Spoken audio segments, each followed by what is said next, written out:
Bonjour, Abiinooji-Aki, Wabashishi and Odem. Welcome.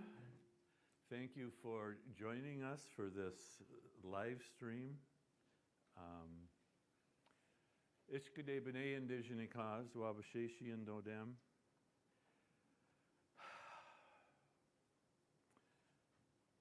Bawat.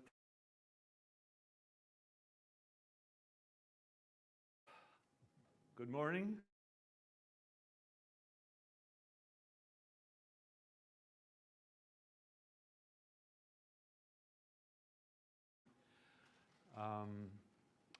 Everything is of the Spirit first.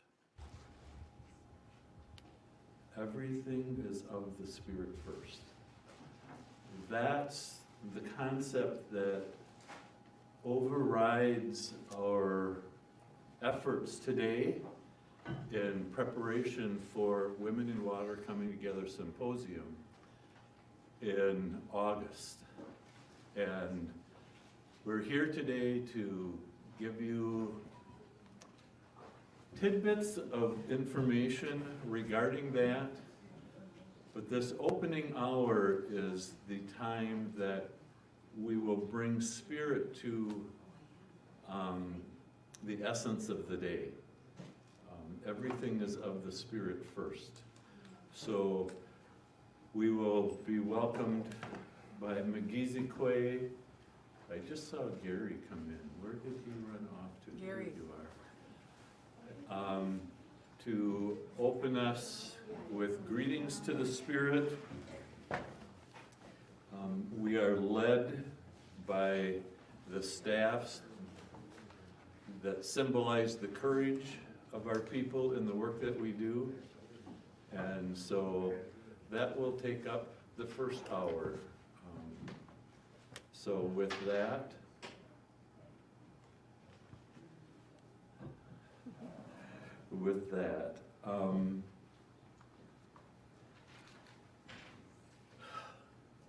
an expression, we're here to express the nature of Women in Water coming together throughout the day. We're here to ask your donations to support this effort. So, but first. Ladies first. Make which? What are we supposed to do now? Is it open?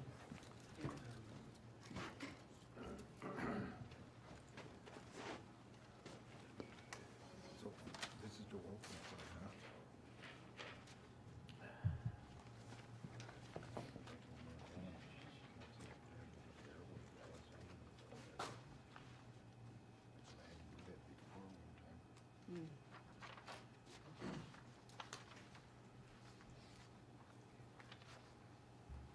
Bonjour and then away Magna. Sorry. I got to turn it up.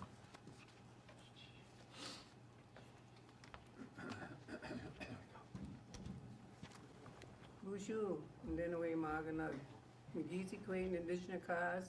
Dode Abiinooji Waswagening in Dunjiba. I come from Lac de Flambeau and I'm proud to be here today for the water and women in water and for the fundraiser here. And thank you for coming and enjoying us today.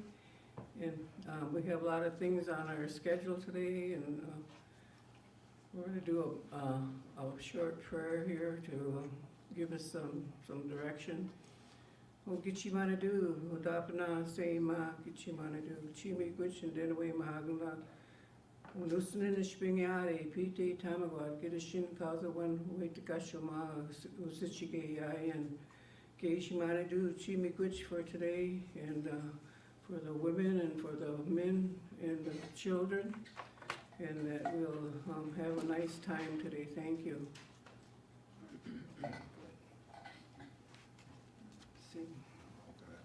Ujulen we mama de dog. They underway to the Senecas, Mako to them. That was our Hegering and Unjaba. Ojibwe mon bongi to go, Zaganashi mon. I'd like to welcome everyone here to Abiinooji-Aki here in upper Wisconsin. It's a beautiful place that we live on. And we have beautiful people here. All these people that are gathered here today for this Women in Water Symposium, this fundraiser for the Women in Water walkers, are doing a fantastic job each year. And I know that they have good hearts for all of creation. Without that water, we could not live.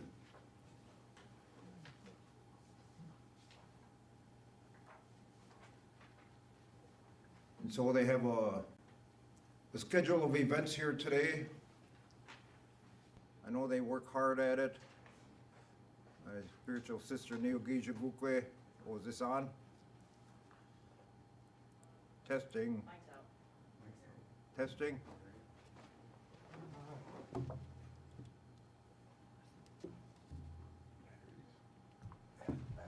Sorry.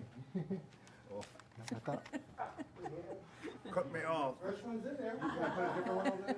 Nothing I personal. use a different one? Yeah. Just grab a different one. What's it, what color? Yo. Yellow. Okay.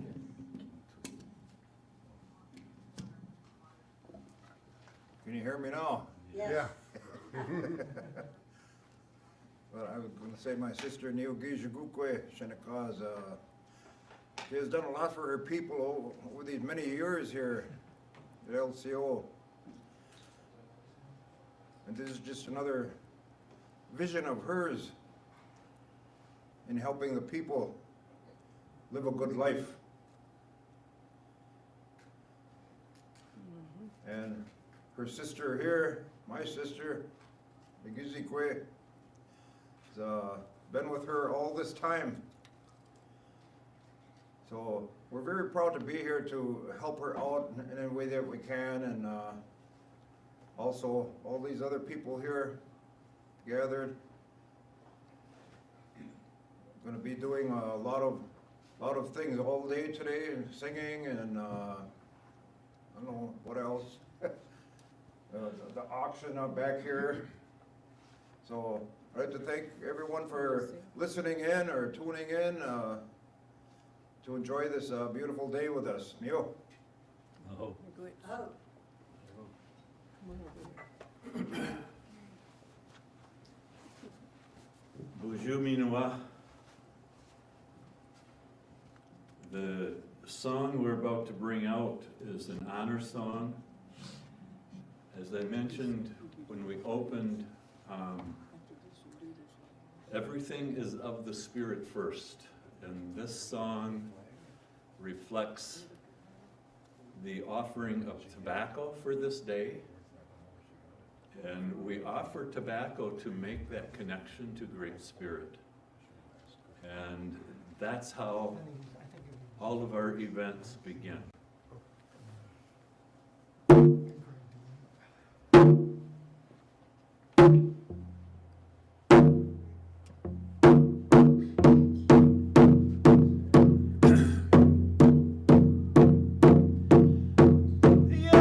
Yo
As you notice, our staffs are behind us, and so we will invite Abiinooji-Aki and Abiinooji-Aki to come and share a bit about the staff that they carry.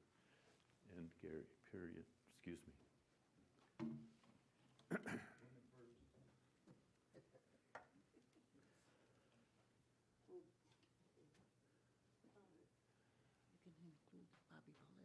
Which you wanna do? Few words too, because he's better. Okay, boy, Okay. Noggin, what you wanna do, this flag, this eagle flag that I have, came to me. Okay.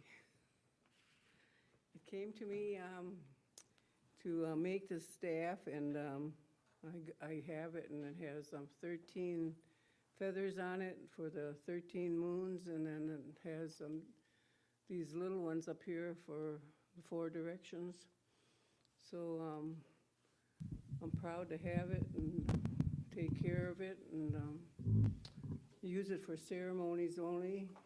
And, it doesn't go to any powwows, so it's here, for this kind of opportunity to, bless it and, bless the people. Thank you, Miigwech. Abiinooji-Aki.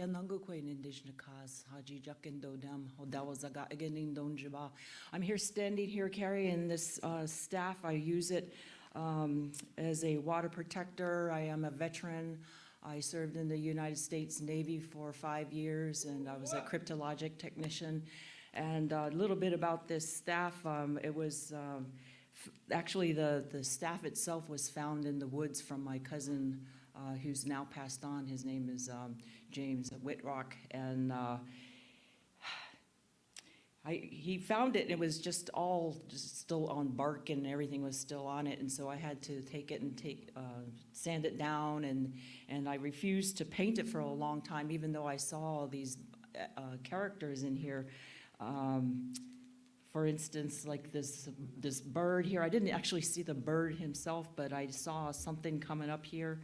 These are all natural wood inclinations in here. I've got the blue heron. I am in the process of putting a loon on here. Let me see, I got a frog. I don't know if you can see that. A little frog came out, and he was actually singing. I actually painted over him a little bit, but then I've got some little whimsical characters down at the bottom, more snake-like reptilian. And the thing about the snake is so beautiful is that the snake has been around on this earth for such a long time, and he's crawled and up into the trees and down into the valleys and by the waters, and he's been everywhere. And so he's touched every single medicine in this earth. On the Mother Earth, he's been here, and he's been blessed to touch everything. And so, and then at the top, I've got some other little characters, a turtle head. He's kind of poking his head out here, stretching it out to say hello, and then a little baby otter poking his little head out to say hi. And just, it's a beautiful staff. I'm really privileged to carry it, and I just am so thankful to be here. So miigwech. Uju Ninue Mamanidug, Minua. Abiinooji-Aki had asked me to carry the staff in for her. I also I'm a Vietnam veteran. And the staff here, she says, was made by her brother. And it represents the Lynx clan, Bijou. It is always an honor to carry these staffs for the people. The eagle is He soars the highest. He's closest to the Gije Manidu, the Great Spirit. And the eagle, Megizi, he's revered by all people all over Turtle Island, all tribes. So it's an honor to be standing up here with these other veterans here to bring in these staffs, talk about them. So again, have a good listening or seeing event today as we carry on our respective whatever we have to do here today, duties, I guess you could say. People are going to come up here and be auctioning stuff, and my brother Bobby Bullet here is anxiously waiting to sing. So, yo, make wish. Just give him that one, give him that one. Or just move the blue one Oh. over.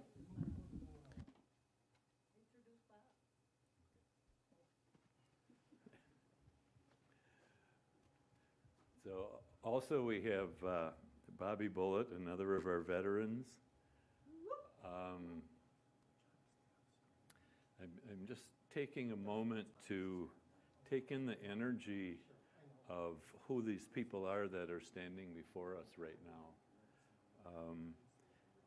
Our ceremonies are led by our veterans, by our warriors, those who have stood to honor and protect the people, the earth, and all we stand for. Bobby has been with us for as long as I have, which is pretty much from the beginning, and so we welcome his words, his wisdom. So, miigwech, Bobby. Well, first off, I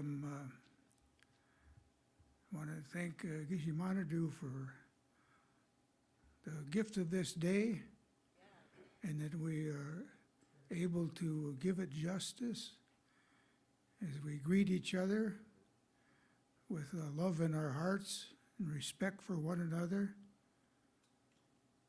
And for me, it's just, I'm so happy to be a part of this.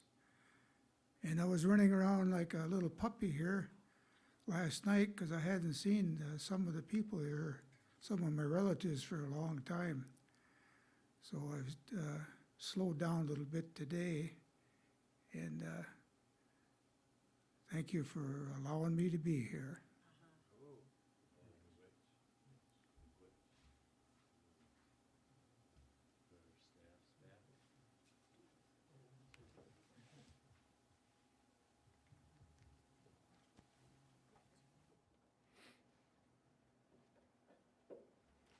These sacred staffs will stand with us throughout the entire 12 hours that we are here with you today.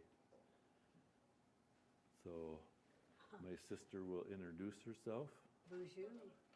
Nindaway, beginnadik. Basway Quaid. Ajijak Nindodum. Bonjour. Nindaway Beginnadik. Everything is of the spirit, so Buju and Miigwech Gichimanadu. Paswewe Kwe is my spirit name. It means, and my other name is Kathy Heskin, and I'm happy to be here too. I'm happy, it's a beautiful day at the reservation, and I'm happy to be here at LCO University. Their generosity in giving us our space and having us come and broadcast from here is always great. We're always grateful for that. So, and you just met some of our really stars, some of the people who give us life when we put this together and the symposium together. So we are grateful for them and for your watching and listening. And so as the day evolves, hour by hour, we will offer words of wisdom from a variety of people who've supported Women in Water throughout the year. Throughout the years, we will be offering our 8th experience come August of 2024. Those of you who are online will also have an opportunity to register. We also invite donations. There's a donation option, a donation link online. But hour by hour, we will typically have a speaker. We will have a thought for the hour. We will have opportunities to look at items that are for sale online. The majority of these items have been handmade by a variety of us, so we put our energy into those. As you can see, what we wear is an expression of our excitement to be part of creation, another expression of creation. That expression comes through our words, our music, our creative energies, and we're really delighted to share that with you today. So in that respect, again, we welcome you. There's a chat option for you available on the website. We would love to hear your input, where you're from, and then in turn we can recognize you. That's always fun to see. I think last year we had contacts from over 11 countries, and that's really exciting to see the support you offer us. The donations, the purchases that you make, all of that goes to support the symposium. And in that respect, you share the energy that we put into that in supporting us. One of the things I asked in the newsletter that I sent is, what are you doing for the water? And I received some very lovely responses from some of you, and throughout the day I will be mentioning them. But a good friend of mine, Jane Kirshner, who's in Florida, has 13 grandchildren. Her goal is to teach them to care for the water. And as a grandmother myself, that is one of my goals, so I resonated with that. I'll be mentioning what some of you have written, and you can put that in your chat, what you do for the water. We'll mention it during the day as I receive those notes. So again, we welcome that input from you. The next part of our agenda is Gary mentioned Abiinooji-Aki. She is the grandmother whose dream she has shared with us, that we have all supported, and she will come up and share a little more detail about her dream with us. So, Abiinooji-Aki, dear grandmother.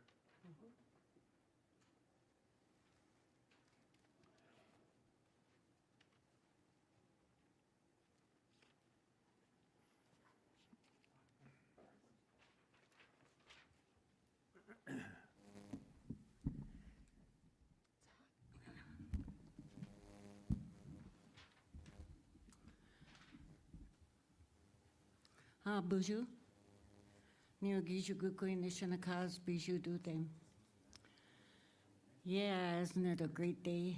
It's a great day to be here and a great day to be doing this for everyone. And it's a great day to be talking about life, and a very special day to be giving you or sharing with you some of the things that we know and what we do in recognition of the water, recognition of life, and the honor of life.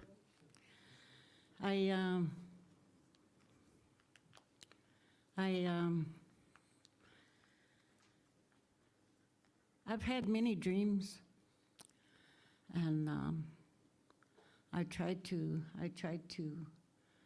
do them the best that I can. I tried to make them a reality.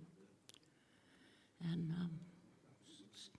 I've had a lot of help from the Great Spirit and from other people, from people around come into this, making this dream a reality and just work hard. And that's what we're trying to do now. Some years ago, I had a dream about the earth, Mother Earth, and the water. And in my dream, it wasn't. I saw a building in Chicago that was Navy Pier, and I thought that was where we were supposed to do this work. So we searched and looked for places, and we looked for a couple years or more, and then we started fundraising too. So the dream that I had was to gather 5,000 women, help them and heal them, help them to heal and to empower with our traditional ways to empower them so that they can stand up for water. And when I woke up, I thought, boy, this is going to be good. This is going to be easy. This is going to be nothing to it, women, water. I worked a lot of years in alcohol and drugs, and I tried to compare the two, and I thought, well, women are they can change the world. So we started, and that's what we're doing today. That's what that's part of this is part of the dream today. What we're doing today is part of it. And it's not easy, but it's not bad either, and it's not hard either. We get our speakers and we get our people to support us, and it's been really most enlightening journey that I've been on. I thought alcohol and drugs was so deep and so worthwhile and so precious and so needed and so fulfilling. And this is too, but in a different way.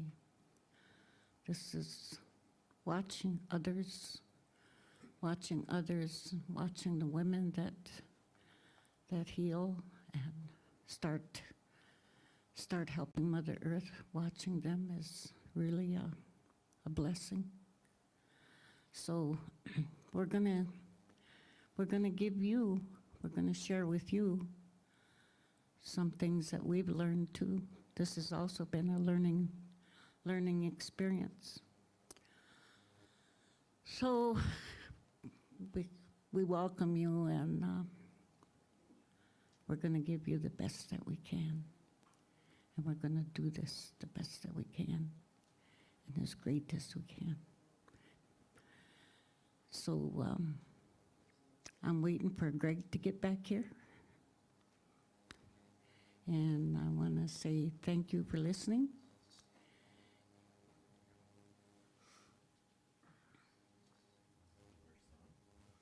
Which one? Which one?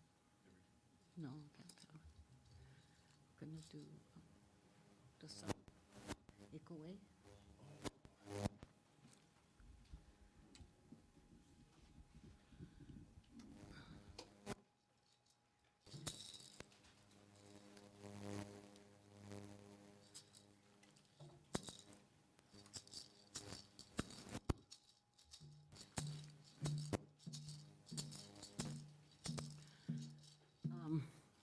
I was going to wait for him to say something, but I guess he's going to let his drum do the talking. But the song that we're going to sing is it's greeting the day. There's a story that comes with the song that when the sun comes up every morning, there's a big eagle. A big eagle flies with it, and the eagle is so big that the shadow of its wings covers all of Turtle Island. And they said, in this story, it says that the everyone that is under the shadow of the wings, that the eagle is blessed for that day. So, okay. And I sang it to elders, and they said that it was a lullaby that they used to sing a long time ago.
So to rest with that knowledge and understanding of how we are cared for I think of with that song, the protection that Great Spirit has for us.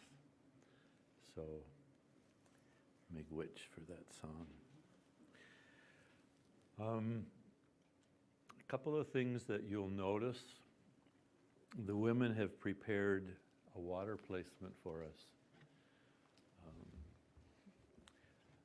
The medicine that they bring to us with their care of the water is what we're about, is what our symposium is about. What you don't see is out our eastern doorway is the fire. You saw a little kind of hectic orientation to our beginning. The men were starting the fire for us. So the fire and the water are here, each with the work that they do. The fire attended to by the men, the water attended to and cared for by the women. And these are the medicines that hold us in our place as we continue throughout the day. So we're grateful for that. For those keepers of the medicines. And when I participate in this song in particular, with the rising of the sun, that blessing of the eagle, helping us all do the work that we're called to do. So, miigwech. So, I don't have my agenda with me. Where are we going from here? What's that? Oh, okay. Wonderful. So next there'll be a video. Let me see here. Oh, again, another orientation to our fundraiser. So you'll see our lovely grandmother. You hear her voice on this video. So, miigwech.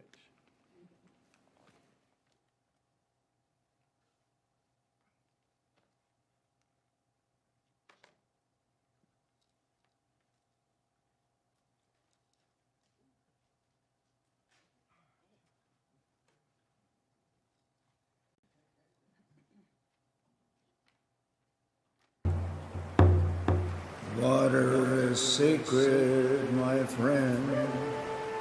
Water is sacred, my friend.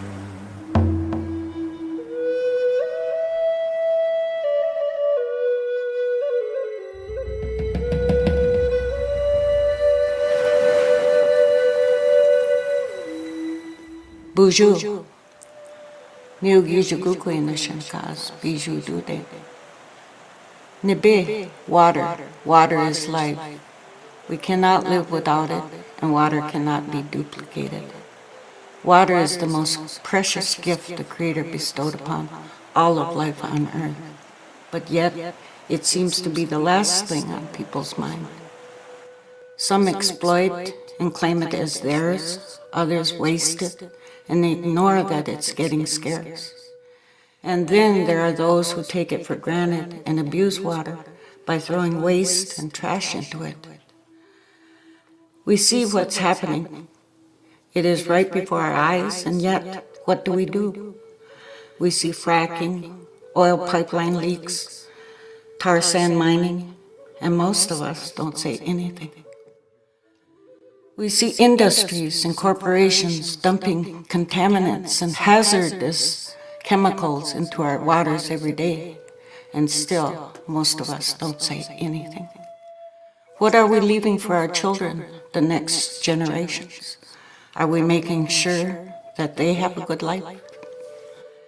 We all know of the pollution in our rivers, streams, and lakes, and we've heard many statistics regarding the loss of good fish to eat, good clean water for drinking, and about what's happening to our water and animal life. It keeps going on and on. We need to take time and take a long and serious look at what is happening to our mother, the earth. The solution can be found in the teachings and philosophies of the first people's way of life. There is hope to be gained, and with understanding and perseverance, we can overcome this catastrophe of death on earth. That is the vision of empowerment for women, all women. That is why the upcoming symposium for women in water coming together can be an answer for a good life, for our children yet to come, and the beginning of spiritual wellness around the world. Women are the backbone of the nation, heart of the family, and life givers like Mother Earth. We have to protect her, honor and respect her, because without her we have nothing. She holds the secret to all of life and the sacredness of life itself. These are just a sample of the teachings the Women in Water Coming Together Symposium would like to give women around the world. We would like to share this good way of life, share the sacred songs and stories that teach of the good life, and also the age-old beliefs and rituals for everlasting life. A cultural, spiritual perspective, the Anishinaabe way. There will never be another like it.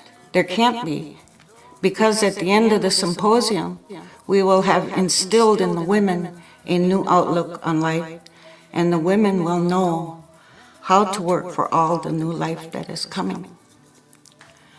There will be healing lodges, teaching lodges, ceremonies, dancing, singing, listening to beautiful traditional songs, and they will feel awesome delight and peace in understanding the concepts of life and all of creation. Women will be empowered with a new strength and age-old wisdom to live the talk and walk the walk. This is our home. Being in the forefront of this important cause for clean water can sometimes cause stress and fatigue. Women who are putting themselves out there for the sake of clean water can come and be cleansed, healed, and revitalized. We can all gain strength in this unity. This is for all of us. Everyone and anyone can be part of this very important and one-of-a-kind water symposium for women. We're asking for donations, volunteers, and items for our raffle and silent auction. Attend our fundraising efforts, and be a sponsor for a woman by donating in her name. Remember, we're a 501c3 organization, and all donations of money and materials are tax deductible. Miigwech.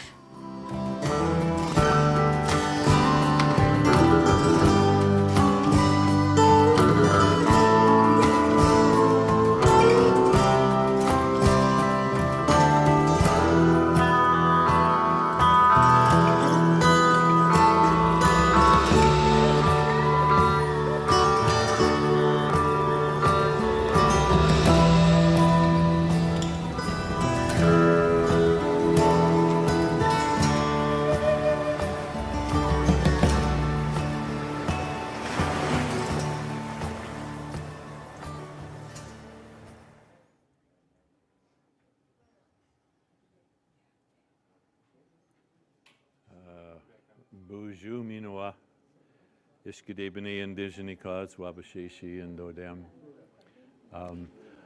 Technical correction, you'll notice on the screen the dates for the symposium.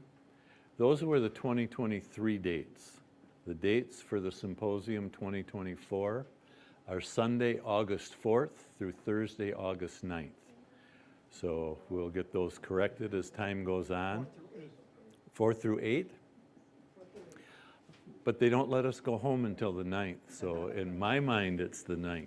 So those of you participating can leave on the 8th. Next, we'd like to offer an opportunity to view some of the items that are available for sale. So Ann and Ren will share those with you. And feel free to ogle, because the beauty in these are amazing. Got a microphone?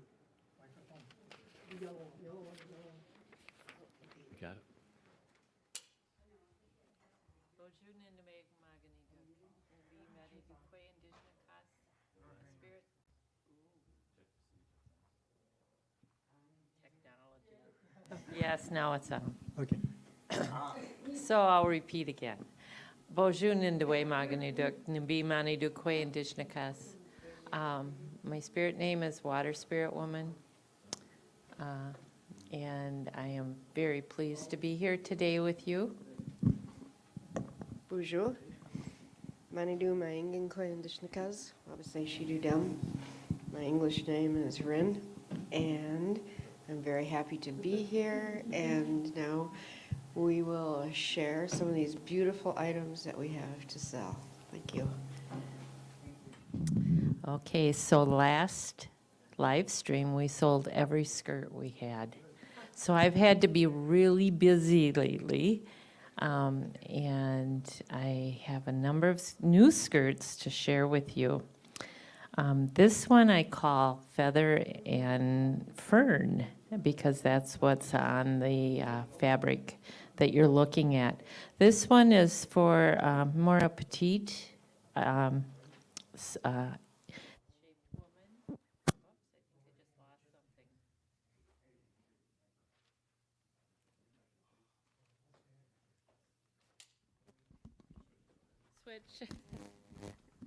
Have to be flexible. And it's in a dark teal color. It has embellished with the feather appliques around the skirt, and it has flyaway ribbons around the skirt and on the pockets with feather charms to anchor them. It also, on the skirt itself and the pockets, the ribbons are attached with a decorative stitch. So again, this is for a little shorter woman.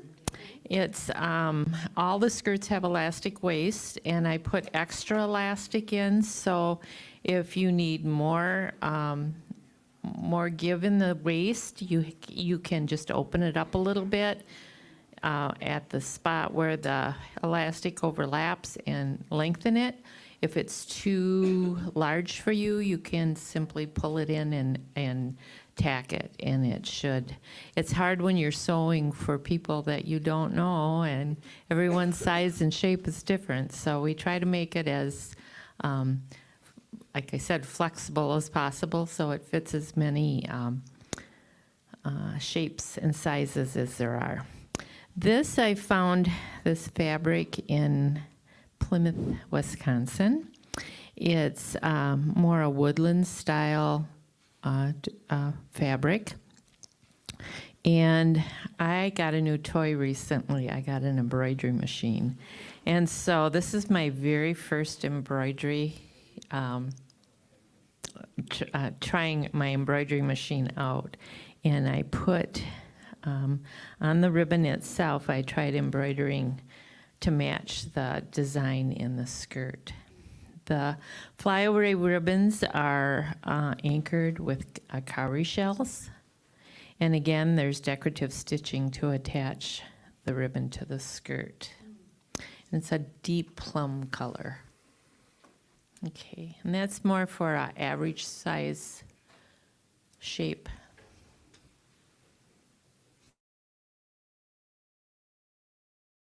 Oh, and this is what came out of it. This is, I call my creation skirt.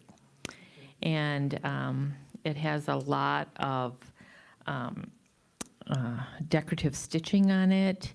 On this pocket is a turtle, which I put on to represent Turtle Island. And the little heart represents Muskrat that gave his life up and brought the earth back so that Turtle Island could be formed. This is for a taller woman. There's about a 3.5 inch hem in it, as well as about 6 extra inches of elastic in the waist. So if you're a thinner woman, I would say you could pull it in pretty much, but there's probably that much extra elastic as well in the waist. You could shorten this up to 3 inches. It has kind of a crisscross design on top of the ribbons that go around. And there's a lot of different decorative stitches on this one as well. I got into the decorative stitches this time. It's been a lot of fun. And again, the flyaways are anchored with flyaway ribbon, or with cowrie shells.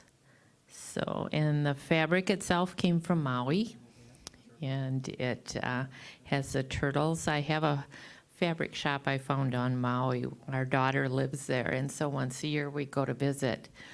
And there's some beautiful water fabrics that, because they're in the Hawaii is in the ocean, island in the ocean.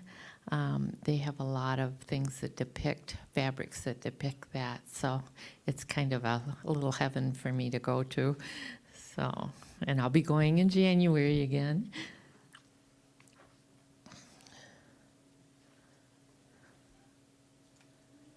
This next skirt I call Birds and Butterflies.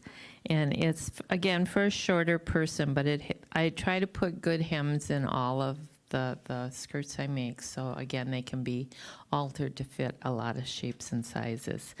The butterfly on the pockets and the front of the skirt are actually done on a Cricut machine. So they're appliqued on. The ribbons are anchored with little butterfly charms. So I just like this. It seemed, reminded me of a summer day, so.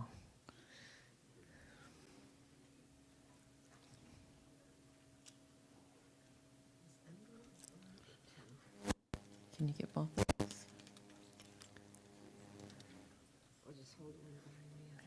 Okay. This next one, again, I found this fabric in Plymouth, Wisconsin, and it's Woodlands floral design fabric. It's a beautiful blue color, kind of a cobalt blue, and it has a lot of ribbon on this skirt, and again, anchored with the cowrie shells. I like using those. And this would be, again, for medium tall, again, woman with a nice generous hem, so it can be shortened or lengthened depending on your size. All my skirts have pockets.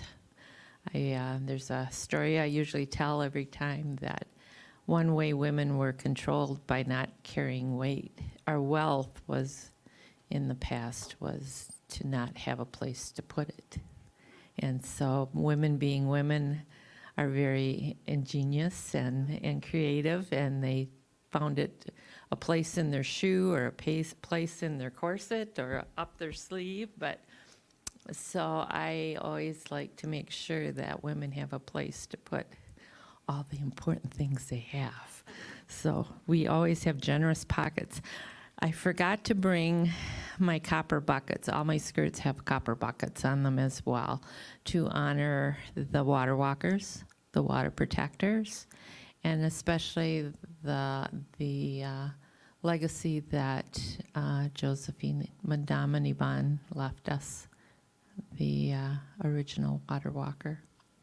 So when I get home, I'll be sending up all the buckets, and they'll be attached before the skirts are sent out.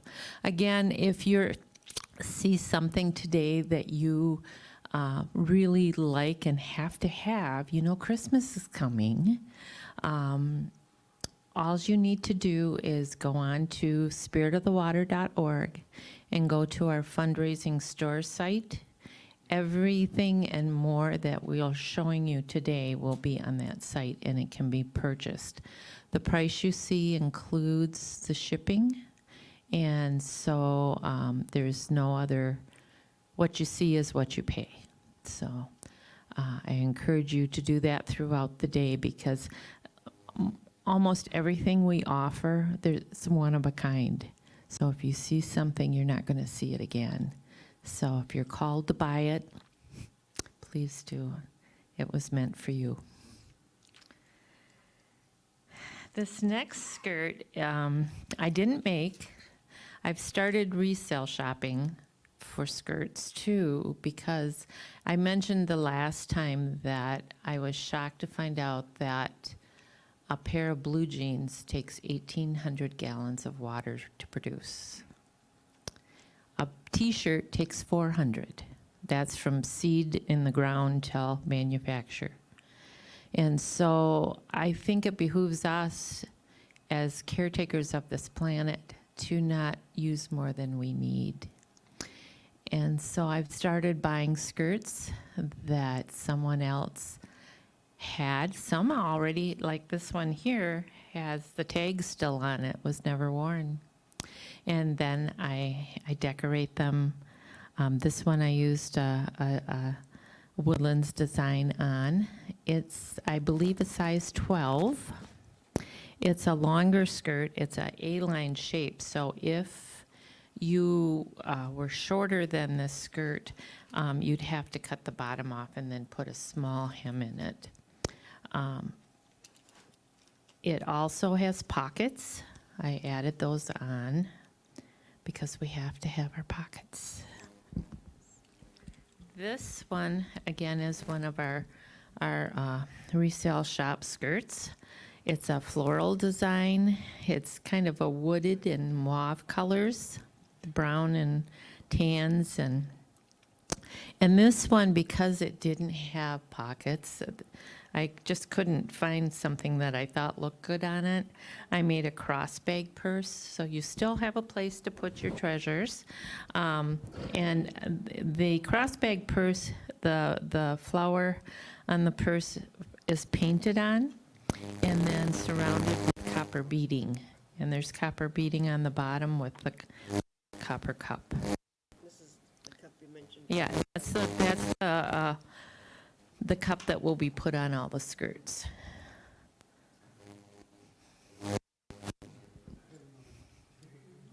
Here, oops, okay. This is another skirt, a turtle skirt. It's generous in the waistline and has, again, a larger hem, so it can be shortened or lengthened, and the waist can be drawn in or let out. This one has both. This one you get a real benefit. You get both the pocket and the purse. And the purse has a little, it's closed. The closure is a little wooden turtle. And the turtle on the front of the skirt, I experimented a little bit. Okay. And this one is actually painted on with fabric paint. So, and the charms, the turtle charms anchor the flyaway ribbons on it. I like flyaway ribbons. I like seeing a woman walk by me and her ribbons just, as she walks, her ribbons just kind of floating. I think it's very pretty. So, a lot of my skirts have flyaway ribbons. How much time do we have? About done. Okay, well, we have plenty to show you today. So I would like you to stay with us and come back and see what other beautiful things we have in our store. Miigwech.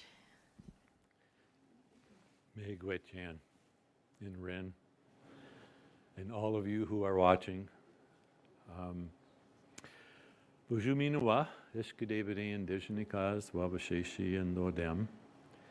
Bawatinga e Mikanasing and Dunjaba. Bawating and Mikanasing. Bawating is our traditional reference to the Sault Ste. Marie, Michigan area.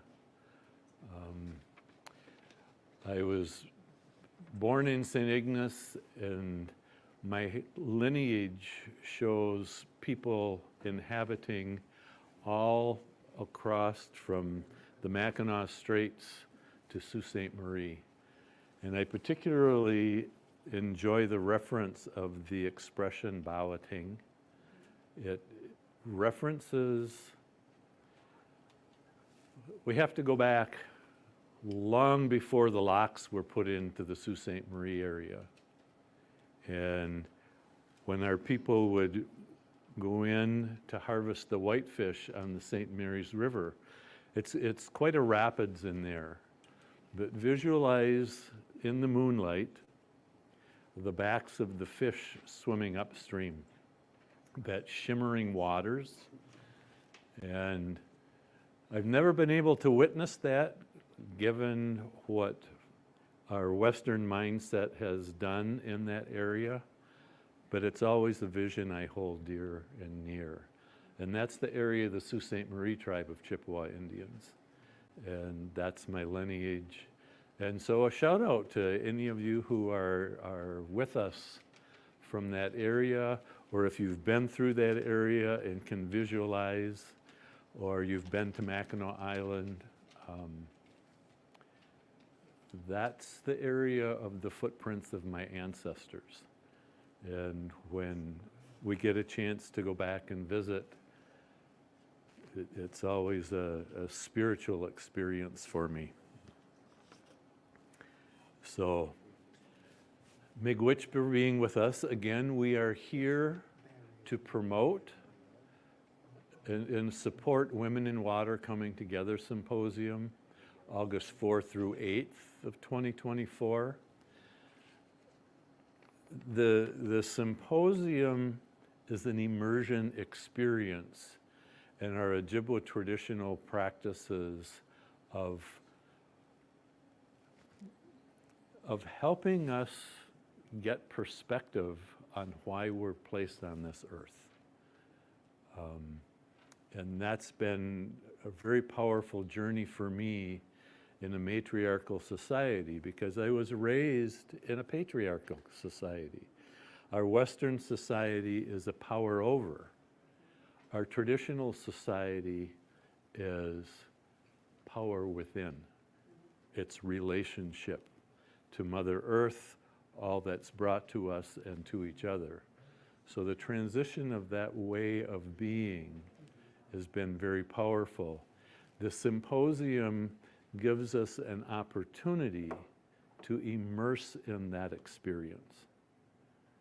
And as you heard Kathy mention earlier, we're constantly asking ourselves, what will we do for the water? What will we do for the lifeblood of Mother Earth? And so we keep that mindset going. You've met Grandmother Tinker, Abiinooji-Aki, and she's here again to offer us what we call an Ojibwe thought for the day or for the moment. And so, Abiinooji-Aki, again, miigwech. Miigwech. Bonjour, Abiinooji-Aki, Indigenous Doda, Migizi, Waswaganing, and Dunjiba. My thought for today is to read a poem called Today My Relatives. And this relates to everything, so I'm thinking of the symposium in August, and I'm thinking of all the women that come there and all the men that come to help. So it goes like this. Today, my relatives, this is your beginning. The Great Spirit enhances all circles in harmony. The mysteries of spirits come from within. Lessons and knowledge spread with eagle flutters, and the four sacred directions help prepare. Today, my relatives, this is when the grandfather sun and the grandmother moon revolve, and the medicines of Mother Earth heal. The path of our struggles have not lost the spirit of ancestors, while younger generations relate you are the softness of woman, the kindness of manhood, sharing a sacred hoop. It is a must to be clear of understanding, so now my relatives, all are related. Thank you.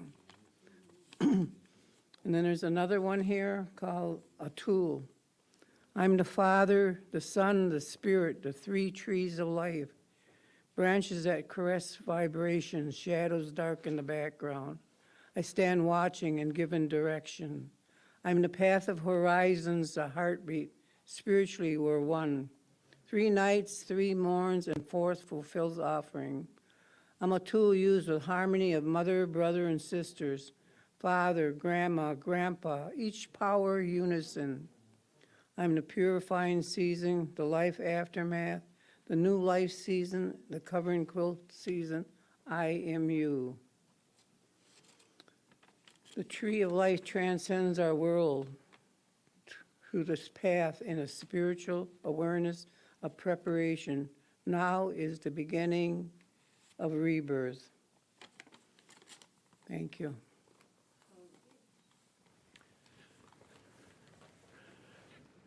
Miigwech grandmother, sister, beloved. Speaking of beloved, Abiinooji-Aki, aka Anne, is going to share some thoughts with us. Yeah, she and I have been beloveds for 53 years, and so it's really a joy to introduce her on our journey, learning these ways. And so, my dear. Bonjour, Nwe Maganiduk, Nabi Manidukwe, Indigenous Kas. As I said, my spirit name is Water Spirit Woman. I feel like that comes with a lot of responsibility. I've spent the last 20-some years since it was gifted to me coming to live that name. I am a Mohawk descendant from Cornwall Island, Ontario. The Canadian policies were very effective in acculturating and assimilating my family. And although we knew we had Native blood, we did not know the culture, the beliefs. And so over the last 20-some years, I have turned in a direction that feels very familiar. Like I'm heading home. My family traveled and was moved from Cornwall Island to Manitoulin Island, and from there they came to Sheboygan, Michigan, where I hail from, was born. Much of my family is still there. Today I'm grateful for that too. I'm very grateful for that story. I've been asked to talk about creativity as I showed the skirts that came over the last 6 months. It's part of who I am and what I do. So it's one of the ways I honor the water, because what comes from those skirts helps support women in water. So as I was preparing for this talk, Greg mentioned this video on YouTube. Technology can be a headache and it can be a wonderful gift, but an elder from Canada, a very wise man, eloquent speaker named Jim DeMont, talked about creation and spirit, and it seemed to really resonate with me, and I think a lot of what I heard changed the way I am walking in life.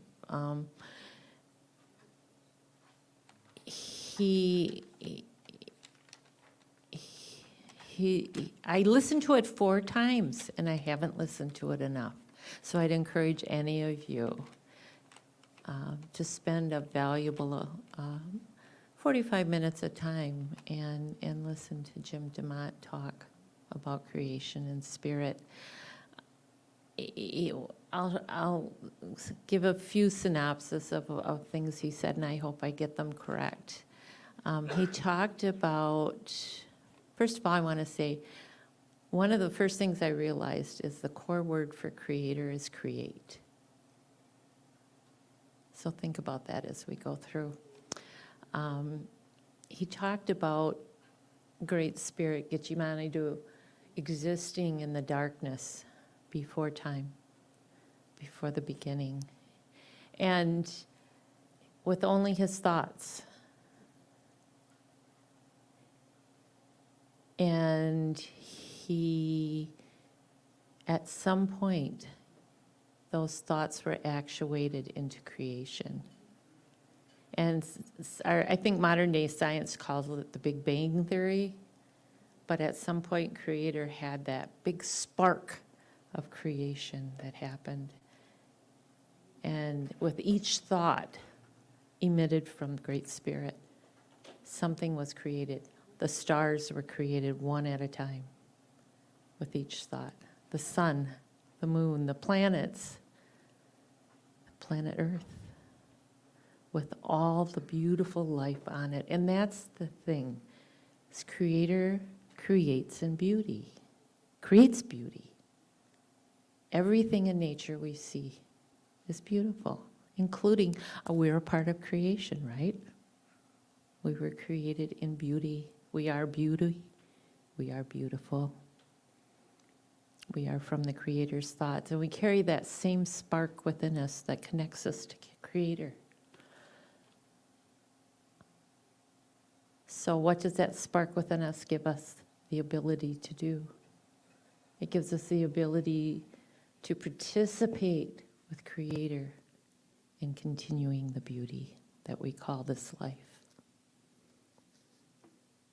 And so one thing I hadn't thought about that Jim DeMont said, was that Creator is a spirit, and because Creator is a spirit, he can only experience emotion, the physicality, through human beings. That's part of our purpose here, is to allow Creator to experience his creation. And that's kind of beautiful. And what I thought of was, so when we experience a beautiful sunrise like this morning, it was phenomenal driving over here this morning, the purples and the pinks and the blues, and it was just breathtaking.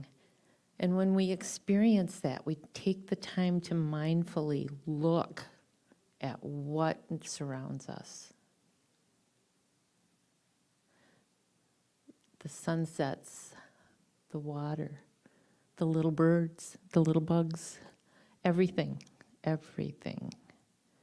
When we use our senses, which is our gift, our hearing, our vision, our smell, our taste, Creator has that opportunity to experience that too. And what I picture him saying is, oh, that's what love looks like.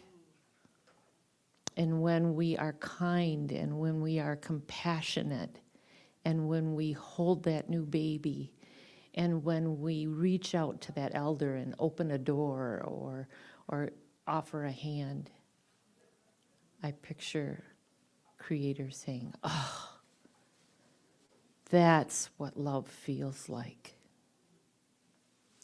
And so that's walking in beauty. We were created in beauty, and that's how we walk in beauty. And we have one of our planning committee members, Joseph, Many Horses, often says to people, walk in beauty. And in preparing for this presentation today, it finally made sense to me what he was telling me. So what does this all have to do with creativity? I think we all have that creative spark in us. And we show it in different ways. We aren't all gifted with the same expression of creativity. Some of us take our hands to the earth and make pottery in beautiful pieces. Some of us pick up a paintbrush or a pencil. Some of us write music and sing beautiful, beautiful music. And tell stories. Some of us tell stories. Some of us are problem solvers, and we're going to lead the way in caring for this planet. Those engineers, those problem solvers. It takes creativity. Some of us are wonderful teachers. We're able to hone in on that humanity of that learner in front of us, and motivate them and be creative in how we show them and share our knowledge with them. And I think when Creator sees that, she says, that's what love looks like. So that's kind of the feeling I get inside when I start doing this work with these skirts and these shirts and these bags. It motivates me. It makes me feel alive. It ignites that spark. And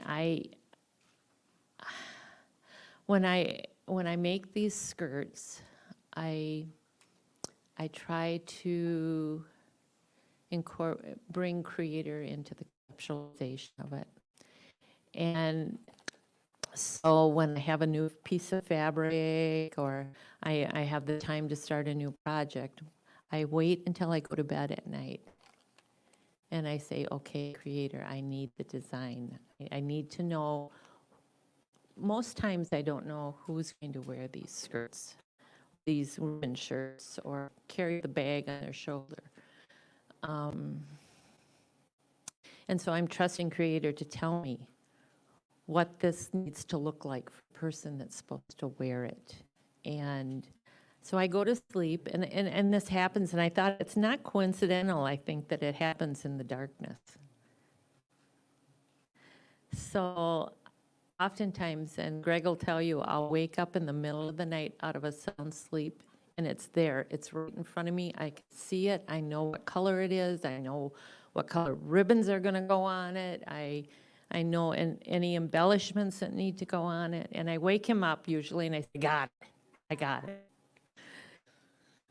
I get excited. Sometimes I get up in the middle of the night and I start sewing. So I think that passion for creativity we all carry in us in some way. And so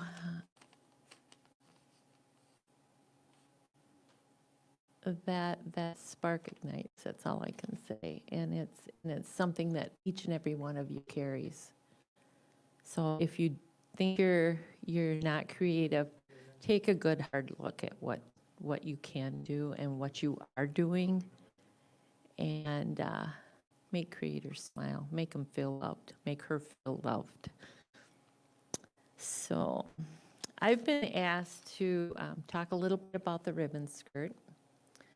I had to do some research because I really didn't know, and I had two people send me the same short article about the ribbon skirt, and there's a lot of different ideas about why the ribbon skirt.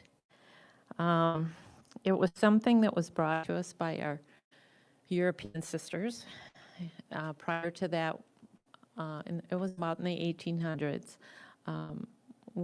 the Native women didn't have woven fabric, and the European sisters brought that to them. And the Native women took that and made it their own, and it embellished it with ribbons and floral work and bead work and whatever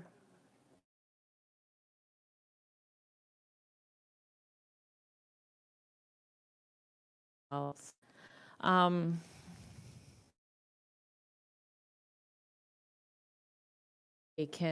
I think they really mean whatever the woman who's wearing the skirt means it to be. For me, this was the first skirt I ever made, the one I'm wearing. And it has waves on it, and it's the color and the pattern of water. And I thought it helped identify and speak to who I am. Some say the ribbon skirt can be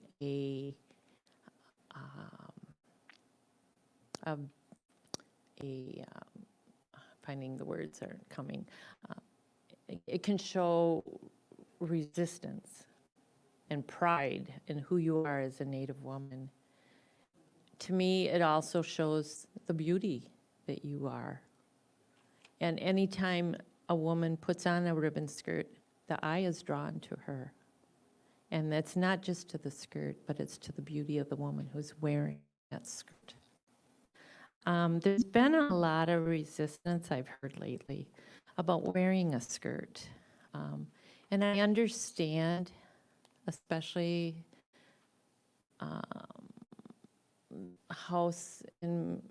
for many women, there's a history of dominance and expectation for how you should walk this earth. But for me, I'll share for me how the skirt, what it means to me. We were beautifully knit together as female. Now, whether you identify yourself, what gender you identify yourself in, what sexual preference you have, if you were given a female body, you were intimately connected to the earth and to Grandmother Moon. And that, the skirt to me helps enhance that relationship. It's about connection, about relationship. So when I walk this earth in my skirt, I'm gathering up the energy into my body through my female being. I am grounding myself. I love to walk barefoot on Mother Earth. I ground myself and I bring her energy into me. And the skirt helps me do that. When I brush the bottom of my skirt on Mother Earth's dress, the grasses, I'm connecting. I'm touching. I'm physically making her a part of me and acknowledging her beauty.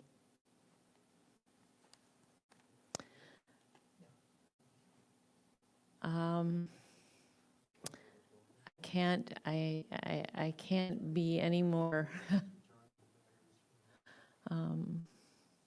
explain that any better than that. It's just a privilege for me to put these skirts on and to walk on the face of Mother Earth in my skirt. And so it's a blessing. And so I will tell you in my little talk today that put your skirt on, hold your head up, put that chin up, walk in with pride in that skirt, walk in beauty. Make which.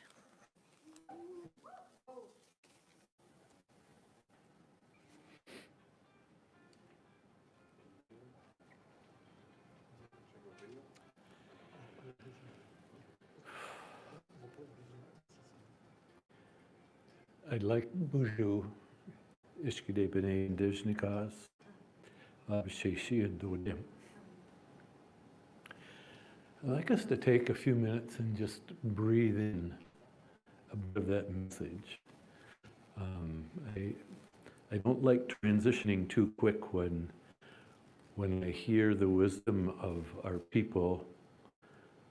I don't like moving on real quick. So those of you listening, take a few breaths and maybe pick out a thought of what Anne shared with us and rest with that for a bit. And from here, we'll go to a video to get a little sense of what some of past participants have experienced during the symposium. So, are we ready for that one? Make which.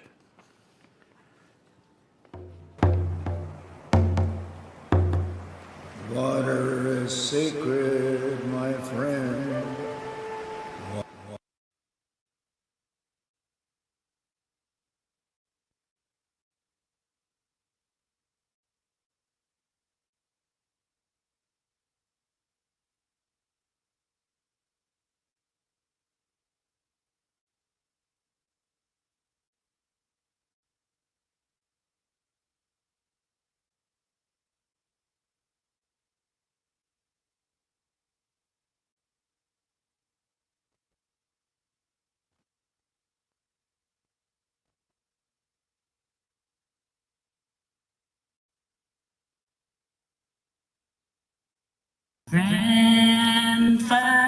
Women in Water Coming Together Symposium, where men, women, and students came together for 5 days to immerse themselves in wisdom and traditional teachings. The dream of Anishinaabe elder and Medewiwin grandmother Mary Ellen Baker became a reality when she brought together Native grandmothers and grandfathers so that they could speak their truth in order to empower and heal us. They also spoke about water, how to be healed by it, and the battles we all face to protect this most sacred element. In our previous symposiums, we were honored to offer powerful elders and teachers, such as two-time vice presidential candidate Winona LaDuke, Grandmother Margaret Bia, Menominee educator Mark Denning, noted water walker and elder Josephine Mondaman, artist and activist Pat McCabe, Director of Native American Research at Northwestern University, Dr. Patty Lowell, and musician, poet, activist Lila June Johnston. Here's a glimpse of some of the strong teachings they gave our participants. Words that are important for the growth and empowerment of our community, for our youth, and the coming generations. We look at what's out there and we see that our lot is not good. And, you can wait for someone to fix it. That's probably not going to happen, in my experience. No one is going to fix it, except for ourselves. And I think that a lot of us relinquished a lot of our own personal ability to control our destiny. But that whole idea that we got to be these people that had to ask permission to live, y'all know what I'm saying. Like ask permission to do this and do that, do this and do that. And that, I'm just saying that that's part of what's happened in my community. And I think my community is probably like a lot of other communities. I feel like you relinquish your power. We relinquish our power. And I think that, what I've seen is that when you take back your power, you have this opportunity to be really beautiful.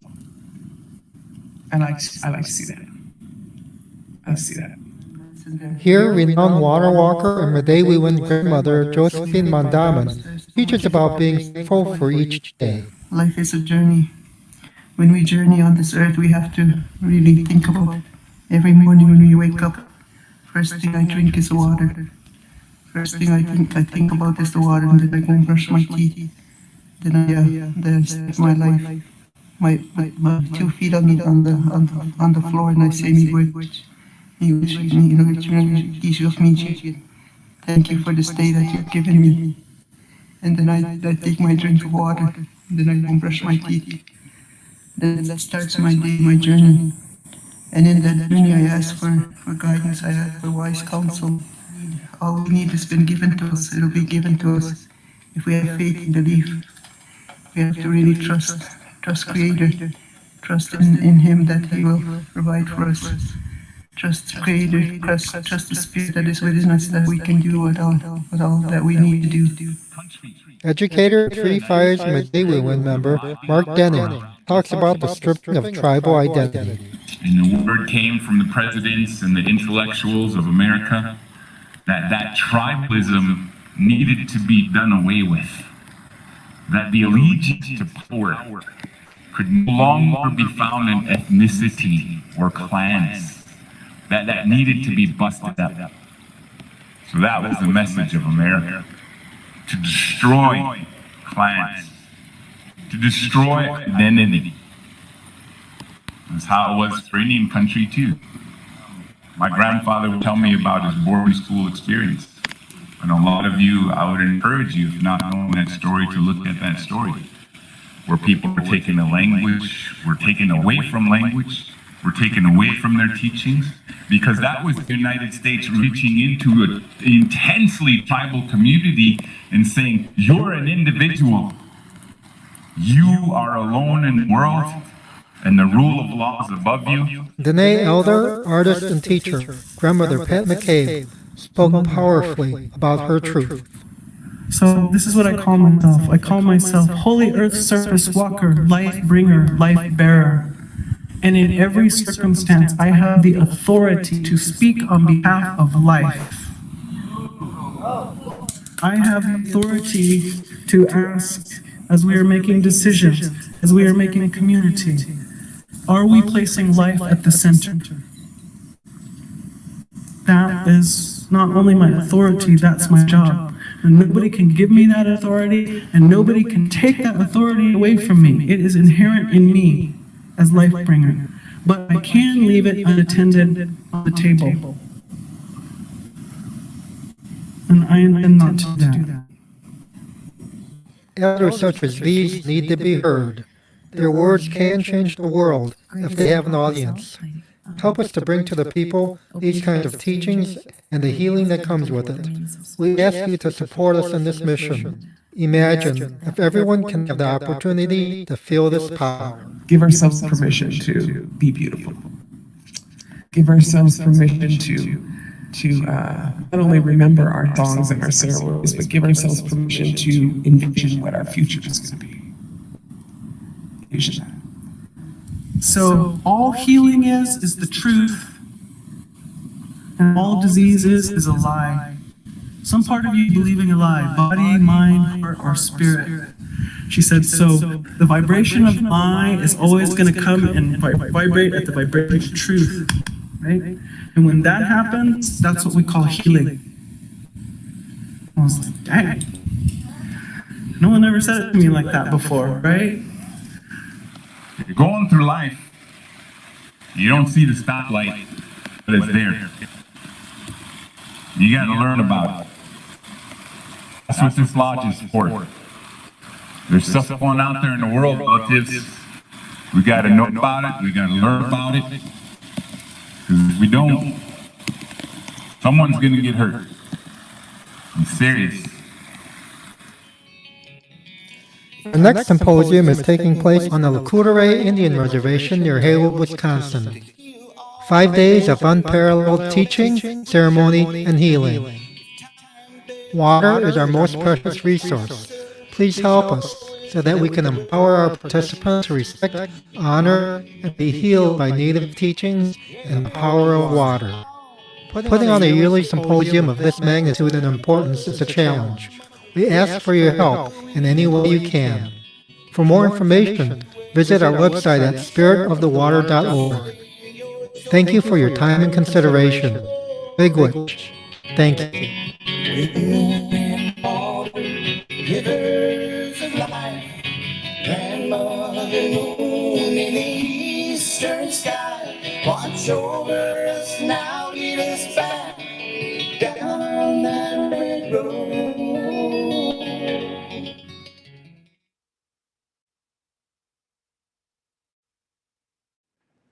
Bonjour, Minawa.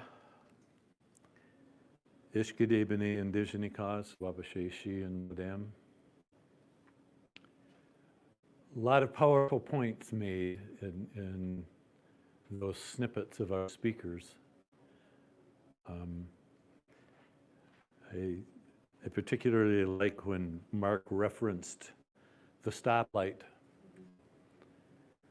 And for me, the symposium is a stoplight. It's an opportunity to rest my mind from the society I walked out of into this indigenous way of life that has been passed on to us for the last 30,000 years or more. Our way of thinking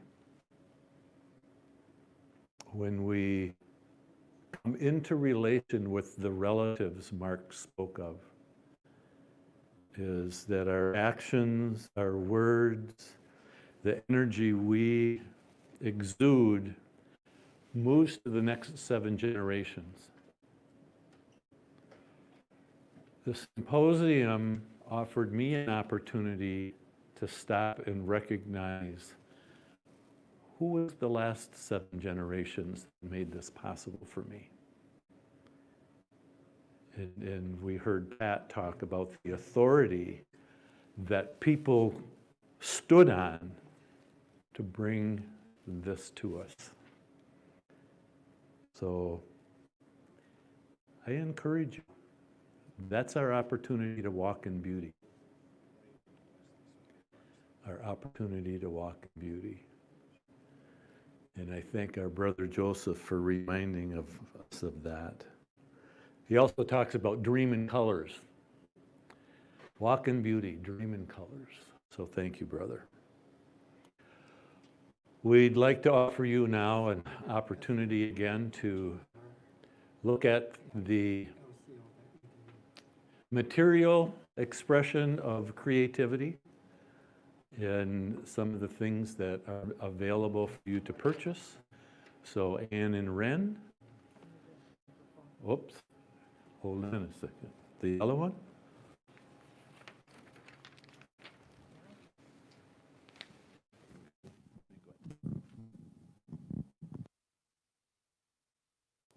Bonjour again. You're seeing a lot of me this morning. Abiinooji-Aki. I wanted to reiterate again that please stay with us through the day and check frequently back with our store, because not everything is showing up right now, and that's because we're still inputting a lot of new items onto the site. So you'll see them and they'll come up. So just keep checking with us. It's a way of keeping you connected to us too. So we're going to spend some time showing you ribbon shirts now. This is a men's large ribbon shirt. It's made out of flannel, and I made this with the idea of winter ceremony and being warm. And it's the nice soft flannel. It has denim on the yoke, front and back, and it's embellished with bear concha. There's one that appears on the front and one that appears on the back. It has decorative arrow stitching, and it's a nice warm shirt. So if you tend to be a little cold in the winter, this is a nice ribbon shirt for you. It's also has the abalone shell button on the sleeve with flyaways.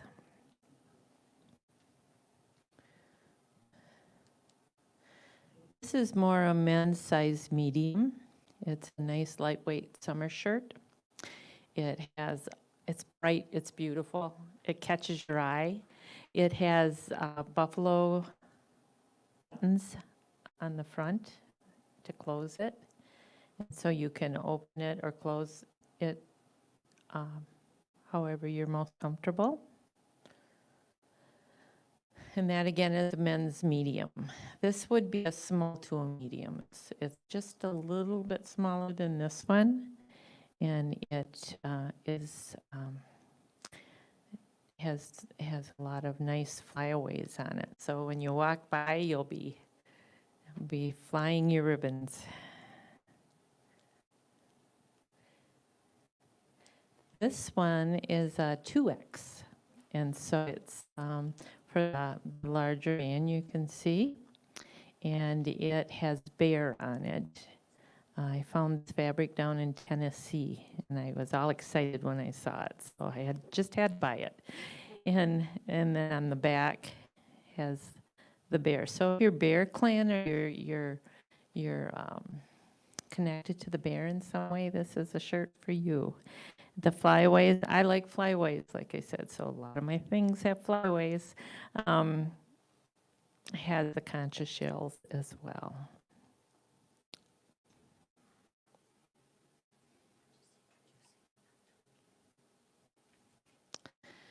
This shirt was donated to us and embellished. It's a manufactured shirt with hand sewn on ribbon. It has it's a sage color with purple embellishment, and it has on the cuff, the collar, and a band down the front. It's easily washable. Take it out of the washer, shake it out, hang it up, and it's ready to go. This next shirt is a beautiful shirt. It's a manufactured shirt as well, and it has been embellished with a lot of beading. And so this shirt is stunning. It really is. It's I would say a men's medium to large, more on the medium size, I think. And it would need to be hand washed. You wouldn't want to throw this in the wash and dryer with the beading work on it. So just wash it out in the sink with a little bit of baby shampoo or gentle soap and rinse it out and put it on a hanger and hang it up. So I think this is just beautiful with the feathers. Okay. We have in the back here, you find the hanger? We have three different styles sweatshirts. We have in many sizes. This one comes from size medium to, I think, a 3X or 4X in size. And in the front it says Nibi water, and it has the design that Siobhan Marks did for us. It's a woman in the waves. You can flip it around. And on the back it has Women in Water Coming Together, our symposium, and Women Can Change the World with beautiful Ojibwe. And again, the design she gifted us. So it's a lovely shirt. And easily washable, dryable. And Christmas is coming, just saying. We have a number of these hoodies. And the sizes are, I'm not sure if we have any smalls left, but we have some mediums through the extra larges. Yeah, and they come in two colors. They come in this color, and then Ren will get the other color here. They come in the beautiful turquoise color. And again, they say Women in Water Coming Together, Lakota Ray, Wisconsin. And there's nothing like putting on a new sweatshirt. They're so cushy. Very cozy. Yeah, yeah. How much time do we have? Should we keep going, or? Okay. Yeah. We only have 2 bags. I didn't get around to bags this time, and we have 2 bags left from before. This one, I believe, was made by Danielle LeBlanc in Maine, and it's a nice market bag, and it's lined with a leaf pattern, and then there's another pocket in there, just about the size for a cell phone. So, nice market bag. And this one is a buffalo cross chest bag with a leather closure, buckled enclosure. And it's just, again, another, and the bottom has the leather on it as well, which makes it very durable. So this, I think, is also a lovely item. And This one has a pocket also. and that also has a pocket in it. And it's lined with a solid lining. Okay.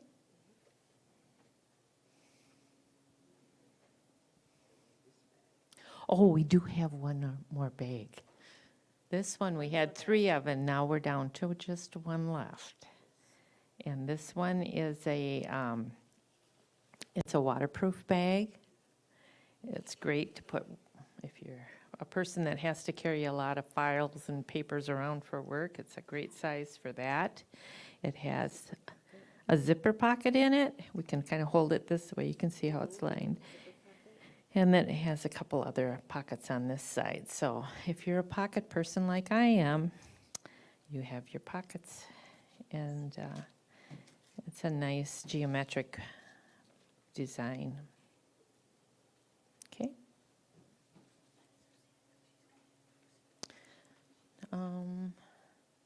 Why don't we show this, and then that will hold it.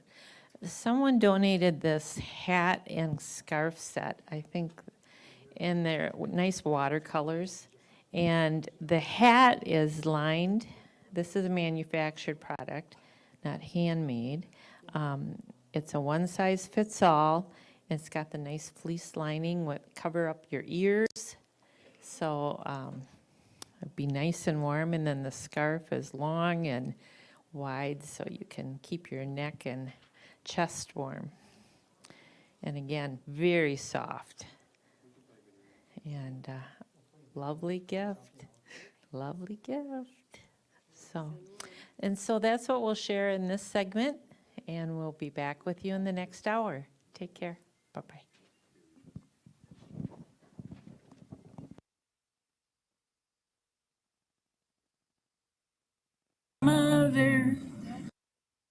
A video that shows some of the experiences of the participants. I forgot to introduce myself. Abiinooji-Aki. These participants were interviewed after the Women in Water Symposium, and these are their reactions and their remarks. So you please enjoy it.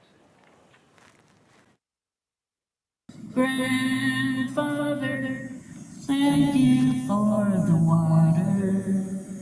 Grandmother, grandfather, there is no other. The Women in Water Coming Together Symposium on the Lakudere Indian Reservation near Hayward, Wisconsin. A 5-day intensive workshop where people gather to be healed and to learn about water from a Native American perspective. Native elders, grandmothers, teachers, and healers come together to share their wisdom and unique outlook on life and water. Listen to what some of the attendees have to say about their experiences, what they learned, and how it affected them. There is no other. The healing, the medicine here is more than what I expected. It is on a whole nother level of spirituality and healing than I ever knew was possible. And I feel like fog was lifted, that I can actually see, and that I'm having these layers removed that were put on me. And it's a feeling that I've never experienced before. It's deep, it's fun, you get to know people, and yet there's such teachings that I know I'll be pondering for quite a while. So I would say to folks, oh yes, please come, you will not be disappointed. You get to a point in your life where, and I've gone through cancer, I've gone through many different things, and after a certain point, things don't feel like a surprise anymore, but this has surprised me with how amazing it has been to be with everybody. Each speaker has been incredible. And the effects it's had on me emotionally, even though I thought I had pretty much worked on my stuff, it just went deeper on another level. This is very different. This is sort of, there's so much more generosity here, and less of a feeling of like, I just have to take care of my family, and more of a feeling of I have to take care of my community. And so it's just, I think just that feeling and how powerful that is restorative. One of the teachings that came through one of the elders was about praying every day, which one could say setting intention every day around responsibility, because who's going to make the change? It's not someone else, it's us. And that's our responsibility, to do what we can, where we can. And that's not a solitary thing.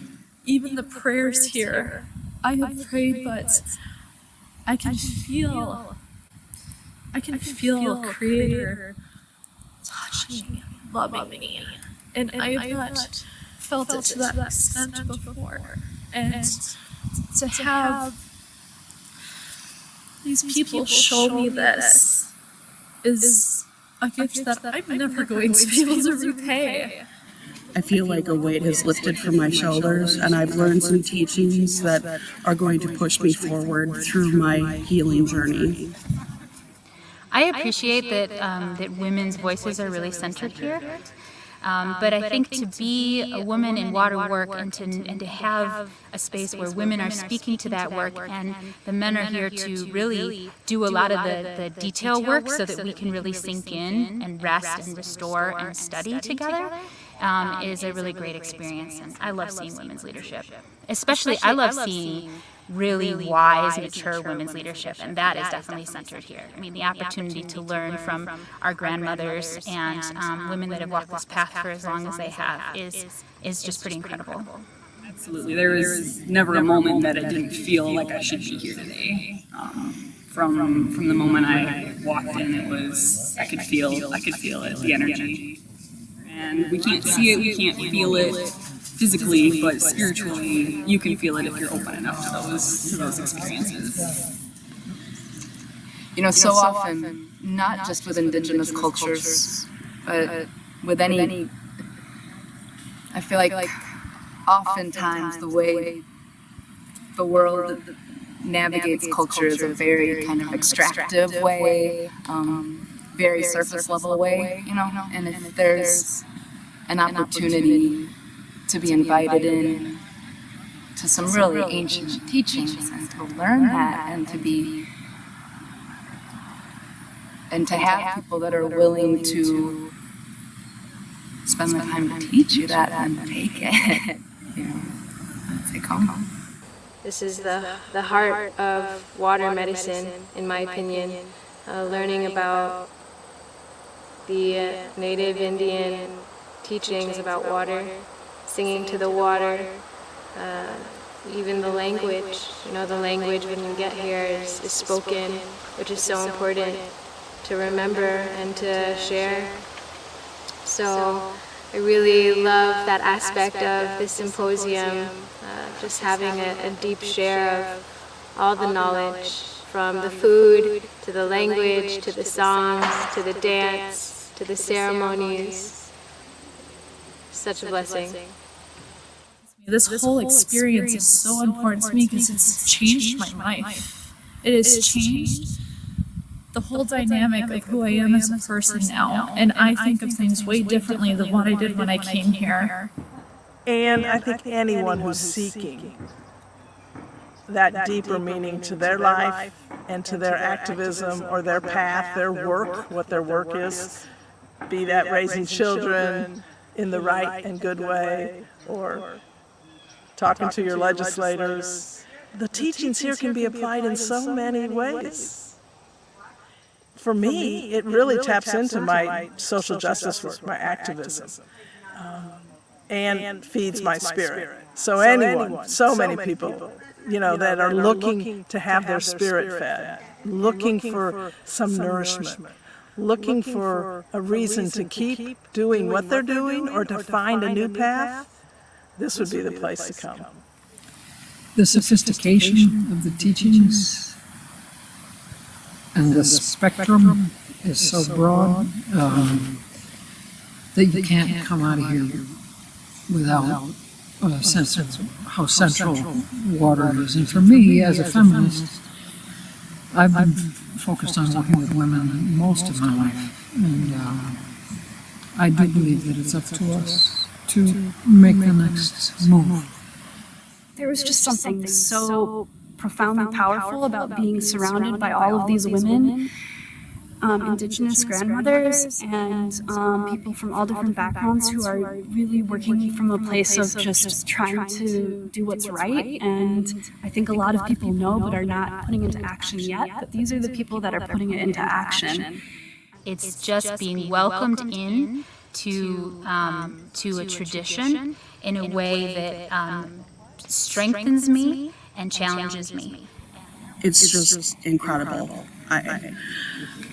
I have a hard time putting words to it because it has been so transformative for me. And I've really, if you're thinking that you are not sure you want to go, just do it. Just do it. It's well worth your while. I think it's important that Grandmother Mary Ellen's dream be heard as far as possible, be seen in Technicolor, and be encouraged that people are arising from all kinds of backgrounds to learn together. There's a deep exchange with the ancestors who walked this land before us. With this deep connection, there's much more than words that's coming into sharing the teachings. It's soul, it's spirit. It's a lot of love, a deep tradition that you won't be able to find anywhere else or experience from anyone else. Thank you.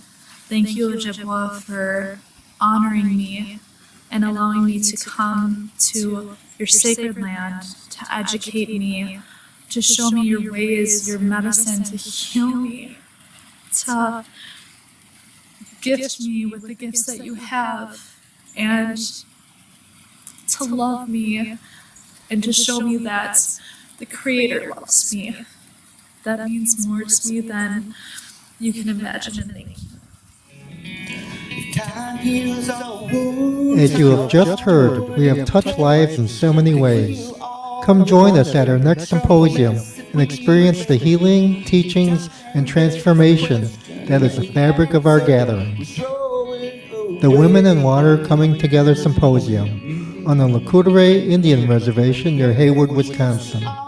We are again planning to offer a lineup of powerful Native elders, grandmothers, grandfathers, teachers, and healers, open to men and women of all faiths and creeds. To participate, volunteer, or support us on this journey, visit spiritofthewater.org.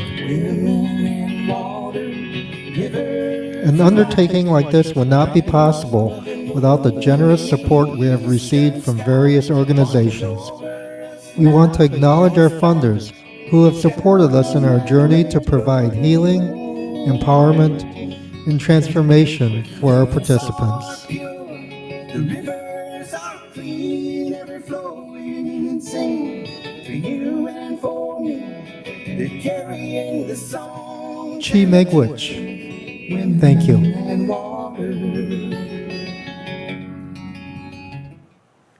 Bonjour. Nindowe Meginaduk Baswewe Kwaya Jijak Nindodum.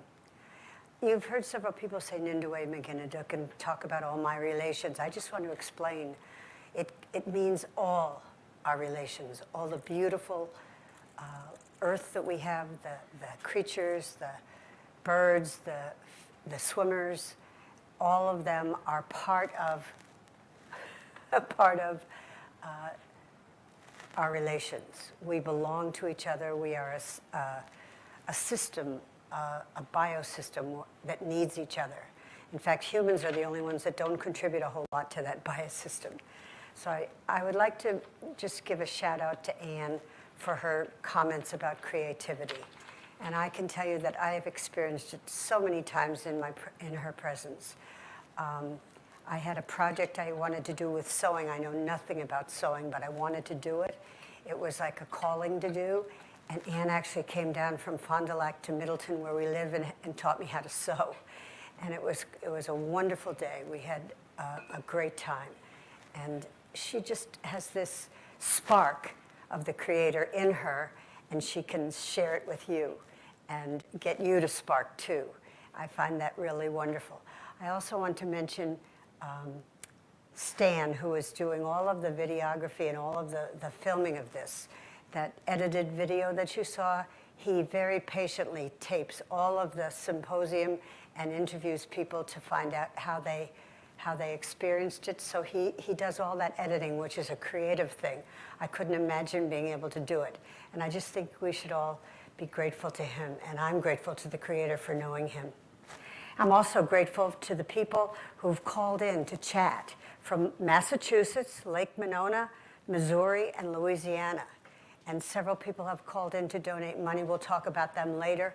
But we are always grateful for your donations, because all of this is done through you. You become a part of us when you donate to us, and we are able to continue with our work. It's good work. We will start actually the week after this on our next meetings to plan for summer. So please stay with us. I would like to introduce someone who is a really good friend now. Her name is Rin Kelly, And Rin is going to talk about listen to the earth, listen to Mother Earth. And I know from knowing her all these years that that is what she does. She listens to the earth and abides by what the earth tells her to do. So thank you, Rin. Bonjour.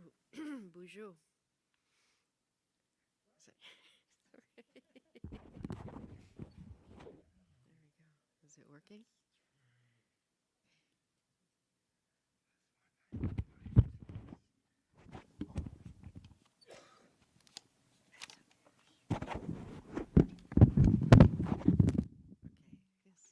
Bonjour. Manidu my Inginkwe and Dishnikas. Wabaseshi Dudem. My English name is Rin. And I'm very grateful to be here today. And I'm looking out the windows at a beautiful sunny day. And it's calm outside. The leaves are still. And it's how I start my day. Listening to Mother Nature. I could get up and go outside and listen to what's happening. If the breeze is blowing and the wind, the leaves are rustling. This time of year, the oak leaves are dry and they talk a little louder. And on the really cold mornings, you can hear the trees talking. You can hear their branches rubbing together. When it's really cold, you can hear the trees talking with the sap. The sap is getting cold and the trees are snapping. And you don't really need to look at a thermometer. You can kind of look at your breath. You can listen to the birds. I like to take compost out and I call the birds and the critters. I call them and I say, little ones, come and see what I have for you. And the first ones to answer are the chickadees. And I can hear them down in the thicket and they start talking and I can hear them coming closer. And as they come closer and they're talking to their relatives and pretty soon you just hear all these little sounds. The little birds are talking and come gathering. And it's just a wonderful way to start the day. And in the wintertime, the noise carries clearer. And you can hear these things, and it all changes with the seasons. And in the spring, when spring is coming, again, you don't need to look at the thermometers. You don't need to, I don't feel that I need to be listening, watching the weather, because you go outside and in the springtime when the first little peepers, little tiny frogs wake up and they start talking, and then you know spring is coming. It's almost here, but it's not quite here because then it gets cold again and they get quiet. And the different frogs are waking up and the bird songs change. And the birds are talking about other things. And you listen to the squirrels and their talk is changing. And in the wintertime, you'll hear the squirrels bark more. And their bark carries on the air and it carries through and they're communicating. And then when it's closer to spring, then their barking isn't quite so sharp. They start talking a little softer. And you just hear these different things, and the grouse drumming in the spring. And you go out and the grouse, they beat their wings. And that noise carries really, really, really far through the air.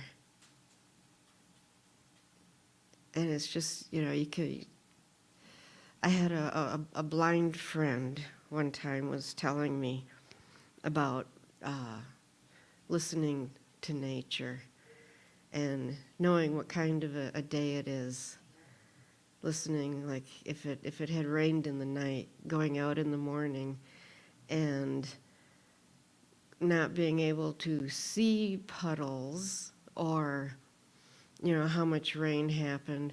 This person would listen to the leaves and walking across Mother Earth, this person would feel how if the earth was squishier, but listening to the sounds of nibi, water, on the earth.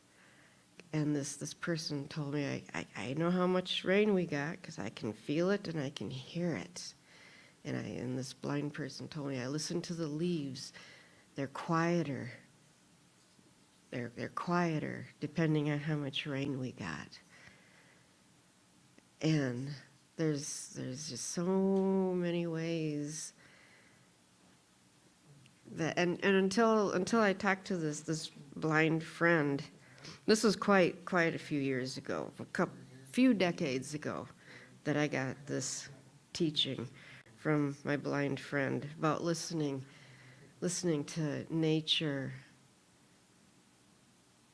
And it caused me to be more aware, to be more aware. And you can go sit in the woods, and I still do. I'll go out and I'll sit in the woods and I'll lean back against a tree and I'll close my eyes, and I'll think, who's around, who's here, who's visiting now, and you can hear the different ways the squirrels. That's how they're going. You can hear them in the undergrowth, the leaves. You can hear when they're walking and hopping, and you can hear their claws going up the trees. And then there's different if a rabbit comes by, the rabbit's footsteps are different. And when the deer walk, and even the birds, I've learned, if you listen to the birds' wings, the little birds, their wings flutter faster. The woodpeckers, they have more of a rhythm when they fly, and the sound of their wings is a little sharper. And when the crows fly over, there's a little bit of a whooshing, but when the ravens fly over, there's a bigger whoosh, whoosh, with their wings. And then you would expect with the larger birds, you would think there'd be more noise, but actually, then when the eagle flies over, it's silent. You have to be paying attention. They got their big wings, big feathers, but they're silent. You have to pay more attention to see them, be more aware with your eyes open. And Mother Nature is always talking, always talking.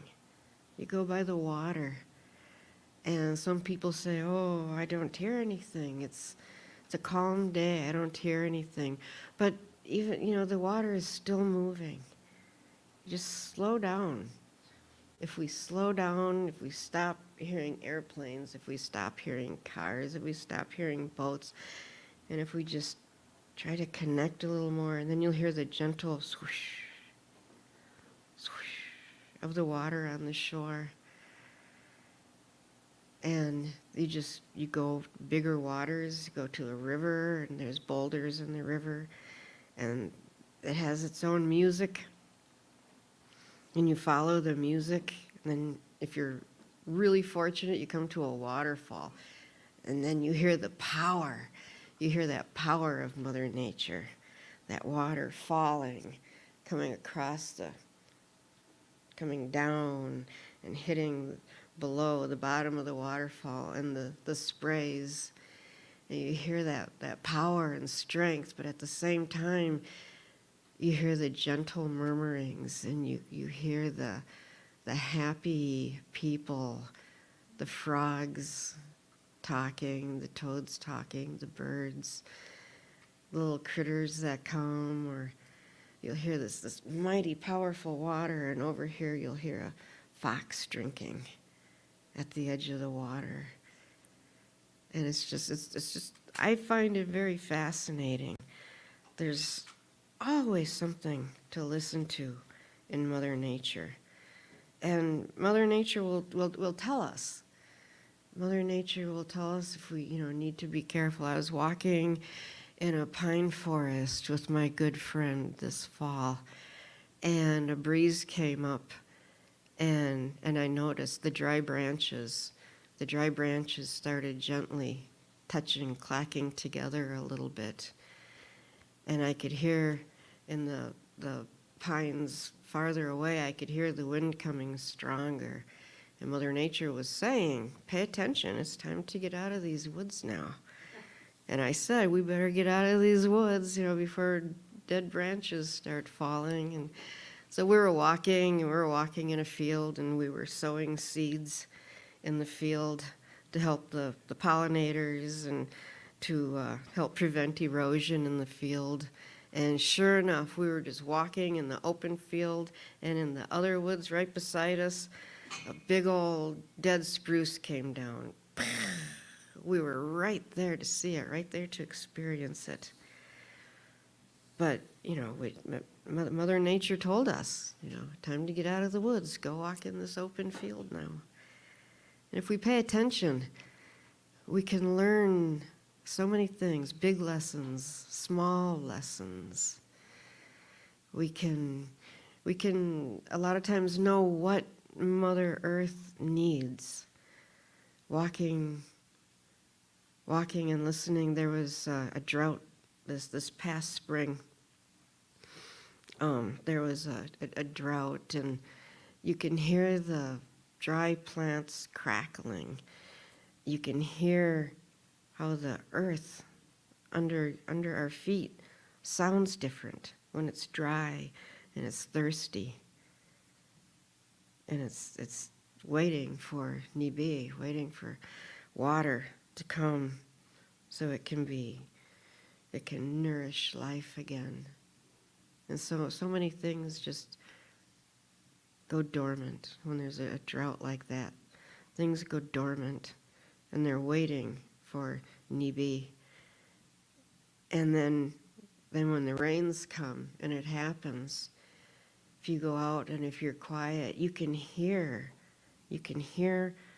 Mother Earth talking and speaking, and you can almost hear the sigh of relief. You can hear little, not bubbles, I'm not sure what word to use. You can hear the earth moving and expanding, waking up, and as the seeds, it's tiny, tiny, subtle sounds, as the seeds are expanding to sprout. If you're really silent and listen, you can hear this.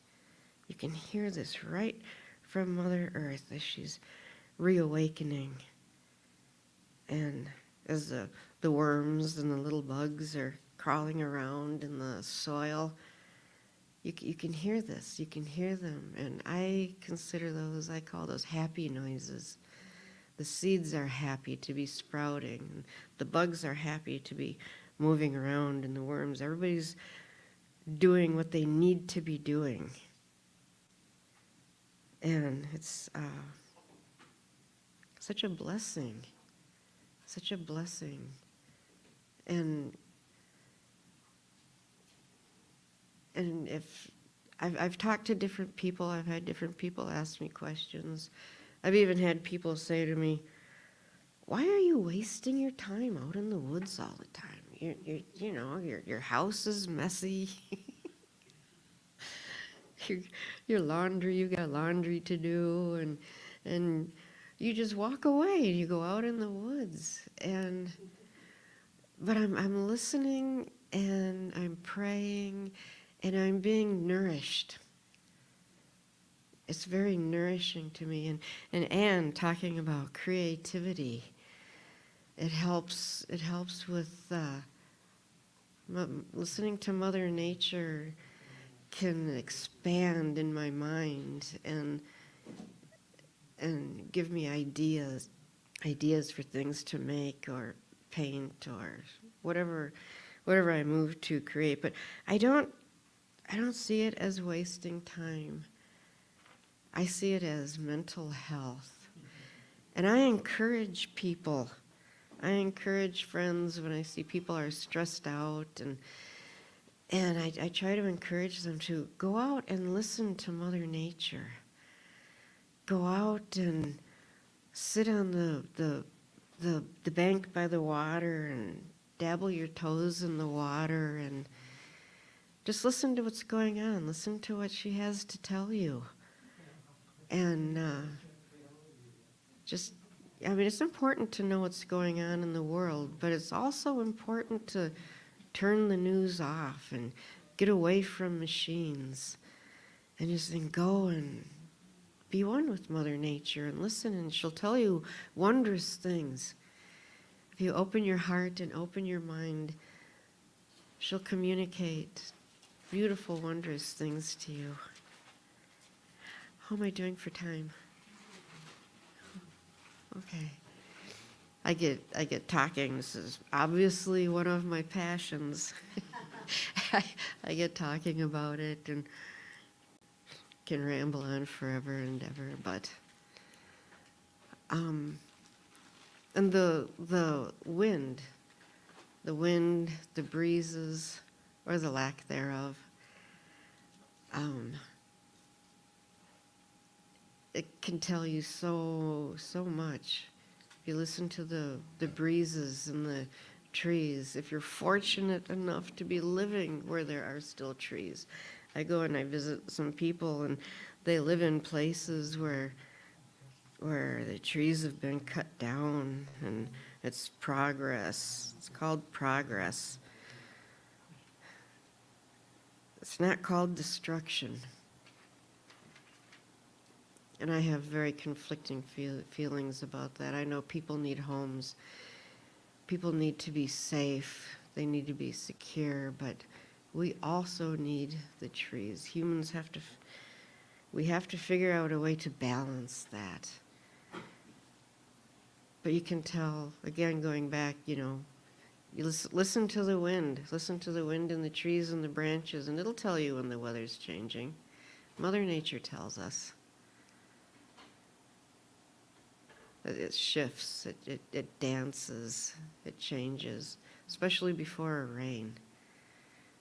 When it's going to rain, the wind starts dancing in the trees, dancing in the leaves, and it switches back and forth. Okay, I guess my time is up. So thank you for listening. Thank you for supporting us in this endeavor, the dream that the Creator gave to Mary Ellen. I'm very happy to be helping with that. Miigwech. Miigwech. Miigwech, Rin. That was so beautiful. Thank you. Rin has helped me to see the beauty in the earth that I hadn't seen before these conversations. It's been really a joy.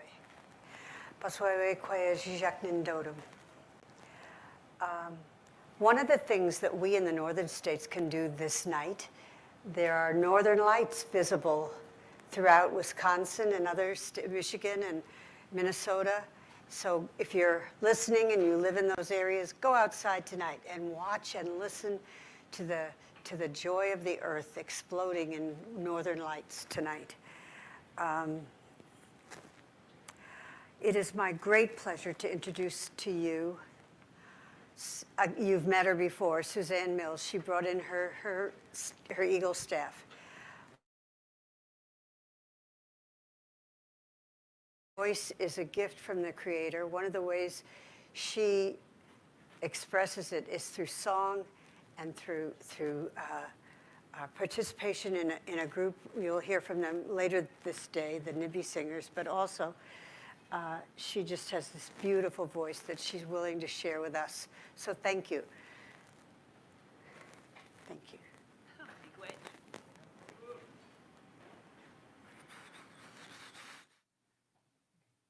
Miigwech.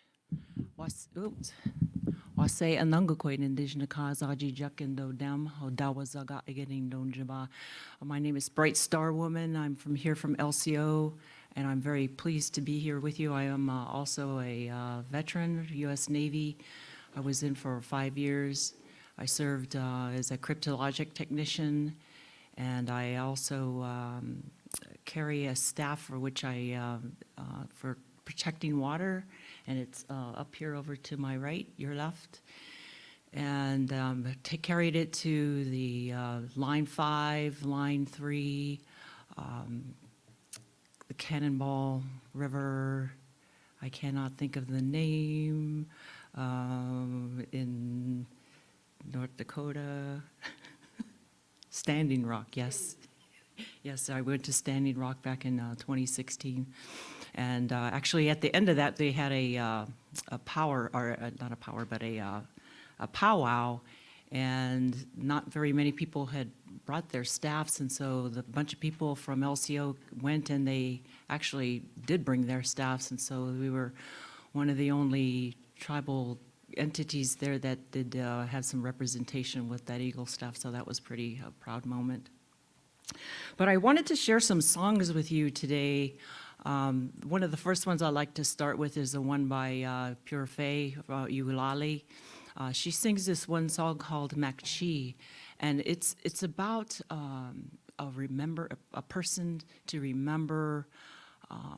They're standing there and they're looking at their elders, their ancestors, and they're told to remember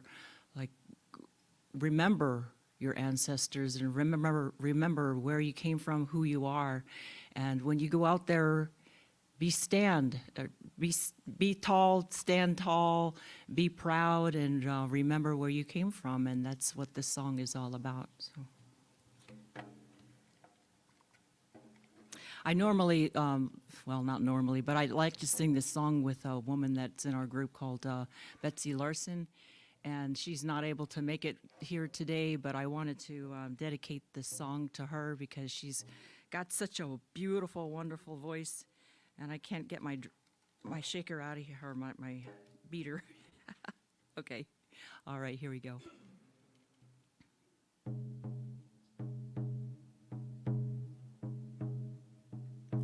Abiinooji-Aki bidi, Abiinooji-Tambui conspewa ebi, Abiinooji-Aki bidi, Abiinooji-Tambui conspewa ebi mampewa.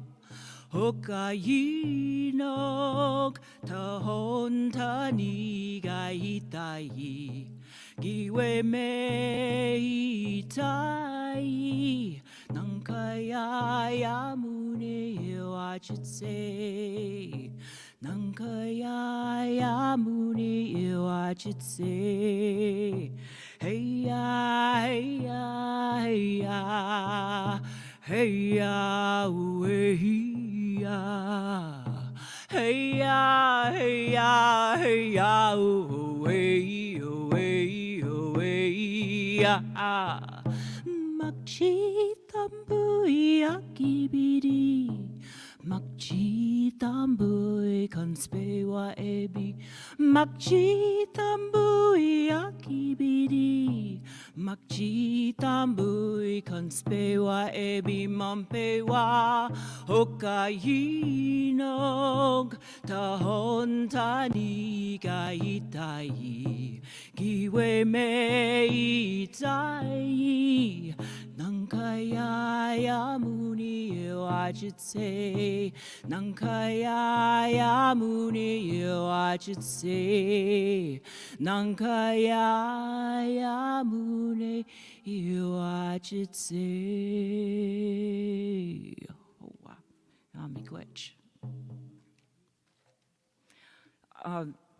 The second song I'd like to sing or share with you today is some song that came to me recently, and it has to do with us being in a state to where we are in receivership, we're in a state of gratitude, and then when we hold that state of gratitude or that present state, we can invite, or what eventually comes with that is the Nundodadawin, it's the harmony, okay? And so we can have harmony when in our vocal cords, when we sing, we have a vibration, and we can actually bring our own vibration up through our own song, or sometimes when we listen to things on the radio or on any sound, actually what Ren was talking about from nature, you know, that it actually can bring your vibration up. And the higher our vibration is, the better off we are in mentally, physically, emotionally, and spiritually. This song, to me, it came pretty slowly, and it's only one word. It's nanunodadawin. It means harmony, and it's a repetition. I would eventually like to see this song actually sung it around, because I actually sung it, have it on a recorder and sung with it, and it sounds really cool. But I don't. Maybe that's for another time. But here we go. Ninudodadawin, ninudodadawin, ninudodadawin, ninudodadawin, ninudodadawin, do da do win, nu do da do win, nu do da do win, nu do da do win, nu do da do win, nu do da do win. Nu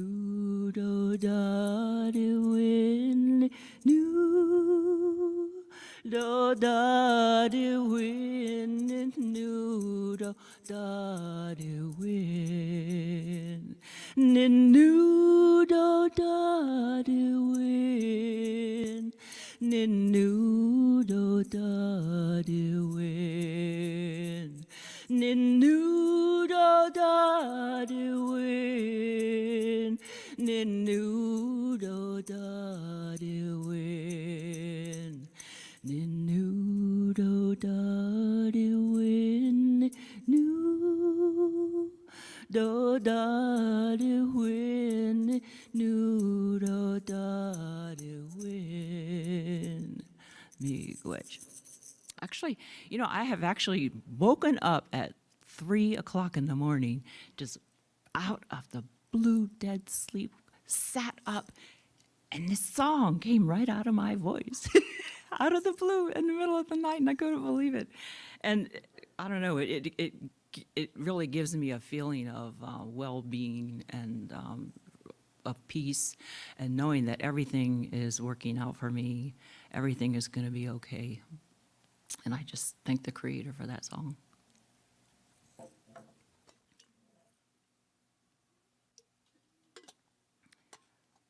The next song I would like to share with you is it's actually from one of our teachings in the Mashomas book. And it after we were given the 7 teachings of from the grandfathers, which is wisdom, love, joy, wisdom, love, joy, and respect, harmony, bravery, humility, and truth.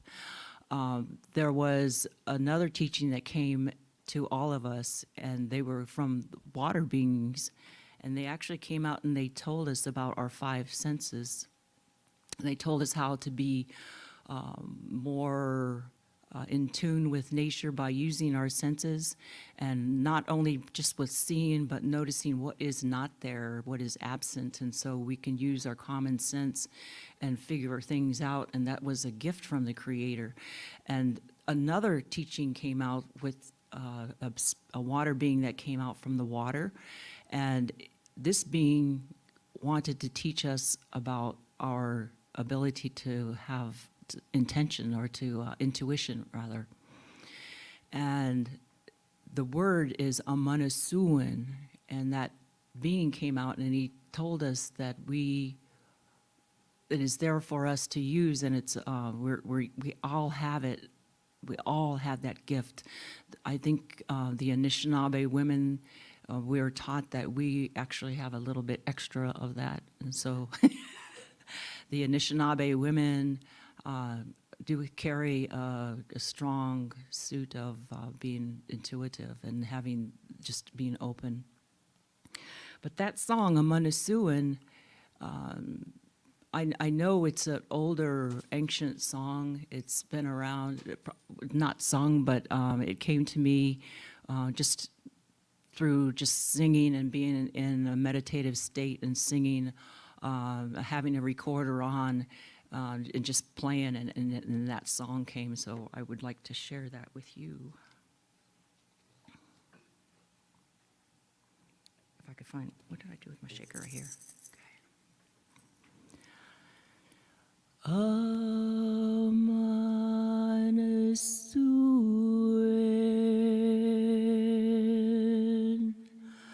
Amanasuan, Amanasuan, Amanasuan. Let's do hello. Amanasuan,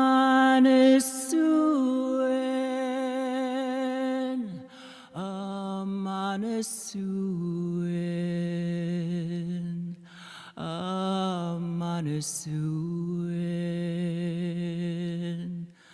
Amanasuan, Amanasuan, Amanasuan,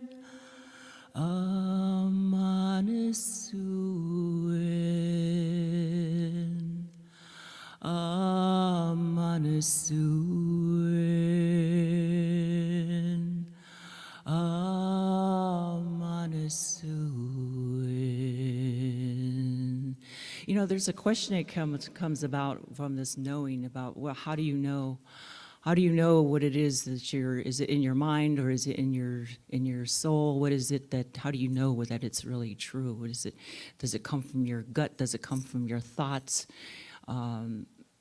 There's some telltale hints of how to tell the difference. And one of those is if you are in a state and you get an idea or a thought and you immediately have some emotion attached to it, whether it be indescribable joy that something might happen, or this idea, or sadness, or you're starting to take it to the next level of what it might mean, that is probably an indicator that it's probably coming from you.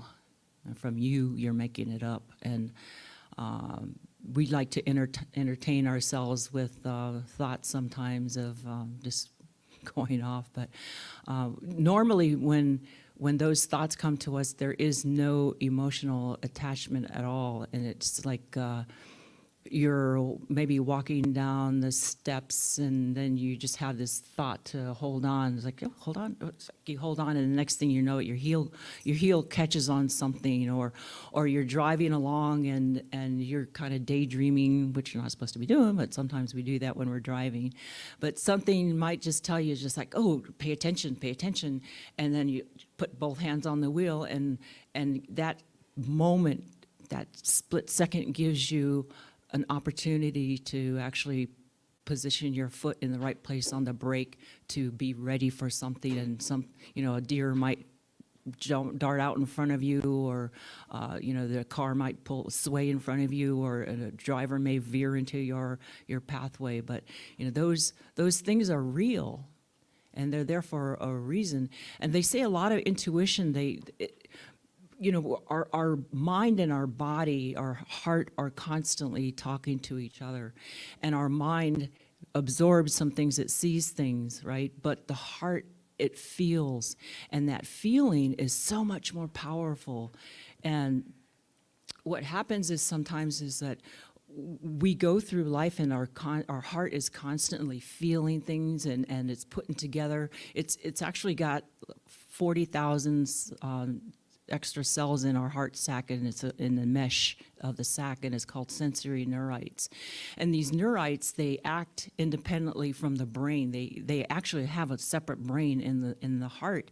They actually work with the brain to tell the brain, you know, certain things that's going on, and that's where sometimes the intuition comes, because a lot of times our brain might not be aware of things, but the heart is, and the heart can make an association and make the brain aware of, like, oh, you're feeling this. This happened like 20 years ago, you know, and something might have happened during that time, but you don't know what your brain doesn't know. It doesn't remember, but your heart remembers. And so what happens is that a spark will come. It's like, oh, watch out for that. Watch out for that.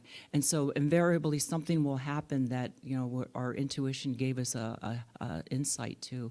So what I'm saying is that the heart also is a memory. It stores and remembers more than the brain. And those feelings that come to us, that's where they may come from a past experience that you may not have been aware of, but your body did pick it up. How much time do I have? 10 minutes? Okay. I don't know if I have enough for 10 minutes, but okay. All right. And so we have that gift that we can call on. It's there.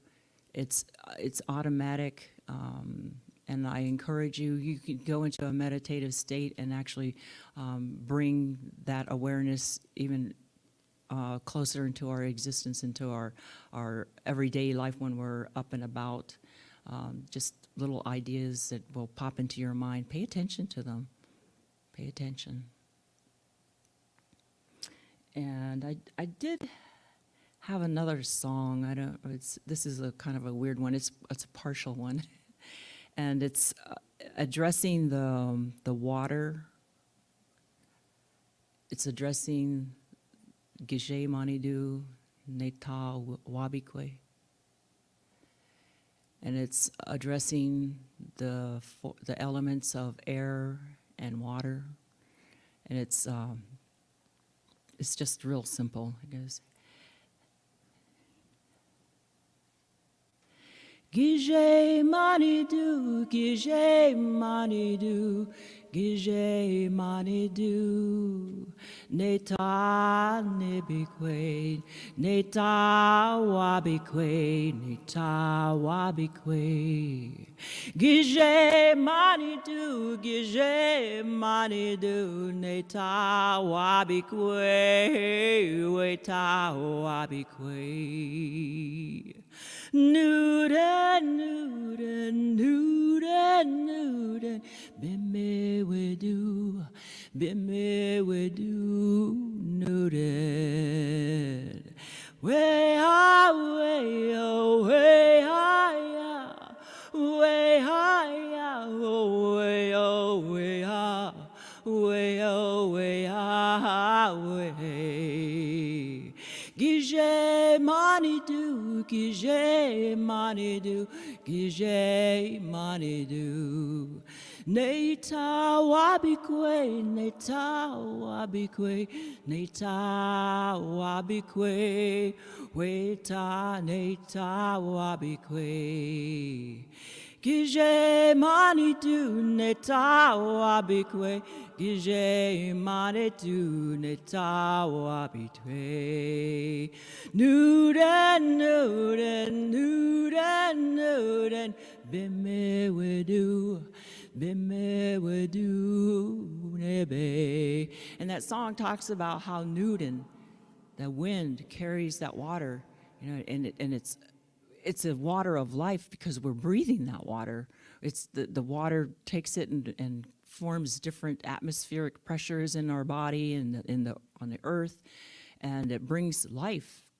It carries life, and it carries actually it carries fire too, in the fact that it's electricity in an electromagnetic form, and so it's very, very powerful. And I just wanted to share that with you, so thank you very much. Miigwech.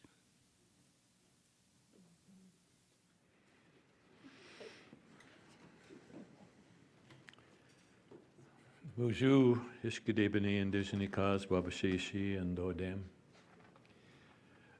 I find this another one of those moments to just rest with what's been shared, the music, the message.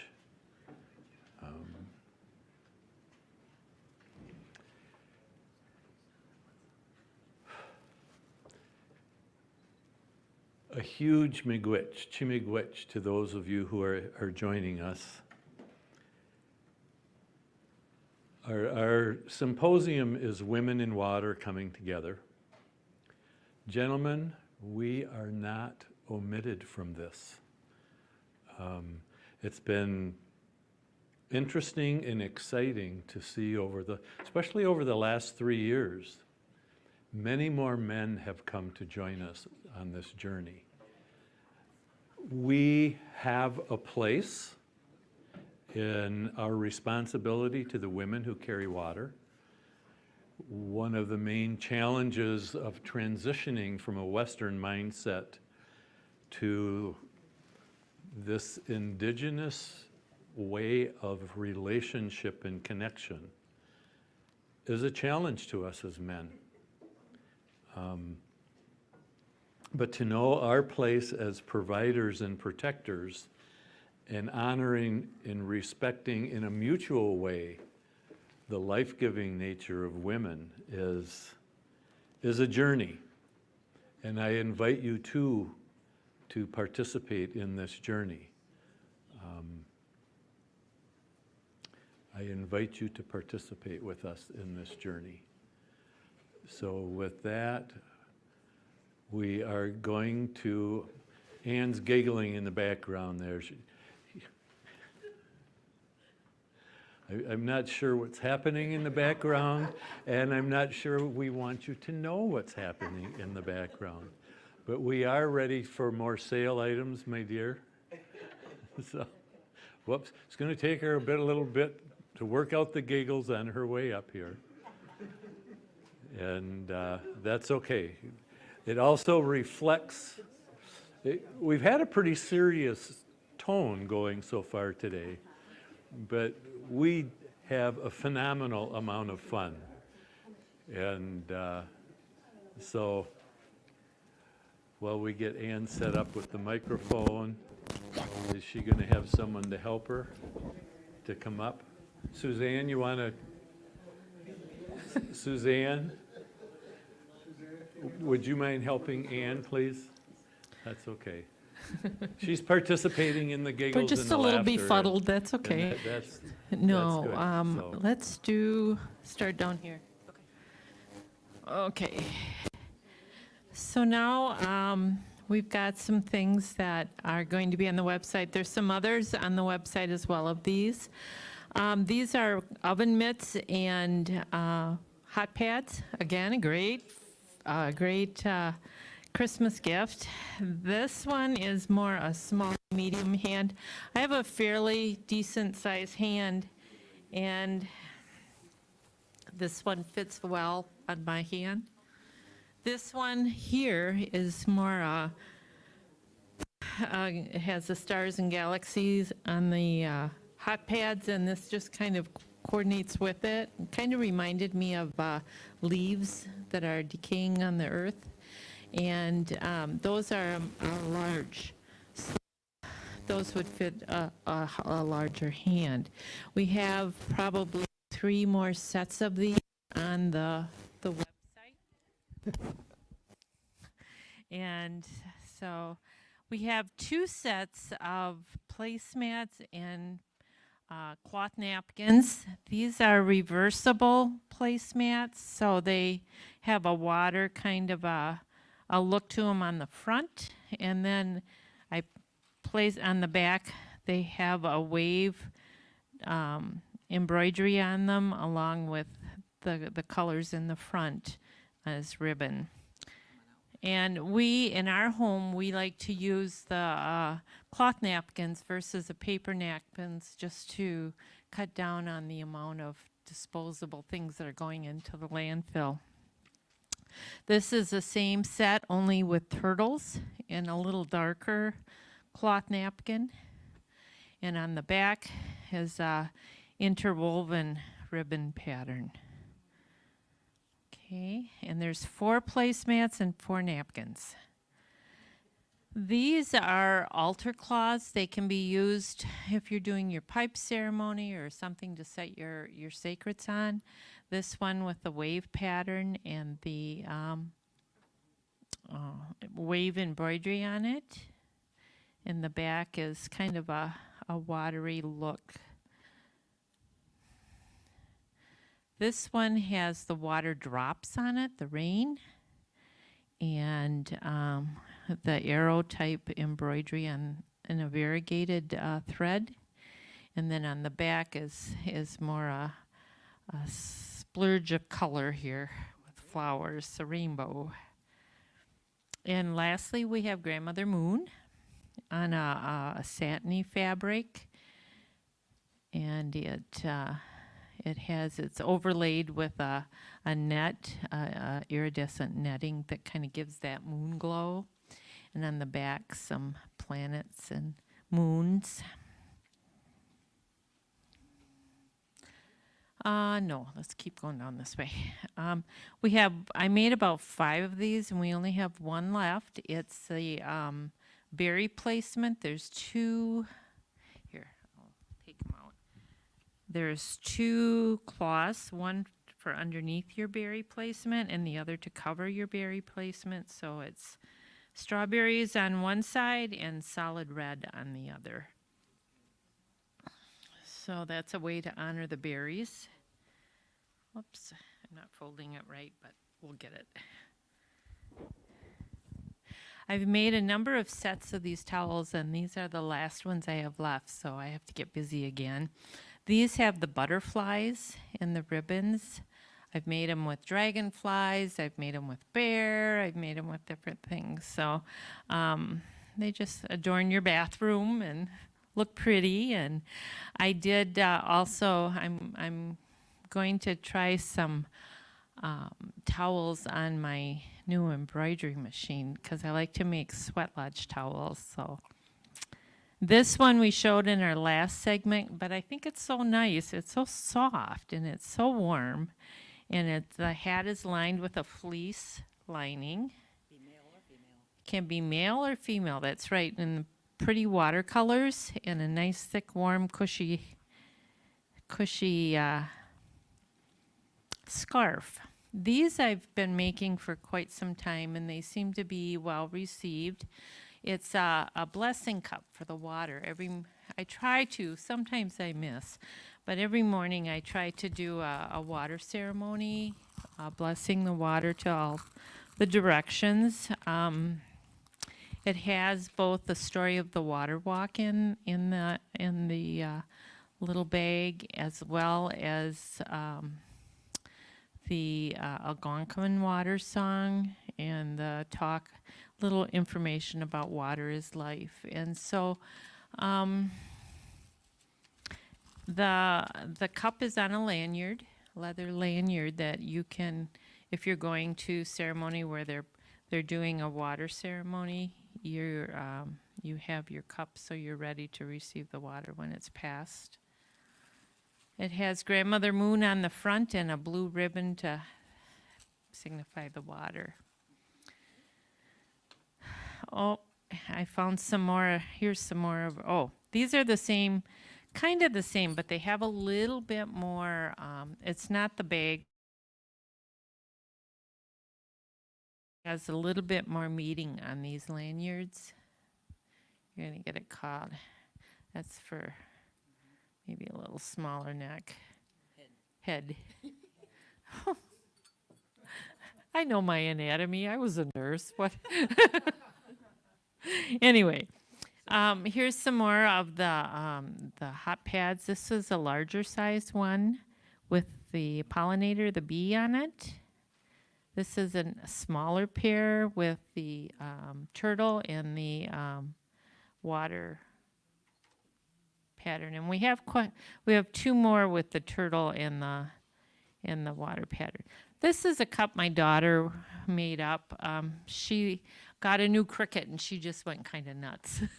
She made up, and this is actually all we have left. She sent 2 boxes full of stuff, and it was sold or given as gifts. So this is about a 16-ounce cup, ceramic. It can be put in the microwave, or it's dishwasher safe, she said. She put hers in the dishwasher and washed it a number of times, and the design did not come off. So 1 mug left. How much time are we still? Okay. These we showed our last segment too. We have a number of these sweatshirts from a size medium to a size, I believe, 4X. They're washable, dryable, a nice zipper front. The front is the Ojibwe word for water, nibi. And on the back, it has Women in Water Coming Together, our title for our symposium.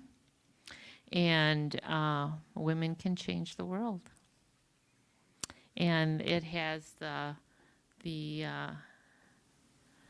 Woman in the Waves design. This was designed by Siobhan Marks and donated to Women in Water, and we're always very grateful for that.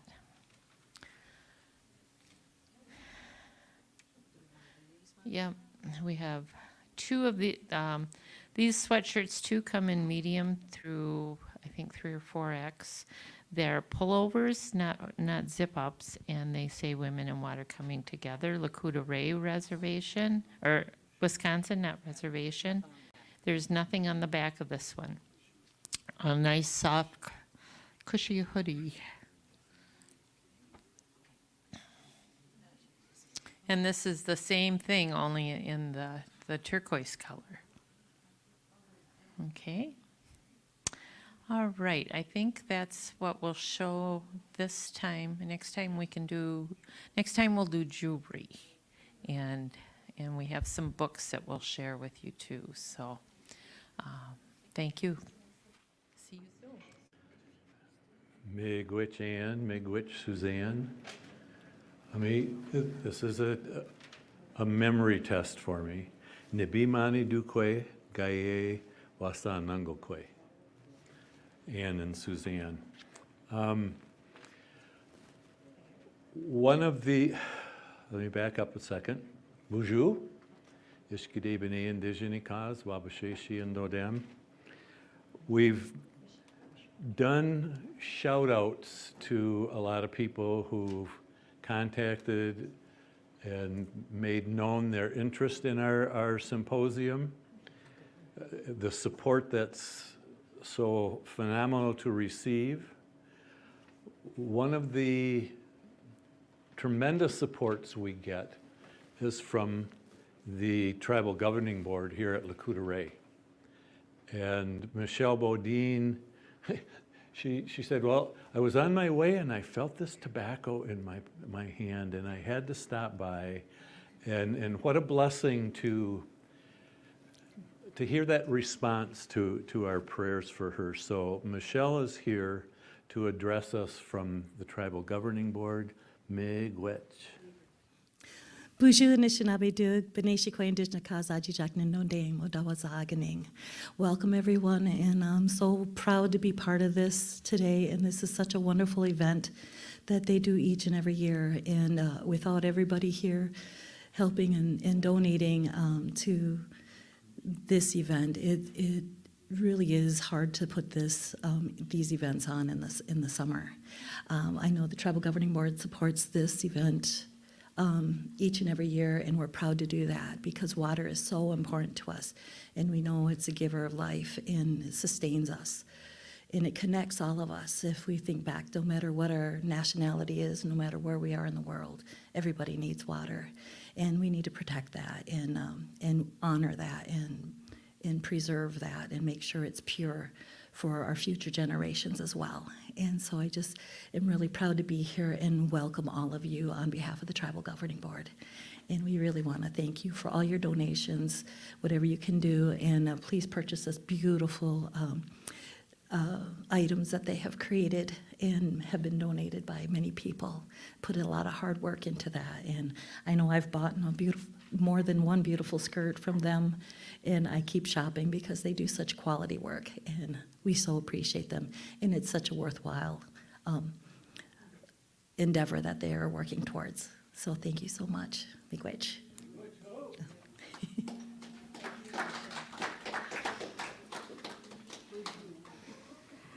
Thank you.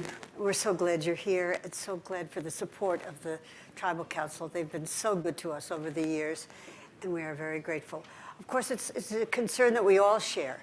At this moment in Dubai, the UN World Climate Change Committee is meeting. I mean, it's about time that people got as interested and as busy as they have. But we're at a really important point in our world history, in our lives, and as you said, we need water. We all have to take care of it. It's our responsibility. And so I want to do a shout out to some people who sent donations. We just heard from them today: William DeBose, Ann Malone, and Erin Rohan. Erin was one of my students at Dominican University. She's a lovely young lady. And also, we have groups that have supported us over the years. Of course, the Tribal Council and the Sisters of St. Agnes, the Sisters of Providence, and the Sinsinawa Sisters have all been very, very generous with their support for us. And in the Sisters of Providence, there's a Sister Joni Luna who has made, dozens of skirts for us, and we have sold them all. Joni, thank you. They were wonderful, and everybody loved them, and they bought them. Larry Gable Insurance in Fond du Lac has also supported us, and the Seventh Generation Fund. I will talk more about other groups that have sponsored us over the years, but I wanted to mention those just now. And then we're in for two treats. Tinker Schumann's coming back, and I want to say some things about Tinker that we haven't said so far. She is part of Ancestral Women, which is a performance group that is created by artist Mary Burns, and she has done weavings, artistic weavings of ancestral women from all of the 12 tribes in Wisconsin. And guess who is the one from Lac de Flambeau? It's our wonderful Tinker, and it's a beautiful thing. I've seen the performance. It's beautiful. It's going to be done again, isn't it? Soon. It's down in Oshkosh right now. In Oshkosh right now. It travels. Tinker travels, and the exhibit travels. She has done a lot of poetry readings and cultural workshops. She has a book, Reborn in the Sun, her first poetry book. She's got a new CD coming out and a new book, and I don't know when you find time to do everything that you do, but she is my sister and my good, good friend. Tinker Schumann will tell us the word of the day. Okay. Bonjour, Ndenaway Maganug. Miigwech Queen, Indigenous Cause, Dodam, Miigwech, Waswaganing, and Dunjiba. What I said was my name was Eagle Woman, and I'm from Lac de Flambeau. I'm at, my Dodam is Miigwech. Can I just move this back a little bit? There you go.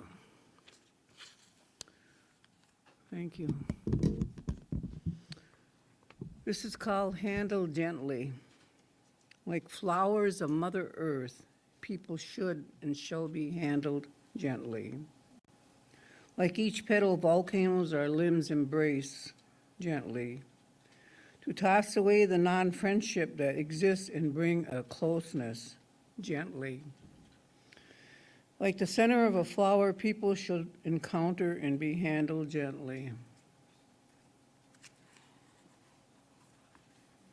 This is for Minomani Dukwe, Elizabeth Vetterneck. She's in the spirit world right now, and someday I'll see her again.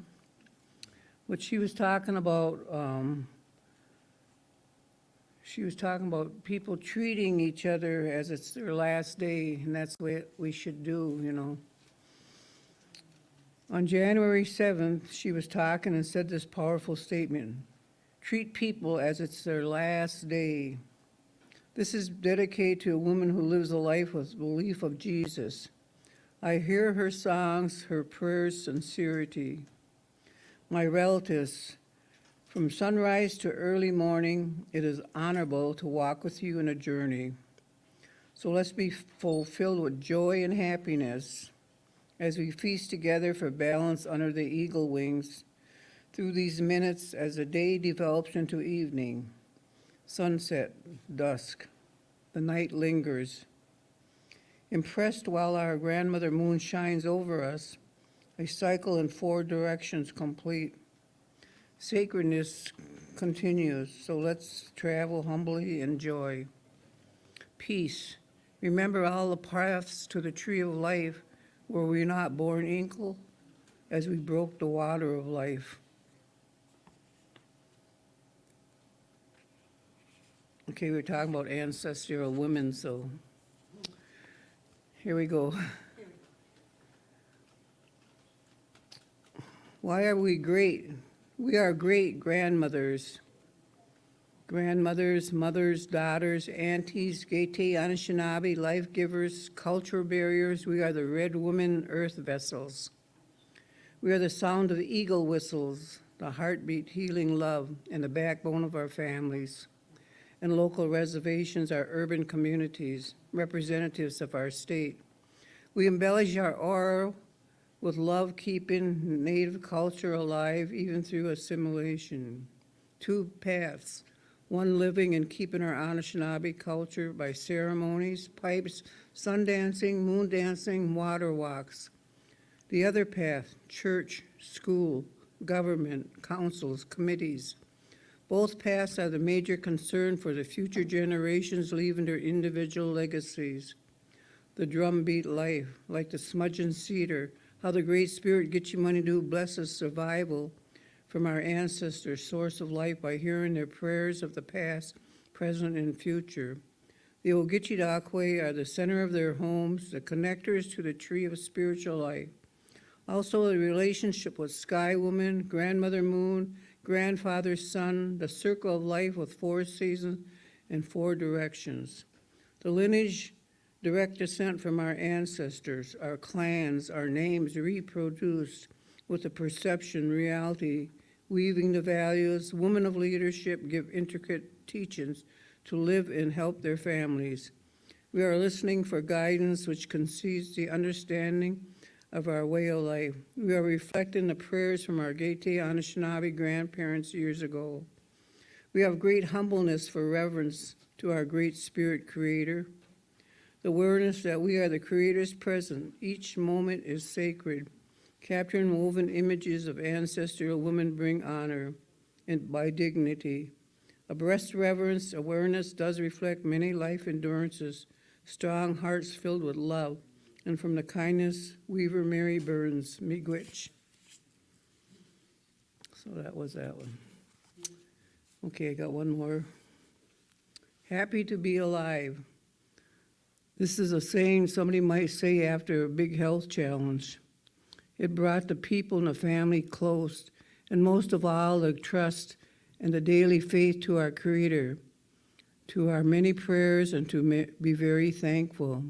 My friend told me the second chance will do it better. I strive for the invisible growth. I sing songs to harmonize and let the spirits know I'm very grateful for their presence as they listen to my prayers, Miigwech. One time on a reservation, I looked out the window, and in my view was a glorious eagle flying over the lodge. I know that prayers will be strong for the ones in need. Baboon, in the winter word, is Ojibwa. It is a season of comfort, a blanket of wonderful snow, to give our Mother Earth some rest and peace. The quietness that stretches out over the land, it brings strength. Down the village road, I hear the sound of the drum, bringing strength and healings. I sure respect the singers that are blessed with the songs. Yesterday, my grandchildren were all at home, and they filled it with sounds of living. What awesome sound of beauty and growth. Keep the love coming, awesome grandchildren. Thank you. Miigwech. Stan was talking about Greg was talking about how men contribute to this, and I want to just mention a few. First of all, helping stand today are Ed, Mary Ellen's grandson, and Tom, my grandson, and out at the fire, my son, and out at the fire is Mason, our grandson, taking care of all of us by tending to the fire. And Jim is out there also from Fond du Lac. So we are very blessed. I am blessed because my husband Neil has taken care of me. I've had a little bit of illness in the past few years, and he's been able to take care of me. But one of the friends that we made at the Women in Water is Mark Milos, and he's here to talk to you today about what am I doing for the water. And Mark came a few years ago with his lovely wife, Irene, and Neil and I got to be friends with them, and he has now joined our committee, and he's going to be part of this conversation right now. What am I going to do for the water? Thank you, Kathy. Yeah, my name is Mark Milos. I'm going to, how's that? Is that good? Okay. Mark Milos, and just want to talk about my journey of personally and feeling the power of the water and how important it is, and how I've tried to listen to the Spirit and work with others to protect water over the years. It's kind of a long story. And it's also a journey from my head to my heart as I've worked with people and been able to learn from so many. There was two experiences that really showed me the power of the water. But I'm going to do a little introduction. I'm a retired dentist, and a lot of my training was molecular biology. That's kind of how we do it. But water is just something that it's almost too big of a subject to talk about from a scientific perspective. There's many other ways. But all living organisms are made with water, as we all know. Interesting that human beings are about 60%, according to the study I saw. Fish about 80%, and our plants relatives are about between 80 and 90%. And I think the most important thing I want to emphasize is that water is necessary for the chemical reactions that occur in every one of our cells, every single one. So our brains and hearts are important, and they're 73% water. Our lungs, which are also important, we use to give praise, are 83% water. So we have this magical compound, and I'm going to talk a little bit about capillary action. It's kind of a big words, but it just means that water is sticky. That's all it means. And in other words, water molecules, they really want to stay together. And they're attracted to other substances, so they are a solvent. So what does that mean, really in real world in our circulatory system? It means that this adhesion in water actually counteracts the downward pull of gravity in our circulation systems. It's actually pulling up the nutrients as it goes. And plants and trees is interesting, really use that capillary action as well as us. The plants put down the roots into the soil, and basically they take up the water from the soil with the nutrients. As one molecule goes up, it encourages the next and encourages the next. So my awakenings with water, one is kind of a smaller picture, just my world as a dentist. I was lucky enough to be trained to fix a lot of stuff. Do a pretty good job on almost everything. But probably the biggest shock that I had was just that some of us, as we age, especially with the medications we're given, have side effects, and they decrease the water in our body. And as a dentist, what that meant to me and what I saw is that it decreased the water in our saliva. And so I would see people who did not have enough water. The saliva has cavity-fighting properties, and it would just, they would stop. The cavity-fighting properties were there, but the water wasn't there to adhere to the teeth and the structures. And it was just very, very humbling. You know, we kind of like to fix things, at least I did, but that was just something I couldn't fix. But another real powerful lesson to me, back in 1995, I went into the Himalaya and I did volunteer dentistry for a month. Wonderful experience. But to be in a country where there wasn't one place where the water was safe for me to drink, there was nowhere. You could go to the finest restaurant. You had to have bottled water. Couldn't even use it to brush my teeth. Part of it was the people there had basically the water was so toxic that people either died from infections or they built up enough immunity. And I just remember trekking and small villages, and the people would come to me and they would want to honor me in the village, and they would say, "Will you have tea with us?" And I just remember having to make that decision. If I drank the tea, I was going to get very ill. But if I didn't, I'd be refusing their hospitality, which was even worse. So I always took the tea, and I had antibiotics along, and that took care of that. So, but I brought that home with me, and this is kind of before some of the water issues have gotten into our prominence nationally. I just realized that this could happen to us too, even though we have so much fresh water here. We have the Great Lakes. I could see multinational corporations. I could see a lot of agriculture, a lot of things that could poison or destroy our water. We see it in Flint, Michigan, but we see it somewhere else. And so I really had this passion for wanting to protect it. I didn't know what to do. At the time, I was pretty quiet, very soft-spoken. I was not a leader. But a large chunk of the Wisconsin River came up for sale, 2.5 running miles of I shouldn't say wilderness, but wild and natural lands, 1,600 acres. We found out a week before it was to sell that the people who were buying it secretly were all friends of Governor Thompson, who was our governor at the time. Pretty powerful guy.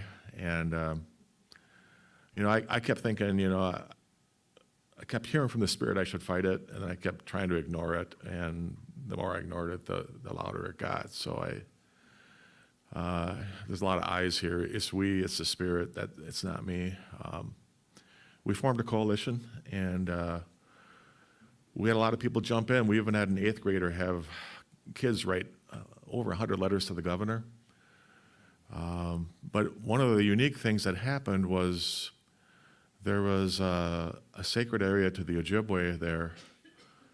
I'm going to call it a Manitou area. I don't have the words for it. I apologize. But I learned of it, and I remember thinking at the time that, we could use that as publicity maybe to preserve that.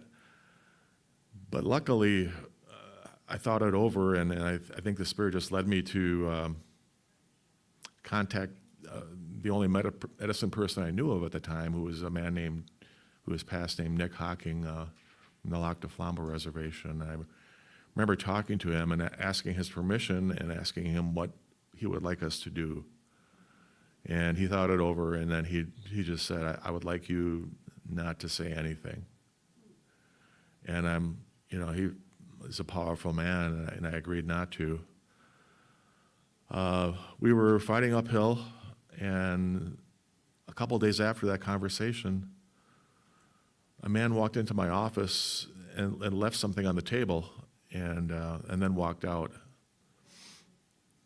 And my staff gave it to me, and I opened it, and it was somebody from the Department of Natural Resources who had the courage to, I guess, to step forward.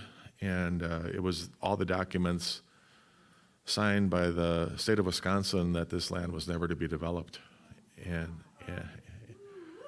so it was so gratifying. And I think it got known around circles that, this was going to be a political mess if it went forward. So the Joint Finance Committee voted unanimously to give us the money, which was unheard of, to purchase the land. So some years went by, and this is again in my home county of Lincoln County. There was a Girl Scout area that served girls in northern Wisconsin, very important because a lot of them didn't get to travel much.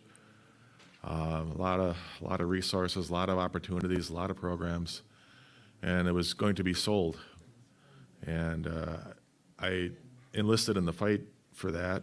Again, an uphill battle, and I didn't know where to go.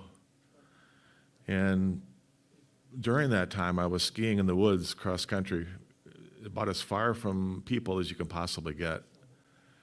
And I ran into somebody else skiing out there who was an attorney. And I talked to him, and he gave me some strategies on how to deal with the board and basically educate them that they had liability to do the right thing. Without that man and meeting him out there, the Spirit, I think, took me there, we would not have won. It's a long story. We got them into a meeting, and I was threatened with a lawsuit for slander. But I did get a chance to talk to the board, and I asked for a copy of their financials. They said they didn't have to give it to me. It's none of my business. And luckily, I knew it was a 501c3, and that I had legal right to it. And that started the ball rolling. And when it all got done, it turns out that the man who was in charge of that Girl Scout camp was embezzling money and was selling it off, for different reasons. So just so grateful for my fellow citizens who joined up, and I just want to encourage everyone to speak up for the water, as people have done here, as so many people in this room. It's easy to feel powerless, but we have the power of prayer. We have a lot of power as a community. And even though, like me, you may feel weak and like you don't have a voice or you don't have words, it's what's in your heart. Speak from your heart, and you will find like-minded people. How am I doing for time?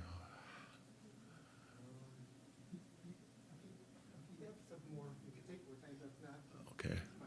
Yeah, I think that's all I have to say, and thank you for the honor and privilege of the invitation.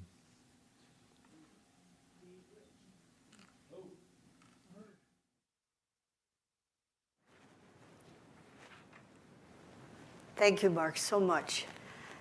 And it's so interesting that if you are open and listening, the Creator will put a person in your path or an experience in your path that will make it worthwhile.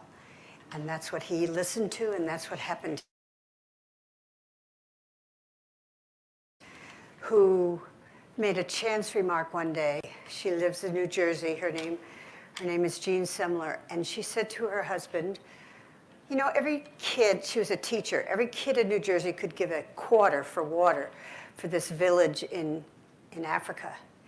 And it just was an offhand chance remark, and they followed up on it. She got $72,000 for water from the children in New Jersey. And then they built a well in this village and helped the women build cisterns on their roofs to collect water.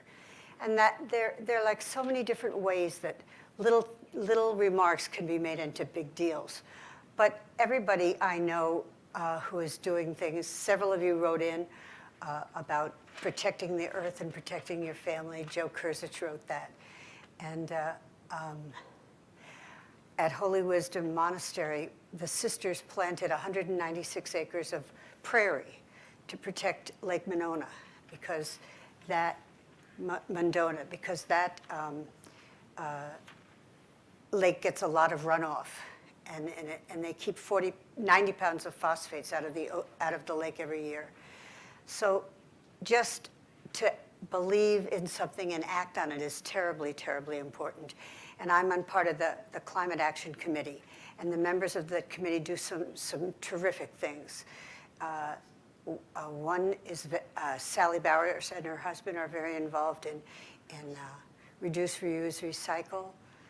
Terry Larson is also involved with the organizations in the area. And if you would write in what you are doing for the water, I would be very grateful. And I'll try to announce it during the day.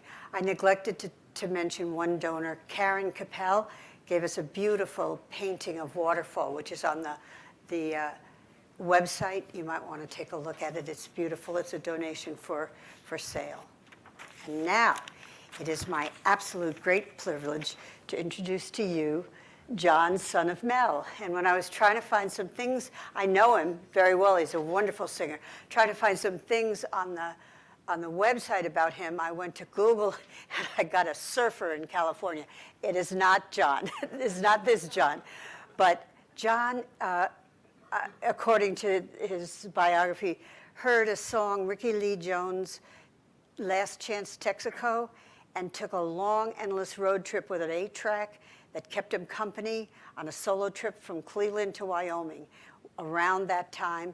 And it involved a lot of crazy things. And so being alone sometimes was preferable to some of the hitchhikers he met. But now he has a whole entire album of road songs, of stories of experiences and people that he has met on his road travels. And so I think you're just going to really enjoy hearing from John. Thank you, Kathy, and all the women that I get to stand behind and help such a noble cause. I've been asked to speak about how my music connects me to spirit and to Mother Earth, and I try and do as I'm told. So there may be hope for me yet. But as I thought about what am I going to say, I thought about mapping it out and writing it out, and but the truth is, I have no idea how a song works. I have no idea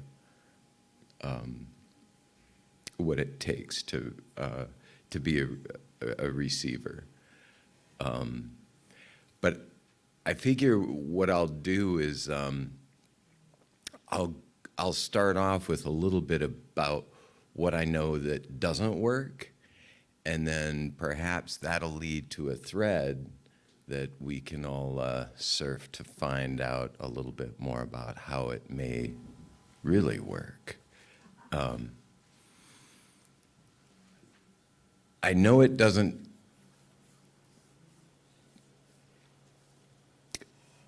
It comes from, I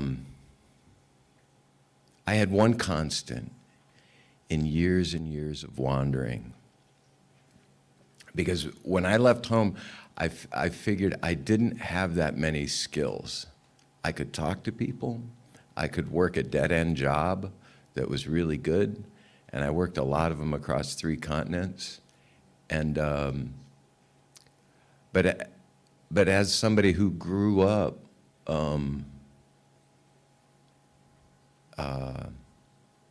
colonized, you know, we grow up as citizens of empire, there there's a lot of fear in that because there's an infection to be a citizen of the empire, and that means that there's never enough. And so feeling that there's never enough, I felt like, well, I gotta lie, cheat, and steal, you know, to help make ends meet to all these dead-end jobs. And that can work for a while unless you have a conscience, you know. And something wasn't working. But in all those beginning years of wandering, in those 10 years, the one constant in over 30 different occupations, from fishing boats out on the Aleutian Islands to night janitor work, to catching chickens, to kitchen prep cook, the one constant is that I always carried a journal, and I always wrote, and I still carry pens. And and it was all gibberish. I mean, it was nasty. It was nothing worth keeping, but it was grist for the mill, and it became some kind of a map that told me that while I thought I was busy getting lost, what I was really learning was that you really can't get lost down here. You just get harder to find. And so don't get harder to find, John. Get easier to find. And so I was gifted a guitar. And that guitar, I ended up, I got kicked out of a town out on the Aleutian Islands, and I landed in Anchorage, Alaska, with $7 to my name in January. And I lived out of, you know, back then airport security wasn't that bad, so this was pre-9/11. So you could find little cubby holes in the airport. So I camped out in the airport, and then they ran these free shuttles into town, and I would take the free shuttle into town, fill out job applications, and then go back out, and that's how I found work. I found a place to live, found this guy who took me in, this ex-logger, who had a spare bedroom. Got on my feet. I'm looking, hey, this is pretty good.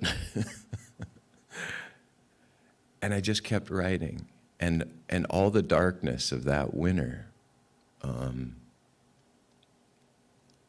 I heard music, because I felt like that's where I was living. I was just living in this darkness. And I heard music in that darkness. And it delivered me into the spring, I guess. And everywhere I went, I thought would be somewhere different.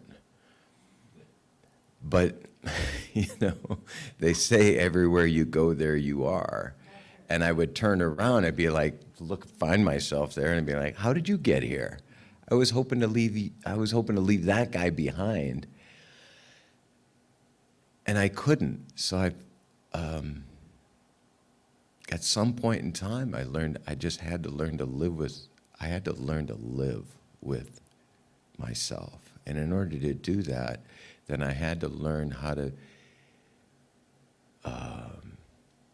decolonize, I guess, the heart, the mind. Quit looking at everything as what can I take from here? Because that's what the empire does, right? Everything is a resource, something to exploit, something to take, and and the best takers are the ones that we reward.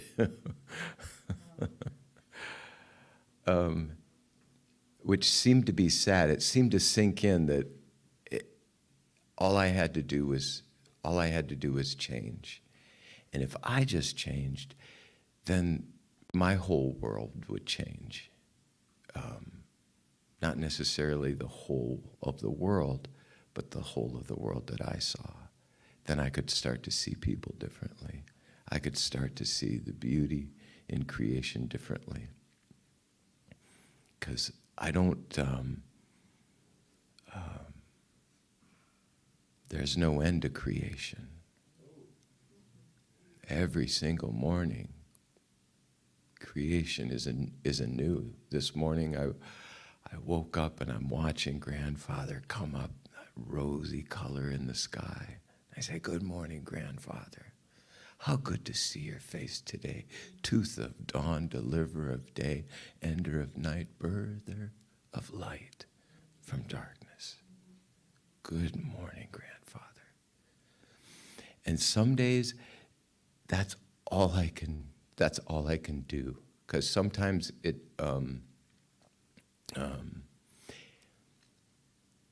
feels dark a lot of the times, and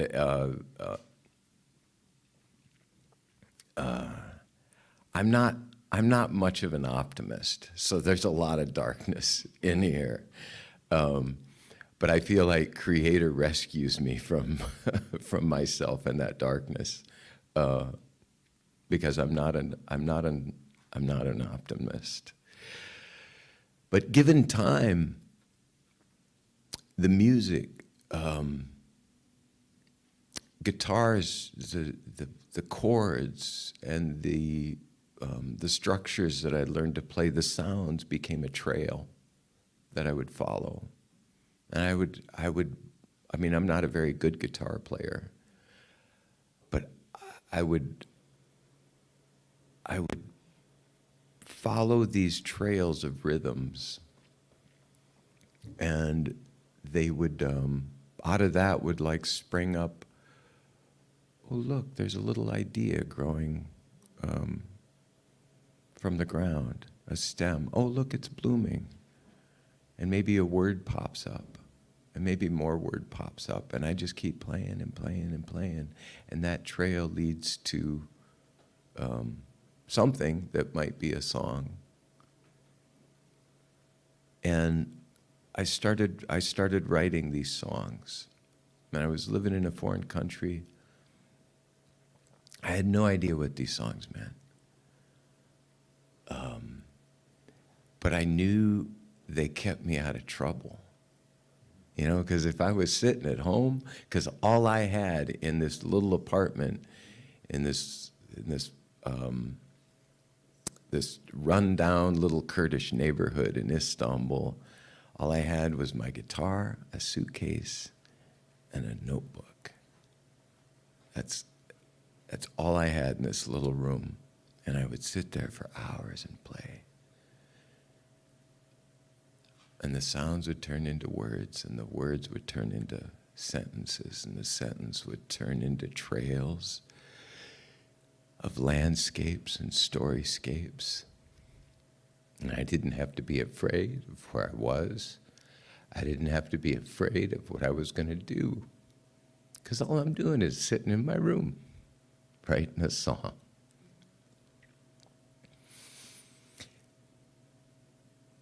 And these songs became constellations, because I never liked where I was. And I always thought that I needed to be somewhere else. So when I would lead me somewhere else, I would fight that. I was like, why am I here? I don't want to be here. So after 15 years of wandering around and around and around, I end up back in the Midwest, which is somewhere I never wanted to be. That's why I left. And somebody said, well, John, you're a prodigal son. And I'm a word guy. So I thought, well, I've always heard that word. And I had always heard that it was a prodigal. all right, I know it from that story in that long ago book that prodigal, the definition that I had for prodigal was somebody who had left home, made a mess of things, and then came back. But it goes much deeper than that. Prodigal, I had to look it up in the dictionary. Prodigal means recklessly wasteful. Recklessly wasteful. And that's who I was. As a colonized soul, I was recklessly wasteful of all the gifts that my Creator had given me, using them to try and get ahead, to try and take more than I give.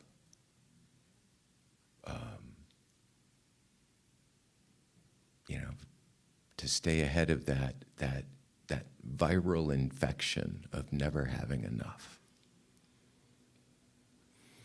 And so I ended up here, and I fought being here. I did not want to be here. I still had my guitar. I still sat and played songs, but it didn't keep me from getting into trouble because coming home just meant too much. It just felt dark. And so I happened to be invited to go up to Red Cliff. Actually, I was in jail, and I was offered an alternative to revocation. And they said, if you want to take a trip, there's a little house up on the Red Cliff Reserve called the Mishoma's House, and that might do you some good. And so I thought, all right, I'll go. And it was, it just happened to be the 25th anniversary of the founding of Glyphwick. And so there was a reenactment of the Spirit Run. And I said, I want to run. I want to run because I've been running for 20 years. And I don't want to run away anymore, but I want to keep running because I like running. And so they let me run the Mishoma's House had like 8 miles of it to do. And they said, well, John, other people would like to run and walk too. And I was like, oh, I don't want to prevent anybody else from running, but I want to run the maximum amount. You just put me on there and I'll run to wherever. Just tell me, like I was told to be here today and to do this. I take instruction well. I try to take instruction well. And so they let me run the whole thing. And then that night there was a feast, and the next morning, there was the most beautiful water ceremony. I'd never been involved in a ceremony like this in my entire life. There's a big circle of us standing around, and these women came in ribbon skirts with water and copper kettles, and they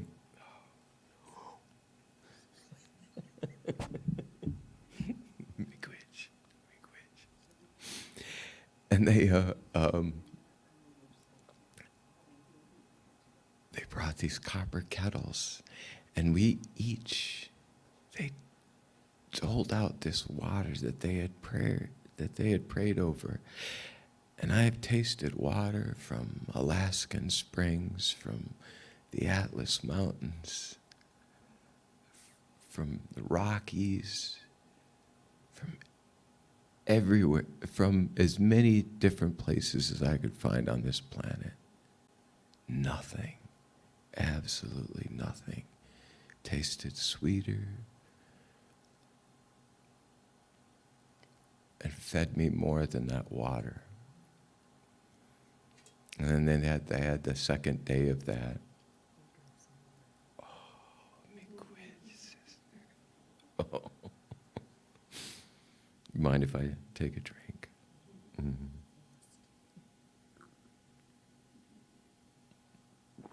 Sweetness. Miigwech. And guys at the Mishoma's house told me, well, if you want to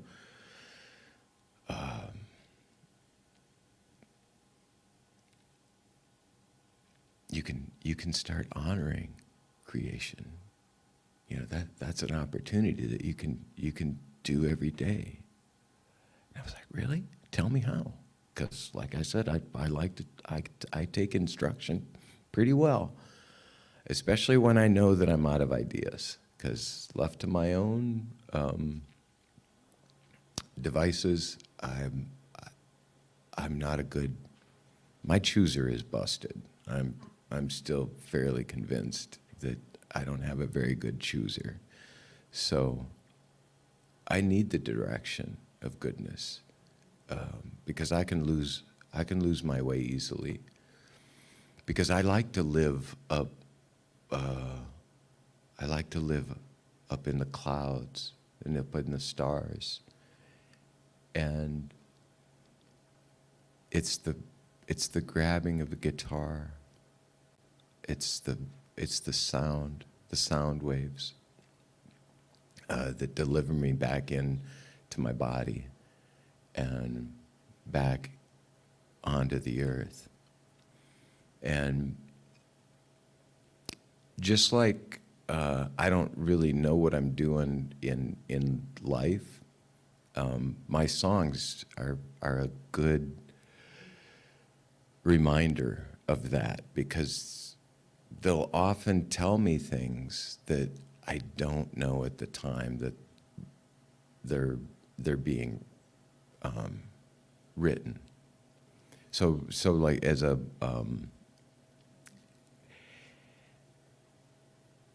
and it's only when I look back that I can see that, oh, this is what that song is trying to tell me. This is what those songs, because now I have a body of material. And those songs have become constellations,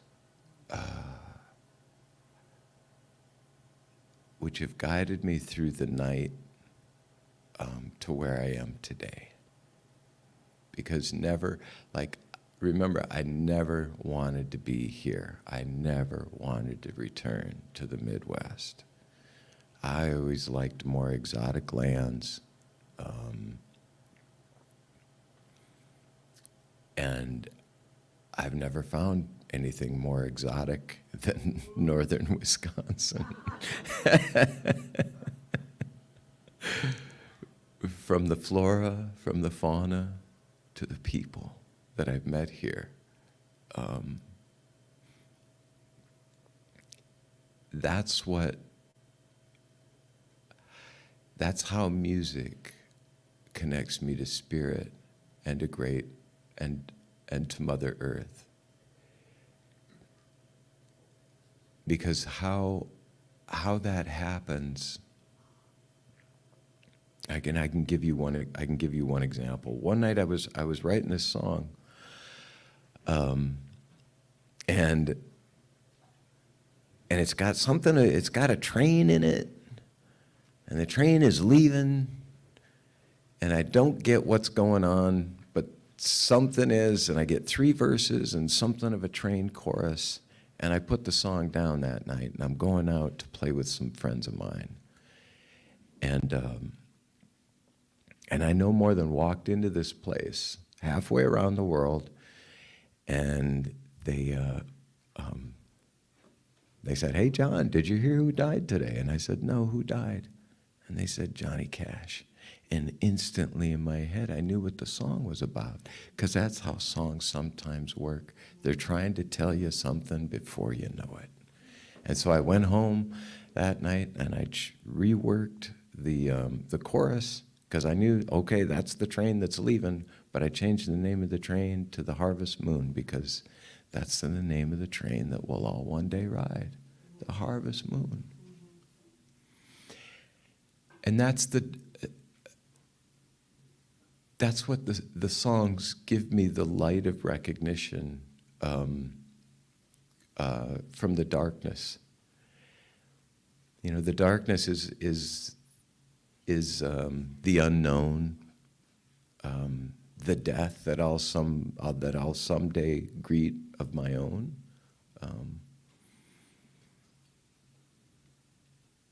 And there's grief in that. And the light is the praise of the living that I get to do today. Because grief is the praise for the things we lose, and praise is the grief that we give for all that won't last, and nothing lasts. So I ride the road map, the constellations of those songs back here to the Midwest, where I get to live the rest of my days, where it helped repair my relationships to my mother and to my father and to the rest of my family, and where it helps give me a place where I belong. Because I always thought I spent a lot of my, the majority of my life coming to, just coming to, just becoming aware, growing aware, and I think that's where the writing and things come from. This segment of my life that started 15 years ago is continued into coming to, but now it's coming home. I get to be home. And it's hard to be home because you're with people that know you really well. And you know them really well. And the problem with that is that when you think you know somebody really well, you don't give them the chance to change. You got them set in this little prison of identity. I don't want to put anybody in prison. So I get to learn how to do that too. I get to learn how to come home and free these people who I thought I knew my whole life, but that's the essence of creation, isn't it? Is that it never stops. There's no stasis in creation. It's always in motion. And what better way to gift creation than the goodness to let it grow in another direction, in a newer direction, in a direction that I don't even see, because that's how the song of creation works, is it's trying to tell me something before I even know it, just like the songs that I write. And I think there might have been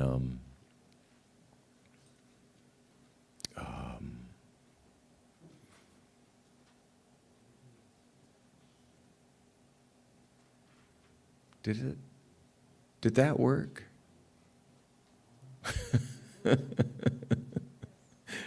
That's it? Yes, I feel like, that's what,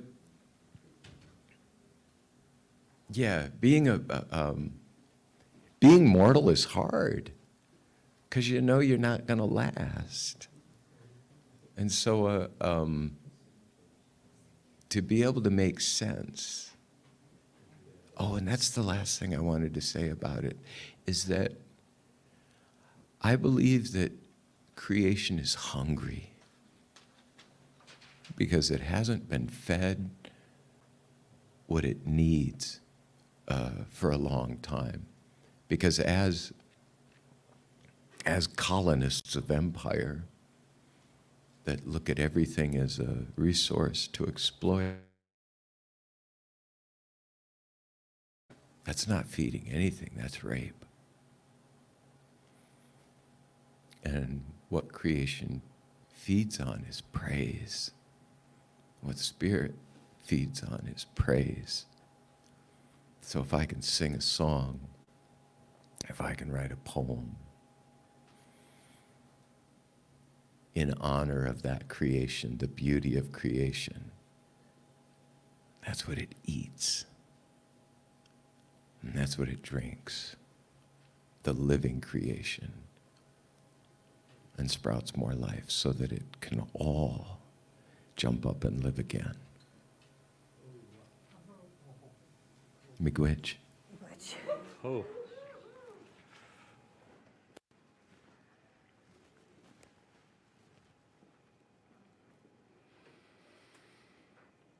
Oh, deep breath. A huge breath of gratitude. John, thank you. Feeding creation. Buju, Ishkide B'nai Indigenous Gods, Wabasheshi and Odem. John, I think you went a long way for me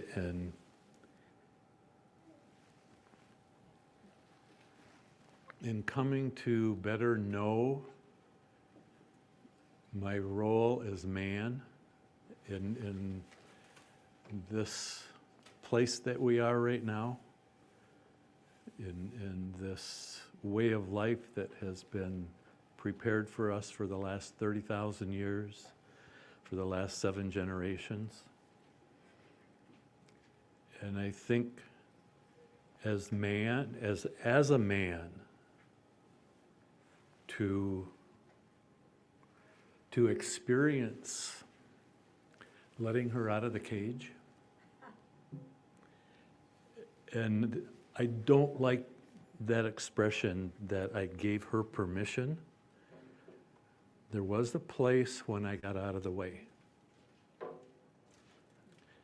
and stood back and marveled. And I think that's why she just said it a couple days ago. She said, you know, I get up and I pinch myself sometimes about who we are after 53 years. And you really painted a beautiful picture of how to mutually allow each other to create and still enjoy our relationship. It is possible. It does take work, but yes, miigwech, miigwech, miigwech. With that, Ann and Ren will share more of the sale items, and I'll get out of the way. I have to say, John, a lot of your words really touched a deep place. Thank you, miigwech. And speaking of that, John very generously donated some CDs that he has, John, son of Mel, and they, yes. I wanted to say on the cover of the CD, there's a little booklet. He shares more of his story so generously, and the songs, it has the titles of the songs and a short story. I'm sure it's a long story, but he has a short story here of how the songs come to him and what they mean. And I think they're very, very special. He shares much more of himself than simply music. He lets us see into his heart, and that's greatly appreciated. The CDs that we're going to show that are for sale today are not on the site yet, but they will be later today. And there are a couple more. Mm-hmm. We have 2 other, and you can take a little bit of John home with you. He's better known as a performer as son of Mel. Okay.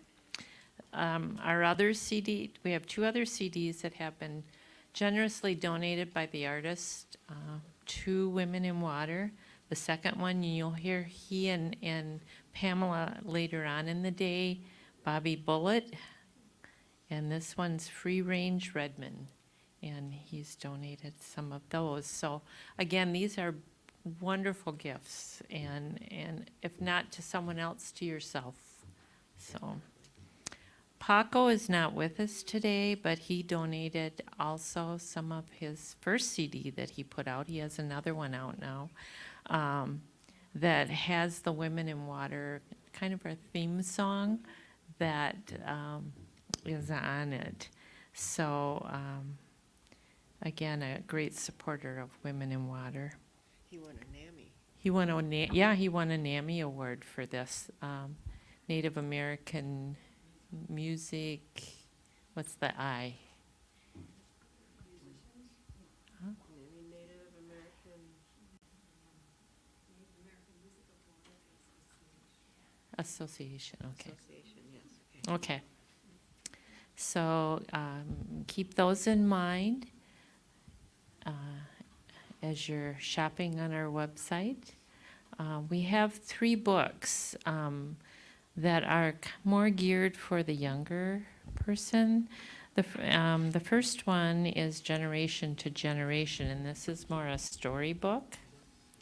It's a short story of Native tradition, and this can be read to, or your child can share it with you reading. So it's a beautiful story. The other is a child's Mishumas book. There's 2 of them done by our Grand Chief Eddie Benton B'nai Iban. And it's a history coloring book of the Ojibwe Indians, the creation story. And this one is about the history coloring book of Ojibwe Indians. This is book number 4, The Earth's First People. So these are lovely gifts for children. Okay. Tom, if you could kind of zoom in, we'll look at some of the jewelry and things. These medicine bags were all made by Joseph Many Horses in Maine, Fort Kent, Maine. And Danielle also helped with these, so I don't want to leave her out. Danielle LeBlanc, and they're each shown individually on our website, so you can choose which one you're most drawn to. This one has a little turtle. This one has an arrowhead. This one a feather. This one has some beautiful turquoise. And they each, or some of them have pony beads, and they all have the hair-bone necklace with different color pony beads and copper beads. I'm not sure. On the website, they have the length of them. Down here we have these as well. Were made by Joseph in Fort Kent. They have various type of hair-bone beads and they all have the copper bucket. And the copper bucket to me signifies honoring of the water protectors and the water walkers. And it also brings to mind the words that Josephine Mandaman shared about what will you do for the water that was challenged to the people. So that's what that represents, and that's why I put them on my skirts as well, because we want to honor those people that are standing for the water. Up here we have the medallion, is that what beaded medallions. These are hand beaded medallions. Again, each one is shown, can you see that there, Tom? Mm-hmm. Okay.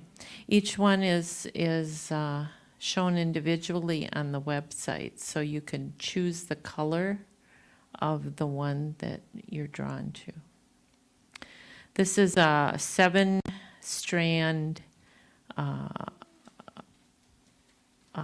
beaded necklace with crystal beads.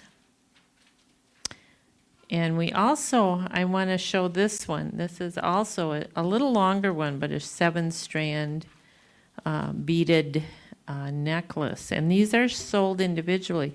Ren made these beautiful beaded and porcupine quill earrings that match it beautifully. So I just felt we should show that. Okay. We also have another pair of Wren's. Maybe you want to talk about these instead of me talking about them since you made them. It's the peyote stitch on top and the porcupine quills, which people would bring me. They would find porcupines that got hit on the road, or sometimes I would find them. So the porcupine quills are, I guess you'd say, harvested locally, right here from LCO. I clean them up and use them. Try to honor the animals, honor the porcupines, as well as, having beautiful jewelry. Mm-hmm. We have 2 arrowhead, I only have one up here, but we have 2 arrowhead necklaces on cording with the pony beads, and these are brass, not copper, beads in between. This is just a really pretty delicate, I'm looking to see if, I think those are that's real turquoise and copper beaded with white ivory colored beads. Another one that has the hair bone, black hair bone with the turquoise and, again, brass beads. This one was done by Wren as well, correct? Yep. Would you like to talk about this one?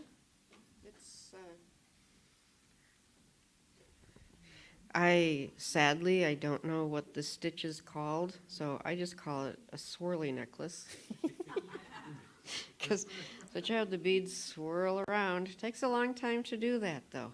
It's a great meditation, though, for me. It's a great meditation, just going along. And then it has the shell pendant hanging from it. Okay. And then we have this set. This will be the last one I do, I think. Maybe this one, too. This was made by Greg. It's got the glass turquoise colored beads, and then it has 4 turquoise metal feathers, and then a set of earrings with the feather as well. And this is it's a shorter necklace, more chokery. Chokery? Chokery. I just made a new word. Yes, it works. Okay.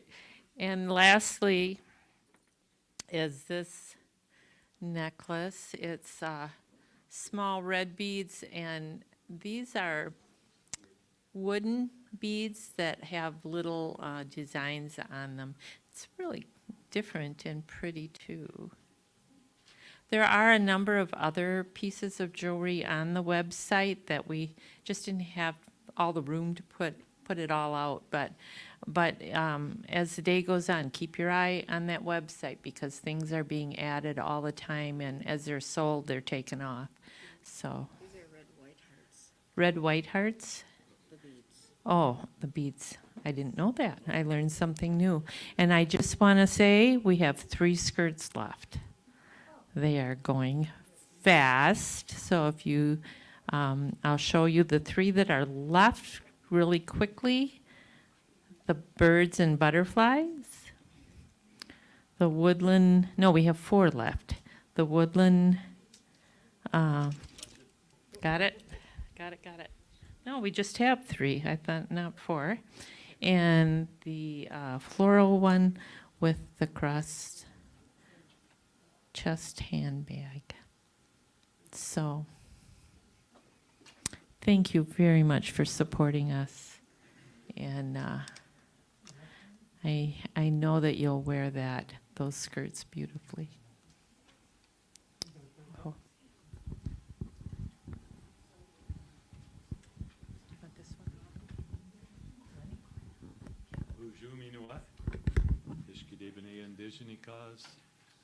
Hold on, we gotta activate this. There's action going on behind the scenes here. We're good. We got thanks. So, Bujuminua, Ishkadevane, Indigenikaz, Wabasheshi, and Dodem. Again, a reminder, this is what love looks like. I brought my drum beater just as another reminder, because Ren talked about harvesting the porcupine quills. And at one of our ceremonies, probably 2 years ago, Mary Ellen watched us with our sacred articles and reminded us the stick we would consider dead on the ground now gives us life.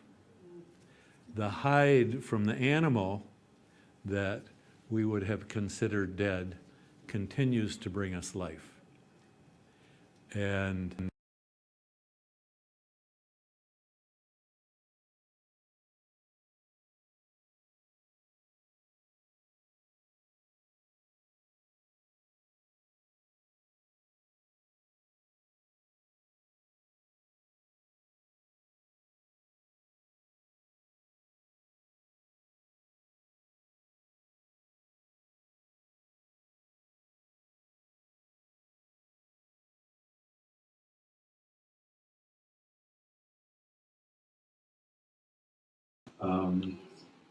has been part of bringing music to the Ojibwe people for a long time.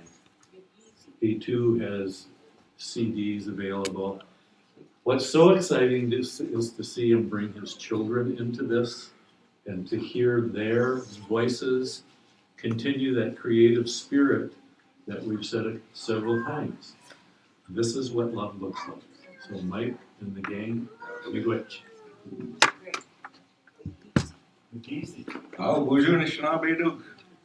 Binoy magin dug. Migo Abiinooji-Aki kagweju miguyang ma. Be nagamoyang be nagamotang guyeg. Migwechu inin be basic be nasa kawyang ma. Be bizendawiyeg. Bizendawiyang sudu. Shke mimo nij ingyo nini janis sag. Mimo basic and danis. Ogi magi shugukwe. Ishinakazo minima. Way to basic meow in Guzis in the square jargon and on now and ose is in a cause of Chking waiting in Guzis up going to my see look on the metal basic give. You'll be in Dwayne again with it with Danang. Way to basic Michigan in Gijag. We will not go more to our known as Shanabin.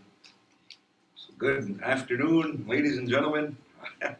Miigwech for inviting us again to sing for you guys. We are the Sullivan Squad from LCO here, at least 3 of the 5 Sullivan Squad. Our 2 oldest boys are busy today. My oldest boy, Niju, is up in Michigan. Their drum group, Hay Creek, was invited to sing as a host drum at Marquette for today's powwow. So he's busy up there. And then my second oldest boy, Preston, he plays varsity basketball. So he's off to a basketball game today, so he couldn't be here with us. So we're 3 out of the 5, and this is my daughter, Lexi. She's our star backup singer, and my last born son here, Jawanose, or Lenny. And we're real happy to sing for you guys.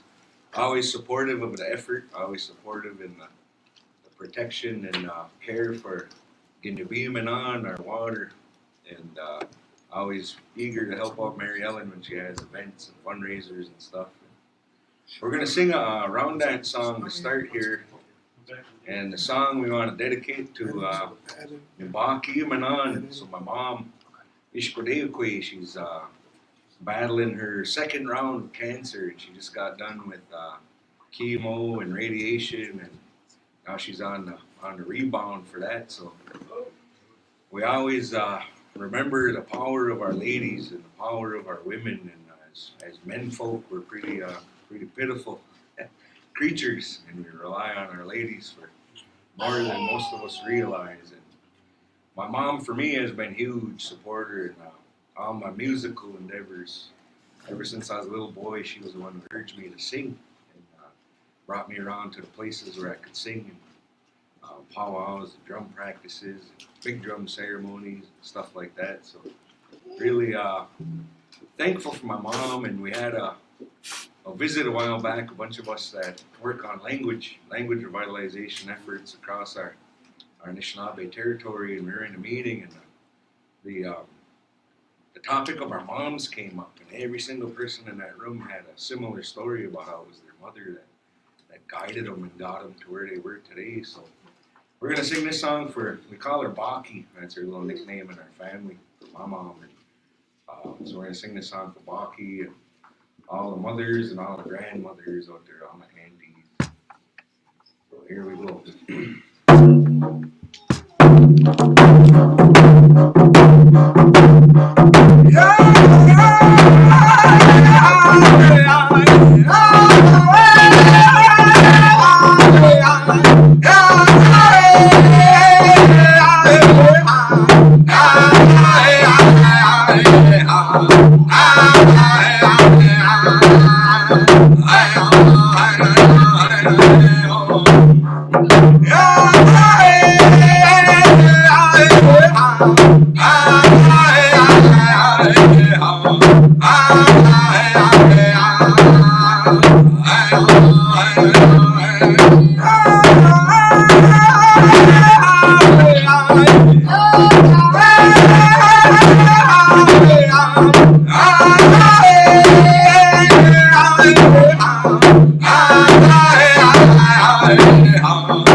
Could have probably just stayed standing. That would be too easy. So we go all over the place in the summertime and sing at powwows. I was a little boy. We used to go around and sing, and we were kind of good at it. We were naughty. And as we got to be a little bit older, we started to take our singing more serious. A group I sing with, my peer group is Pipestone. And when I was about 19, 20 years old, we started to get real serious about our music and travel all over North America. We were in a different region of the continent just about every weekend. We were young guys and zigzagging all across North America to sing. And when we were little, there was probably about 15, 16, maybe even 17 members of our group, at any given powwow, or maybe 10 or 12 there, but there was a whole bunch of us boys that grew up singing here at LCO, and it's a real rich part of our local tradition is our music. And we inherited lots of music from our teachers, who got their music from their teachers, and all the way back through our history. And when we started to get into our 20s, and many of our singers with our group started to have children, and we were still hitting the powwow trail hard. So we just lugged around our kids. Brought our kids when they were old enough to dance, you know, they had little outfits and they danced 90 tots, junior categories, and we go down with big powwows. So that's how these guys grew up, going around powwows, and it's all kind of second nature. They say the older you get, the harder it is to learn how to sing like this. You know, it's kind of like a language. I taught little kids powwow music for about the past 9 years at our Madukara school. We had a Friday drum class, and the younger the kids are, the earlier, the easier it is they can pick it up. And I had experience teaching adult singers, grown adults, how to sing on the drum, and that's pretty tough. You know, when Western musicians, when they study Anishinaabe music, they find, they always ask, how did you guys learn how to sing off the beat? And they say, we're on beat, you know, Western music, you guys are off beat, you know, it's all a matter of perspective. And we've had other musicians that have tried to write our music, you know, write it out in a musical notation, a Western musical notation. It doesn't really fit too well, you know. So it's oral music, oral tradition. So all the songs that we know, all the songs we carry, all the songs that we sing, we know them because we heard them. And as good singers, you know, as good singers learn the craft, you can learn a song real fast. You pick up songs real fast. So these guys are lucky, you know, spoiled. They got to sing ever since they were a little bitty. And, so yeah, it's just a little bit about us. And now I get thrown into roles like MC in powwows quite a bit now, where I don't always get a chance to sing anymore. And my kids, they started a group, and they were really little, Hay Creek singers. Now they're getting grown now. My oldest boy, Nisha, as I was talking about earlier, he's the lead singer of the group, and he's going to be 20 this spring. And so those Hay Creek boys are starting to go all over now and kind of, you know, carrying on that trail where all their dads and uncles kind of left off. And we only hope that they raise their kids the same way and keep them close to the music. As I mentioned before, there's probably 15, 16, 17 original members of our group. And as we got older, especially in the teenage years, a lot of them started to get pulled in different directions towards different negative things, you know, games and drugs and all that stuff was real bad around here when we were young. And what we noticed was all those ones who got away from the drum, those were all the ones who ended up going to prison, you know, federal prison, or some of them, you know, passed away real young. And we kind of attribute the fact that we turned out halfway sane and halfway decent because we stayed close to that drum. And you know, all those old people that taught us, they take care of your drum will take care of you. Our drum got us out of all kinds of hot water over the course of our travels. So we believe in that, you know, and the music, the drum, it brings a feeling to our people, you know, not even just our people, but all people. It brings a feeling to them, and that's part of the teaching we got with the drums. So I mentioned our Baki and my mom, Diane, and we want to sing some sidestep songs, a couple sidestep songs for you guys before we shut it down. So the sidestep, we call it quite another one, and it's a ladies' dance. And it goes with the tradition of our jingle dress. And we know that vision happened not too far from here, for about 2.5 hours of a drive to our west, our relatives at Mississauga in the Mille Lacs Reservation. That's where the jingle dress originated in our local district. And that dress was to bring healing to our people. And those songs were to bring healing to our people. So a lot of times people refer to the Queen of the one as the healing songs, the jingle dress, the healing dress. And my daughter, old Maurice Bouquet, she's a jingle dancer, and you know, well recognized, you know, in the powwow dancer, you know. But she knows that story, and those the songs we sing for that, the Queen of the one, they're also used in our ceremonial drum society. We spend a lot of time over there attending those ceremonies. So we'll sing a couple of those ones for you. Those are old time feel good songs. got to stand up. And we won't sit on again.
I go to stand.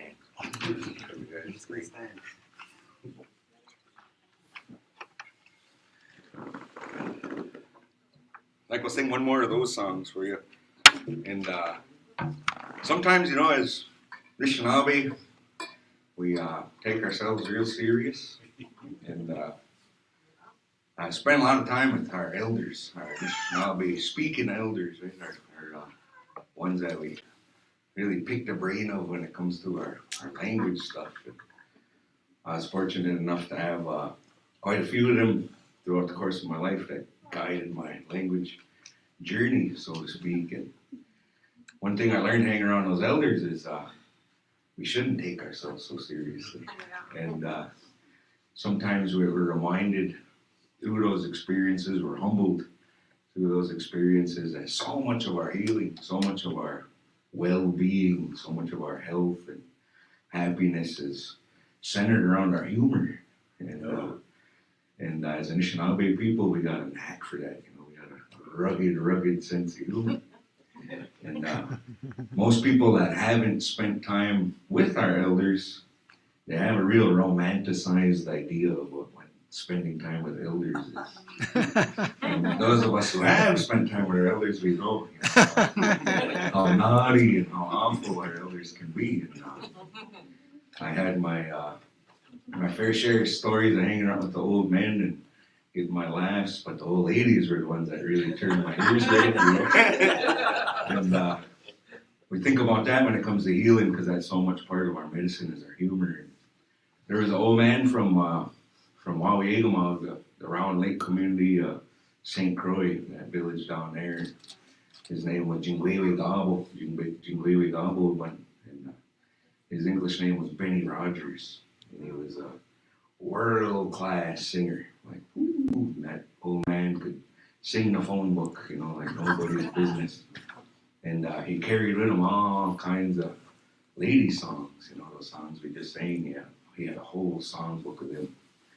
And every time I saw that old man, I always give him cigarettes and ask him for lady songs. And he'd, always really happy to share. So we'll sing one of the songs that Benny gave us, and the words are "Away going to go and Ouija." It's only 2 words: "Away going to go and Ouija," and that means I'd go with any old buddy. And he used to sing it late at night, at the ladies' dance, and so the humor, right, in a sacred ceremony, in a sacred sort of space, and that just kind of attests to the fact of who we are as a people. We don't always take ourselves so serious. The further we move into the future, I think the more of us need to be reminded of that. We're a silly, joking, fun-loving kind of people. And when we get away from that, and we really dwell in our individual miseries kind of thing. So I always remember that, we got up this morning, that sun was shining. It's a nice day, beautiful day. Don't spend it being gloomy. Spend it smiling and laughing, enjoying each other. So we're gonna sing that song that Benny gave us.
Miigwech. Ahu.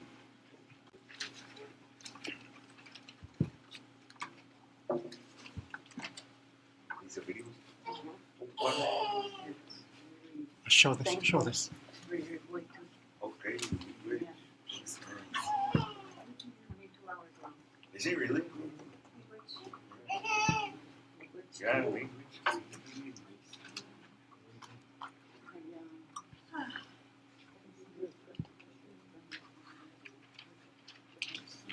Oh, what?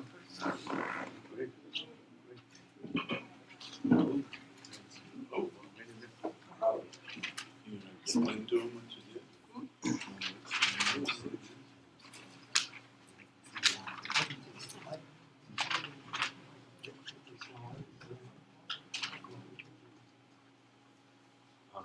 Yeah. Bonjour. Bonjour. Good evening, Abiinooji-Aki. Wabashishi and Dodem. Bawating and Donjabagaye, making us sing and Donjaba. He'll do it now, he'll do it now. He'll do it now. So, again, a wonderful glimpse of what love looks like in the form of music. Mike has agreed also to share some of his experience with storytelling.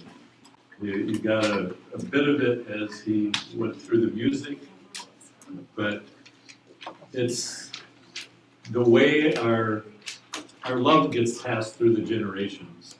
So I'm excited and looking forward to hearing this in Miigwech Ninawa. Oh, we go meanwhile, we can't think the doyan. Skegi pin the giran, and pronounce the car movement, same man. And in the mark, we on, made us shoot a ratio. But that could they go being that Puja and I take me man, the Sunday go. In the same man, and I made it we on. Make man, we ain't Focus on the same man. So, damp in the dance, you would this. When everyone can do money to be showing them what always should be. When one of them, when one of them is young, so go man. Or probably be young, you know, I can't be one, don't go. We know our mama is awake coming. We're going to want a bunch of guys, go home and make a touching the man. Going. We are the Zukus soon in them, ma. Can't eat the doyan, make to go bungy with the bunch of moyan. We the Magayan, you know, in the national baby young, is your feet tamed among all. In the beam and on. On Ishna, me wenji a egg. You basically turn our sago, quail egg, we're going to win the mango. The big Asian economy. Shirashma. Gamay king also, we gamigum sago, Asian economy, ma. Ayon. Me mind, as you know, key on the you can know more than you on the Shanabe. I mean, Kia, I know when we was young, the Shanabe, we young, we young, you know, Asian Twayon. You know, funny, you can know Magayan, the wind the Magi. I don't know, I was trying to make a banner and put the banner in, then. Hey, baby, Bakan and Shanabe, and then a kid me. Asian wind day, go to Skonigan, So how did I? Go to Dana, and you day too, Shanabe. They get to go in bed. Oh, no, something. The Magi go down. How did I zoom in? So I was given some Asema when we came in the door to give us tobacco, and we took our tobacco out to the tobacco pole here. We have a pole that stands right outside the back door here, and that's where we make our offerings, our Asema offerings. I work here at this campus. Okay. I teach Anishinaabe language. Thank you. Thank you. Anishinaabe culture stuff. Okay. Something we try to instill in our students is that they know the Anishinaabe way of life, and the Anishinaabe way of seeing the world. And that kind of comes with the territory. When you learn how to speak your Anishinaabe language, your whole mind kind of changes. You see things different, you see people different, you see the world different. Because you see it through that Anishinaabe lens. They say the language you speak is a vocal representation of your culture. So So when we talk about our Anishinaabe way of life, we should use our Anishinaabe language best we can to do that. And many of our people, we've been cheated out of it, cheated out of our own language. And with that, we bring all our baggage and all the trauma that we come to the table with when it comes to reconnecting and learning our language. And that can be a lot to unpack, a lot to deal with. So we try to create a supportive sort of environment for language learning here at Coudray. And we're pretty proud of the efforts that have happened in our community with regard to our language. We got a wintertime storytelling tradition in Abiinooji-Aki, we call our sacred stories. I wouldn't feel too comfortable, like telling you one of those with all the cameras and recording and broadcasting it out in the world, because those stories are special. The stories come from our original time when the world was brand new to our teachings, to our oral histories. And we got to be protective of them because there's supposed to be snow on the ground. Like right now, we'd be safe if we were here to do that, but with cameras and everything makes it kind of funny. And then there's got to be snow on the ground, and then traditionally the stories are told at nighttime. So these are the stories where we talk about when the Buddha, Abiinooji-Aki. So I won't tell you one of those stories, but what I was talking about in my Ojibwe when I greeted you all here was the importance of our water and the significance of water for Anishinaabe people. I mean, for everybody in the world, right? But Anishinaabe had a special kind of relationship about it. And we consider ourselves the caretakers of things like that. And our natural universe. They say, I got to hear this guy from Mushkazee. He was the former tribal chairman there, Mike Wiggins. Most of you guys probably know Mike through all the environmental protection work he's done, and what a world-class job of leadership he provides in that. He was telling a story about creation and how like all the different races of people were around the Creator's fire. And I love the story. I love the way Mike tells it. Probably not doing it justice, but he talked about how each one of them received their instructions on what they were to do in their life. And when he sent them away, the Creator told them to go do. You can't stay around my fire forever. And he said, Anishinaabe kind of lingered there around the fire. He said, come on, Mishomis, let us hang out here with you. And, spend a little more time with the Creator and all those other races. He said, so all those other races, they went their separate way. He said Anishinaabe lingered as long as they could, and then they were sent to go their way. And he said, whenever he tells the story about what the Anishinaabe people are, our role with our environment, our role with creation, is we're last. We're dead last on the sort of hierarchy. We rely on everything that was put here for our own measly little existence. Nothing that was put here relied on us.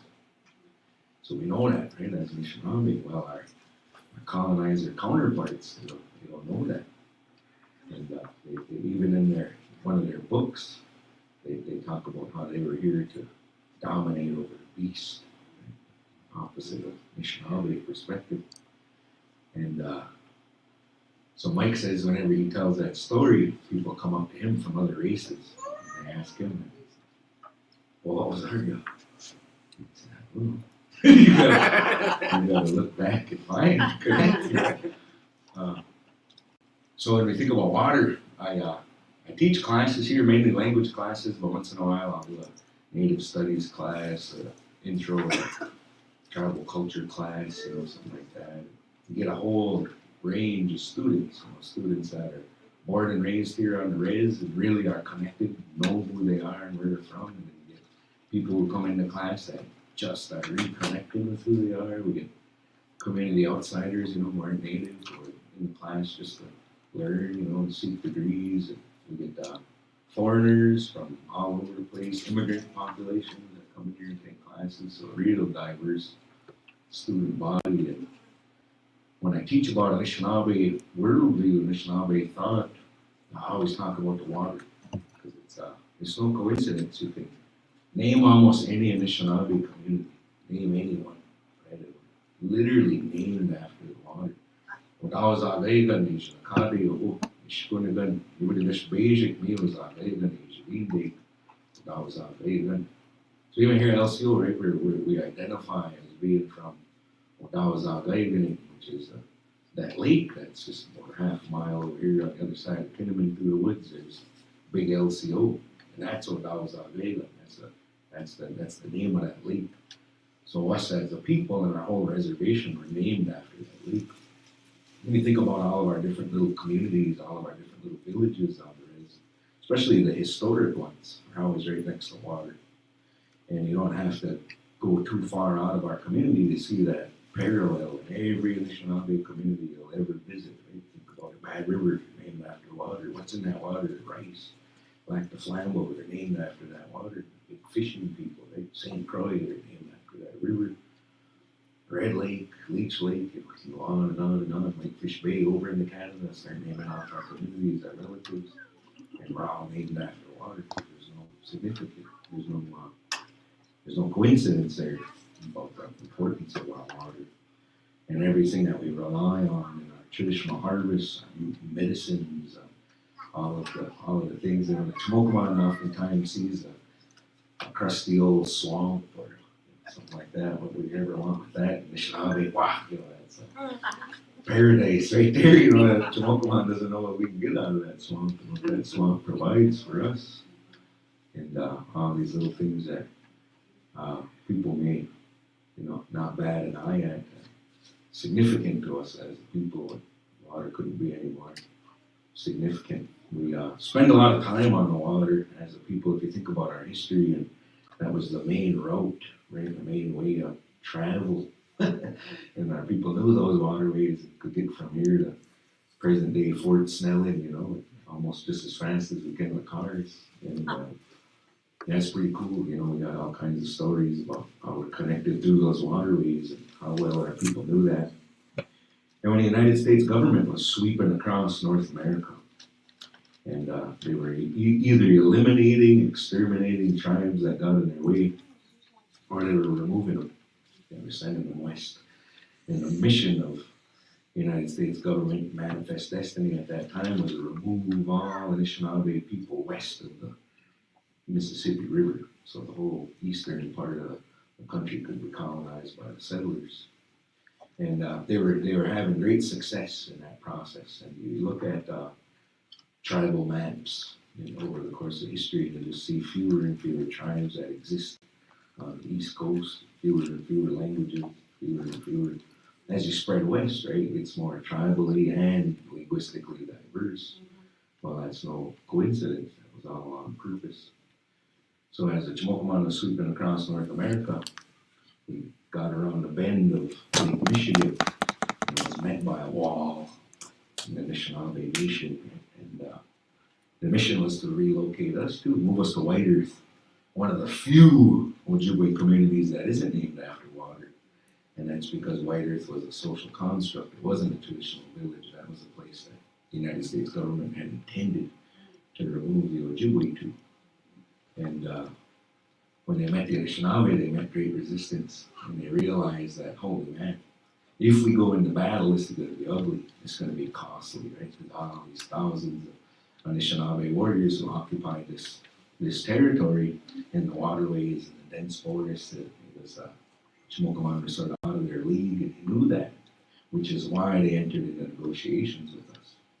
So these treaty rights weren't a pity party from the United States government. These treaty rights we had were the rights we retained. They said, whoa, pump your brakes there. We're going to stay here. No, we're not going to move west, and we're going to maintain our way of life of hunting, fishing, and gathering.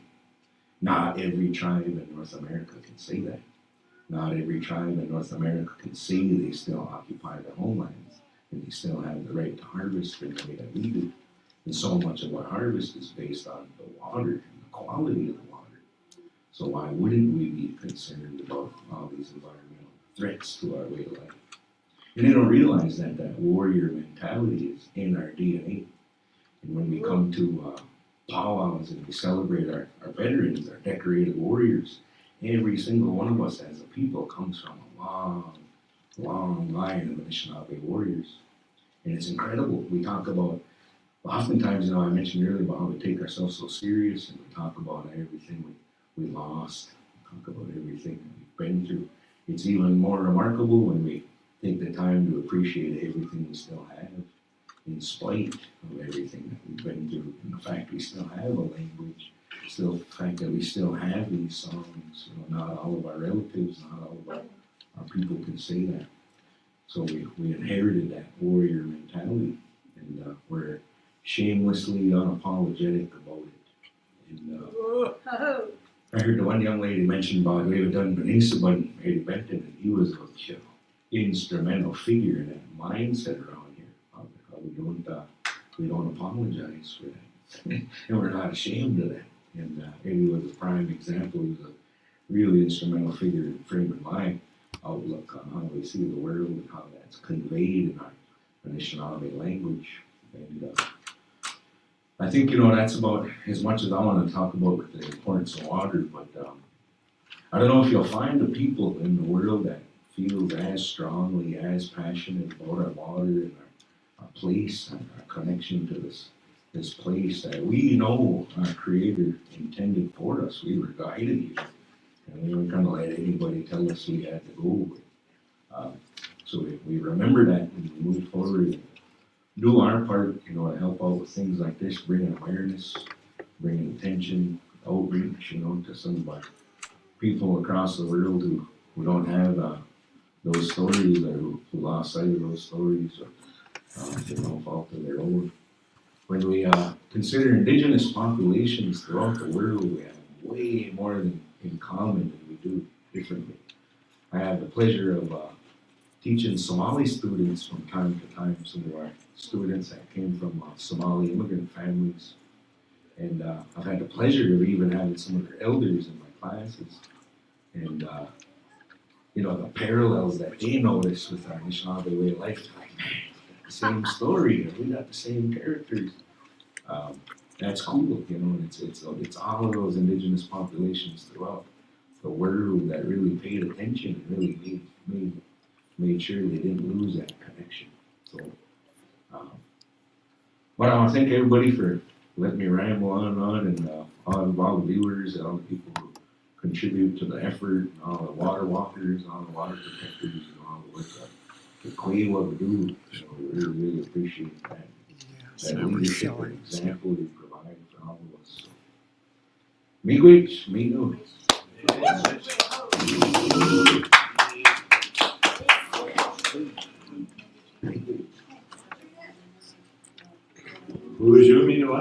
Hello again. Ishkidebede, Abiinooji-Aki, Wabasheshi, and Godam. When I first started participating, every time somebody would come up here, they'd say their name. How many times do I need to hear this name? Every time I stand before Creator, I want to announce my presence with Him, with her. And so it's part of our connection. Get his name. That we share our names, our clans, where we're from. And I want to express really deep gratitude, Mike, for bringing you and your children with the songs, with the stories, and the reminder of who we are as a people. We've said a few times how creation is ongoing. The minute it stagnates, we go under. And so each time Mike and his family are here, we hear new songs and new stories, and strengthens our resolve to be the people we're called to be. So thank you. Switch gears for a moment. There's been a lot of people who have connected with us to say, hi, how are you, thanks. And I'm going to ask apologies because there's a couple of names on here that I don't want to mispronounce, and if I do, my apologies. But Emily, Mark, Karen, Erica, Wanunda, those are just a few who have been with us And they're coming from all over the country, and that's very, very encouraging to us to hear the connections we have. I'm going to switch gears again. We've mentioned over and over that one of our reasons for being here is to raise funds to support the Women in Water Coming Together Symposium, August 4 to 8, 2024. But where do your donations go? Where you're supporting us by buying the creative images you see here. Okay. But there's a variety of things that go into this. A couple of the videos, you've heard snippets, you've heard just bits of some amazing speakers, amazing people who, many of them are part of our Ojibwe community throughout Michigan, Wisconsin, Minnesota, Canada. Many of them are not. Many of them come from other tribes that share this passion for who we are as a people and for our place on the land that we were given. And so we pay for those speakers, we pay their travel and expenses while they're here. And many times we'll offer a stipend for their presence with us. So that's one of the places where a pretty large part of our budget goes. Another thing is where it doesn't go. It doesn't go to those of us you see up here.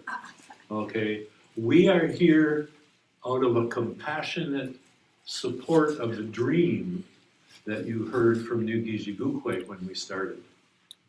So it's a passion, it's a commitment, it's a way of life for us. So that's a place that does not go.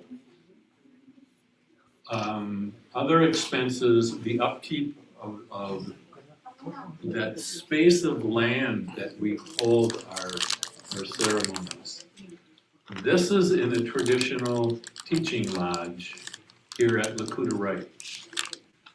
And what you see around us, we're grateful that the college has provided this space to us. But at the same time, your immersion will be into the culture, starting with the space we occupy and share with you. So we do have expenses involved in that. One of the benefits we do get as committee members is our lodging is paid for while we're here. And we're very grateful because your donations do support that. So those are some of the things that are that your help is supporting. On the website, again, you'll have access to the online store. You'll have access to some of the videos that we've seen. Our registration will start January 1st. We keep our fiscal years separate. So come January 1st, watch online and you will have a link to the registration options. Okay? Those of you who join us have choices for accommodations. We have, and I say this with all sincerity, rustic camping. Okay? Ann and I have been around the country a few times and we pull our pop-up in and we hook up the electric and we hook up the water. Not so. Okay? We have water available. We do not have electric resources available. You are rustic. We do our best to make you comfortable. There is lodging available locally. There are some campgrounds available. There are plenty of hotels, motels. So that's our accommodations. But standing in that lodge is is an experience in and of itself. So, Ushuminoa, the fun part of this is we have a new face in our crowd this week. Joy, and I hope you take, I haven't had time to find out much about Joy. It's kind of a whirlwind from the time we get here. Aside from the appreciation of the smile, that there's a radiance there, and I'm grateful, Tinker, that you brought her along. So Magizi Kwe, if you would introduce Joy, and thank you for this night. Ujo Magizi Kwe, Indigenous cause, Dodam Magizi, Waswaganing, and Dunjiba. And I have Joy here with me today, and I'm gonna let her talk a little bit. Okay. I'm happy and grateful to be here. By invitation, Tinker, I kind of more like her shadow. I'm always right behind her, seeking positivity and seeing how many people love and share this journey for the women in water supposing, and I'm just grateful to be here. So me good, Jamie good. Okay, and I would like to sing a song, an Eagle song, and I want all the women to come up here if you can, yeah. So.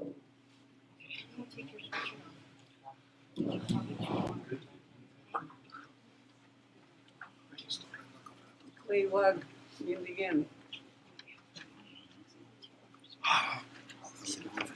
Yeah.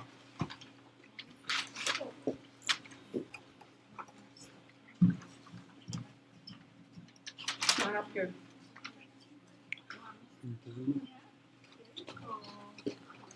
Stand right here. You. All women.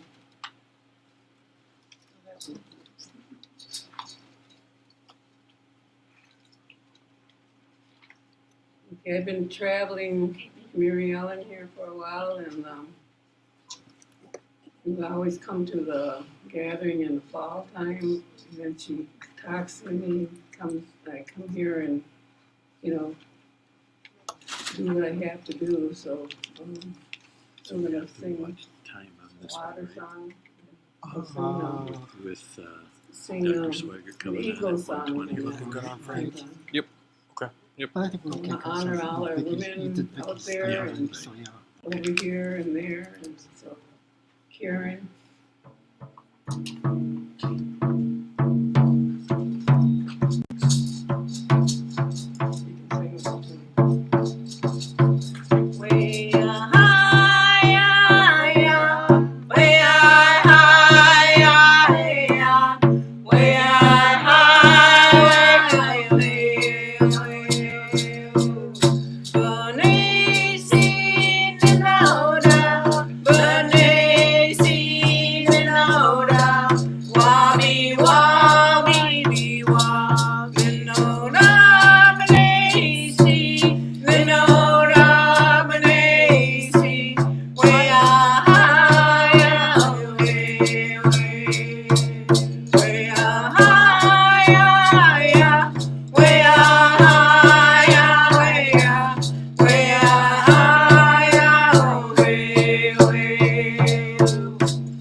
Given to me, I was walking along Indian Village Road, and this song came to me, And they said to use it, and we took it to our water symposium with our club over there, and the elder, she said, you know, I nominate this song to be the water song for Flambeau. So,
That was another one.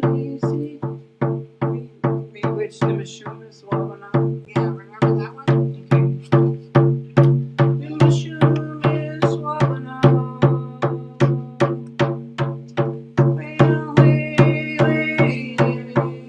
That other song's coming in here, it's not wanting me to sing that song. So I won't sing it. Okay. Thank you all. Well, thank you. Bewitched. Sorry. Bewitched. All right, thank you. I couldn't remember those words. We got probably 15 minutes until Dr. Swager.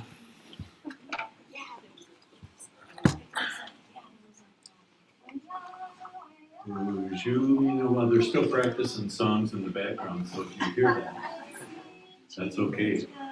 That's how we work. Ishkidevine, Dishnikaz, well, she and do there. Bawating Gaye Mikana Singh,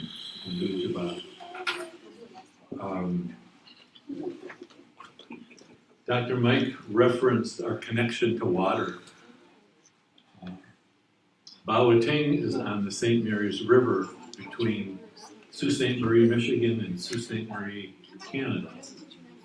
Mackinac Island, obviously, is on the water near the Mackinac Bridge, what's now the Mackinac Bridge. Quick story here. We gotta check time. Anne mentioned that she grew up in Sheboygan, Michigan. So if you know the Mackinac Straits area, this is before the bridge was in, when she and I were growing up. She in Sheboygan, which is about 15 miles south and east of where the bridge is now. But down at the end of her street, she could look out and see and watch when the bridge was being built. That's how close she was. Well, I was literally right across the water from her. And at that time, one of the safety features for shipping were foghorns. So when the fog got real dense, we hear that come across, and you could hear it for miles. You know how sound carries in the fog. Well, fast forward to 1968, 69, when we were meeting each other. And we were in Marquette, Michigan. We were walking downtown and she stopped, and we had been dating a few months. And she just stopped and she said, "You realize we grew up listening to the same foghorn every day?" And that connection still holds, because I miss that way. We don't have the foghorns anymore. We got that bridge and it's wonderful, but it's still something I miss, and it reminds me of a connection. And of course, she as a woman thinks of that connection much more nostalgically than I do. So. But it reminded me when Mike was talking about our connection to the water. Ann and I were connected right across the water, so.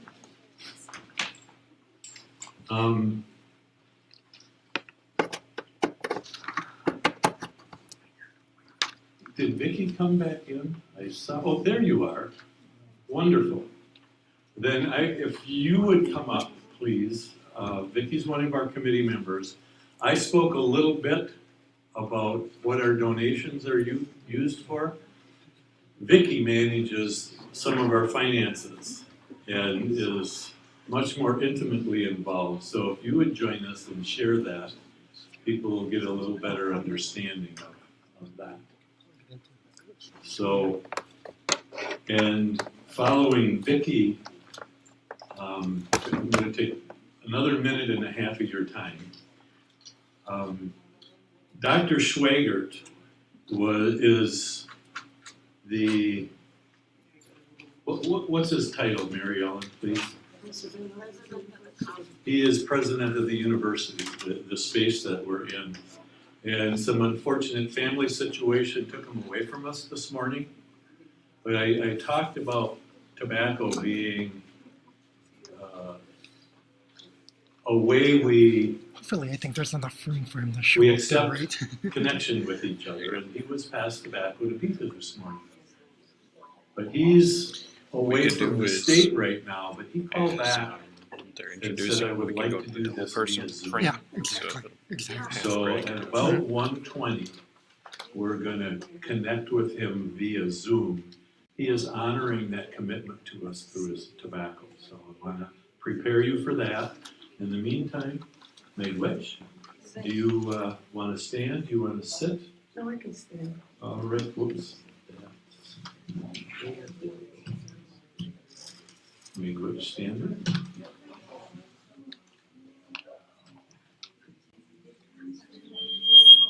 Oops, I'm still on. Yep, you're good. Thanks. This is okay.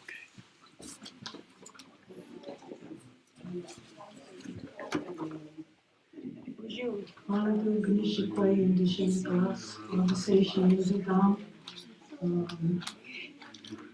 That's my spiritual name is Abiinooji-Aki, which is spirit bird woman, but everybody calls me Vicky.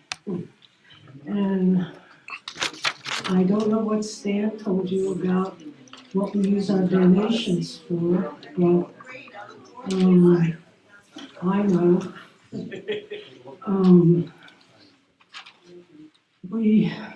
I'm sorry I'm out of breath because I had to run from a meeting to get over here. But our donations are what brings us here, why we're here, because without donations from the wonderful people, we can't do the things we do. We can't bring wonderful speakers to our symposium. We can't house them. We can't feed them.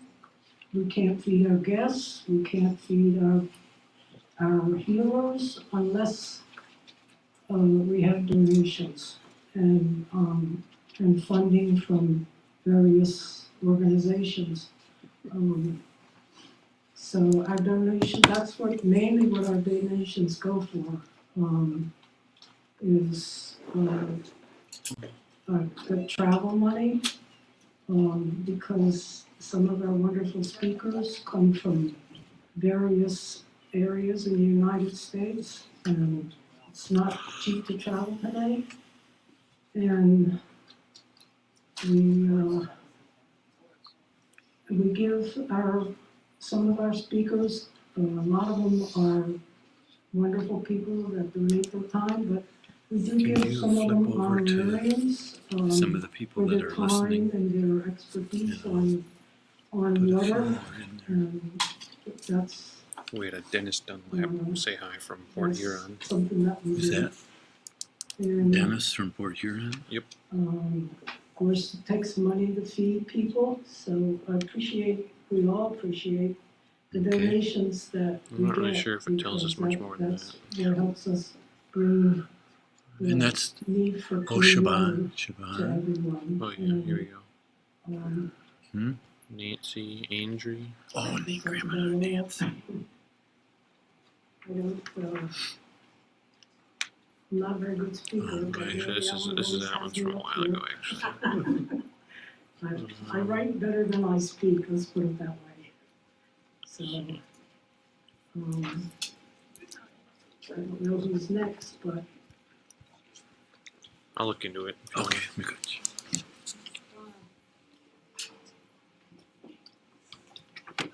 Maybe it's.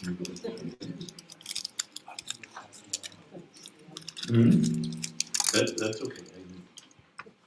Bonjour. Bonjour, thank you all for tuning in to us. Ishkade B'nai Indishnikaz, Wabsheshe and Dodam. Couple of shout outs. Dennis from Port Huron is connected with us. Thank you, Dennis. Grandmother Nancy Andre. And I'm going to put a plug in here for grandmother. If you go on YouTube okay. Let's and chat. We can look chat for with the them. Tell them. Algonquin water song. The Algonquin water song. It's one that we hear often in our gatherings. But Grandmother Nancy. Hopefully, you can figure out how to get his camera there. She would just pop me on the head. From Oklahoma. Grandmother. Ann, help me. From Oklahoma. Grandmother Margaret Behan. My apologies, grandmother. We set our pop-up camper in her driveway for a couple of days a few years back. She's back. But you'll see Grandmother Nancy and Grandmother Margaret. We see her logging on, but we don't see her picture or something like that. But they sing this song and they're teaching it to little children, wandering through the creek, playing in the water, and it's just a delightful message of how important it is that we teach about the water. A reminder that at 2 o'clock, we're live streaming through Facebook. We have a time limit on which we can do that. Then we log out, and within 2 minutes, we're back in. We will remind you again a couple minutes before 2 when that happens. But be alert that your system is not breaking. We are just rebooting at that time. Is Dr. Swigert available yet? Give it 2 more minutes. Almost. We need 2 more minutes. Then I'm going to pause for just a second.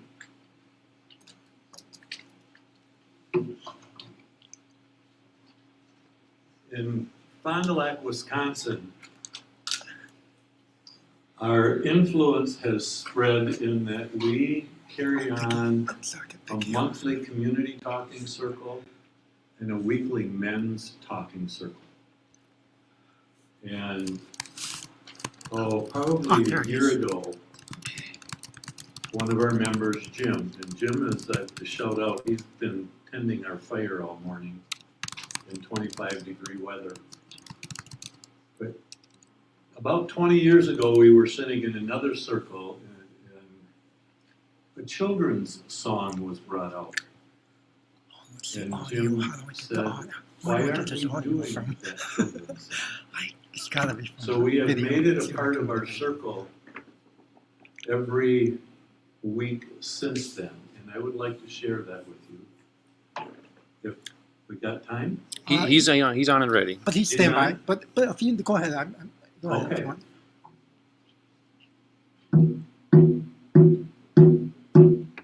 And you'll pick up on this very quick because it's in English.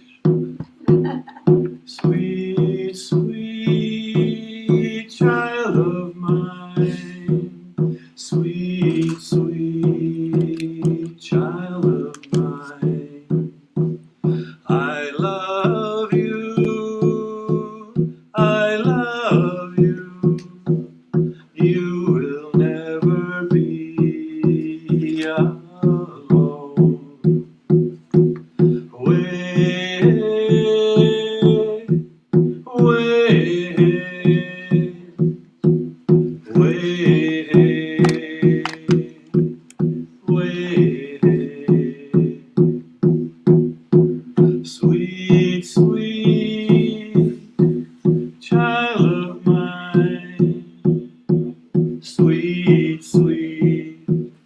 child of mine.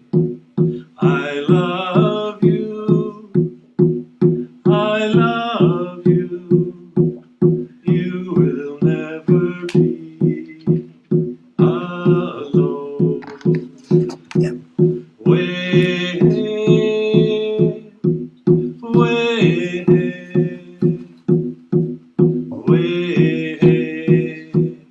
way. So we remember, especially as men, it helps us remember why we're here, to prepare this way for the next 7 generations. Okay, we'll put your split screen so you can say hi. Okay, wonderful. Dr. Schweiger, bonjour, Bindigane, welcome. As I mentioned earlier, Dr. Schweiger had an emergency that took him away from us today, but he called in and said, I want to be available to follow up on my commitment to you. So we're very grateful for that. Our blessings are tobacco for the situation. Please, audio is working. I don't know if we have it or not.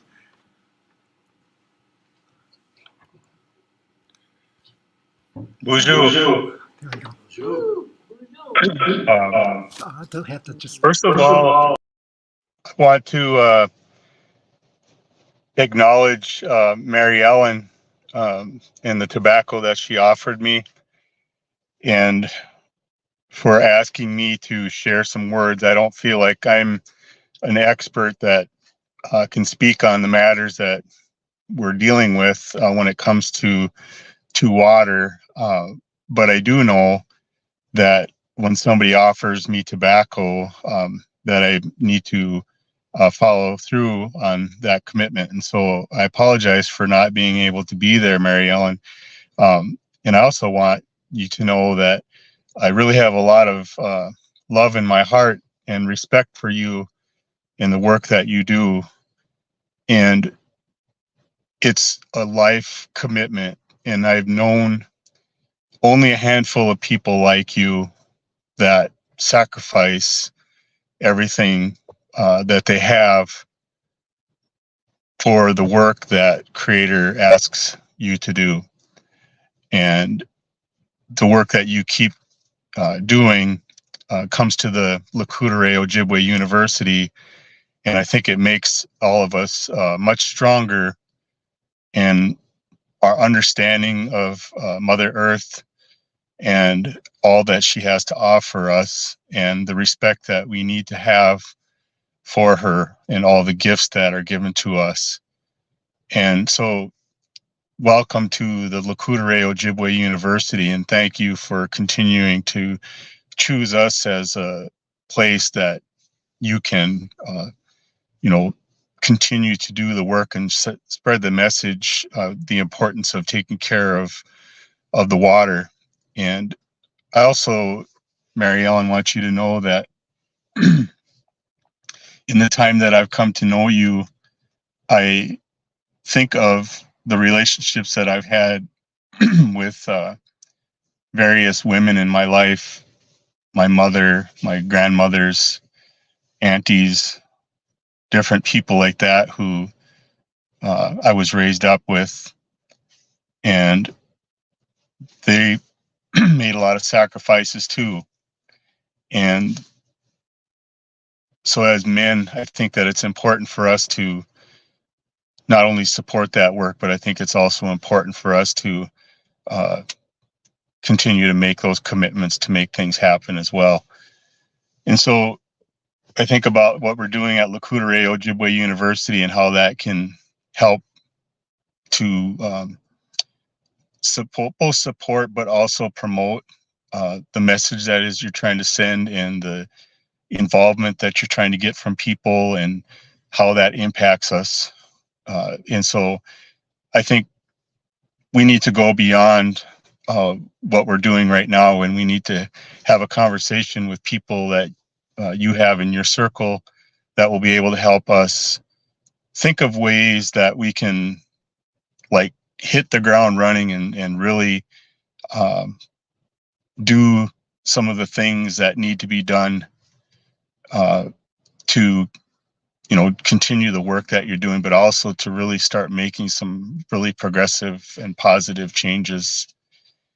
And as I live another year, I think about the importance of water, not just to us as Ojibwe people, but I think about just life is not possible without water. Life is not possible without women. And so just think of all the power that is contained just within the title of the work that you do, Women in Water. And so I got to thinking about how could I, as a male, think about my role in this. And I thought about my experience with spearfishing back in the mid to late 80s when I was about 17, 18 years old at the time. And obviously, spearing walleye involves the water, and it's a way of life. It's a way for us to sustain ourselves and to continue the cycle and protect the ecosystem and everything that it takes to have, nourishment and nutrition and all the things that come from harvesting walleye. And all the anger that was around that issue, the hatred, the racism, the misunderstandings, the violence, the name calling, the ignorance, everything that was involved with that. It was really hard for me as an individual to step into that and endure the hatred that was launched at the people that were at the boat landings who were only trying to exercise their inherent sovereign rights. And when I looked around, especially at one boat landing that I had gone to, there was a group of elderly women with young children that were sitting up on a grassy knoll, observing from a distance what was happening at the boat landings. And I thought about the power of that, and I looked around and I thought, where are the men? And there were men obviously out on the water, and there were some of us that were there. And as the protests continued, more men started coming through with the American Indian movement. And it was almost like that circle was being completed. But we were chased down in our car. Our lives were threatened. Shots were fired at people. People were run over by cars. There was just a lot of really horrific things that one human being was doing to another human being. And as I think about that as a young person, I think about what happened down in Standing Rock, and I think about what you're doing there, Mary Ellen, and all the people who are there that support the work that you do. I just think that there's more that the university could be doing. So I want to just commit to you today that I would like to sit down with you in a good way and with whomever you want to have at the table, and we can figure out as a group of people what stronger role the university can play other than just being a host to your conference and giving you space. I think there's so much more that we could be doing. And as a male, I think that there's more that we can try to commit to as well. So with that, I say miigwech for giving me time, and welcome to the Lakudere Ojibwe University. And thank you for the good work that you do. And I look forward to continuing conversations and supporting the work that you do. So miigwech.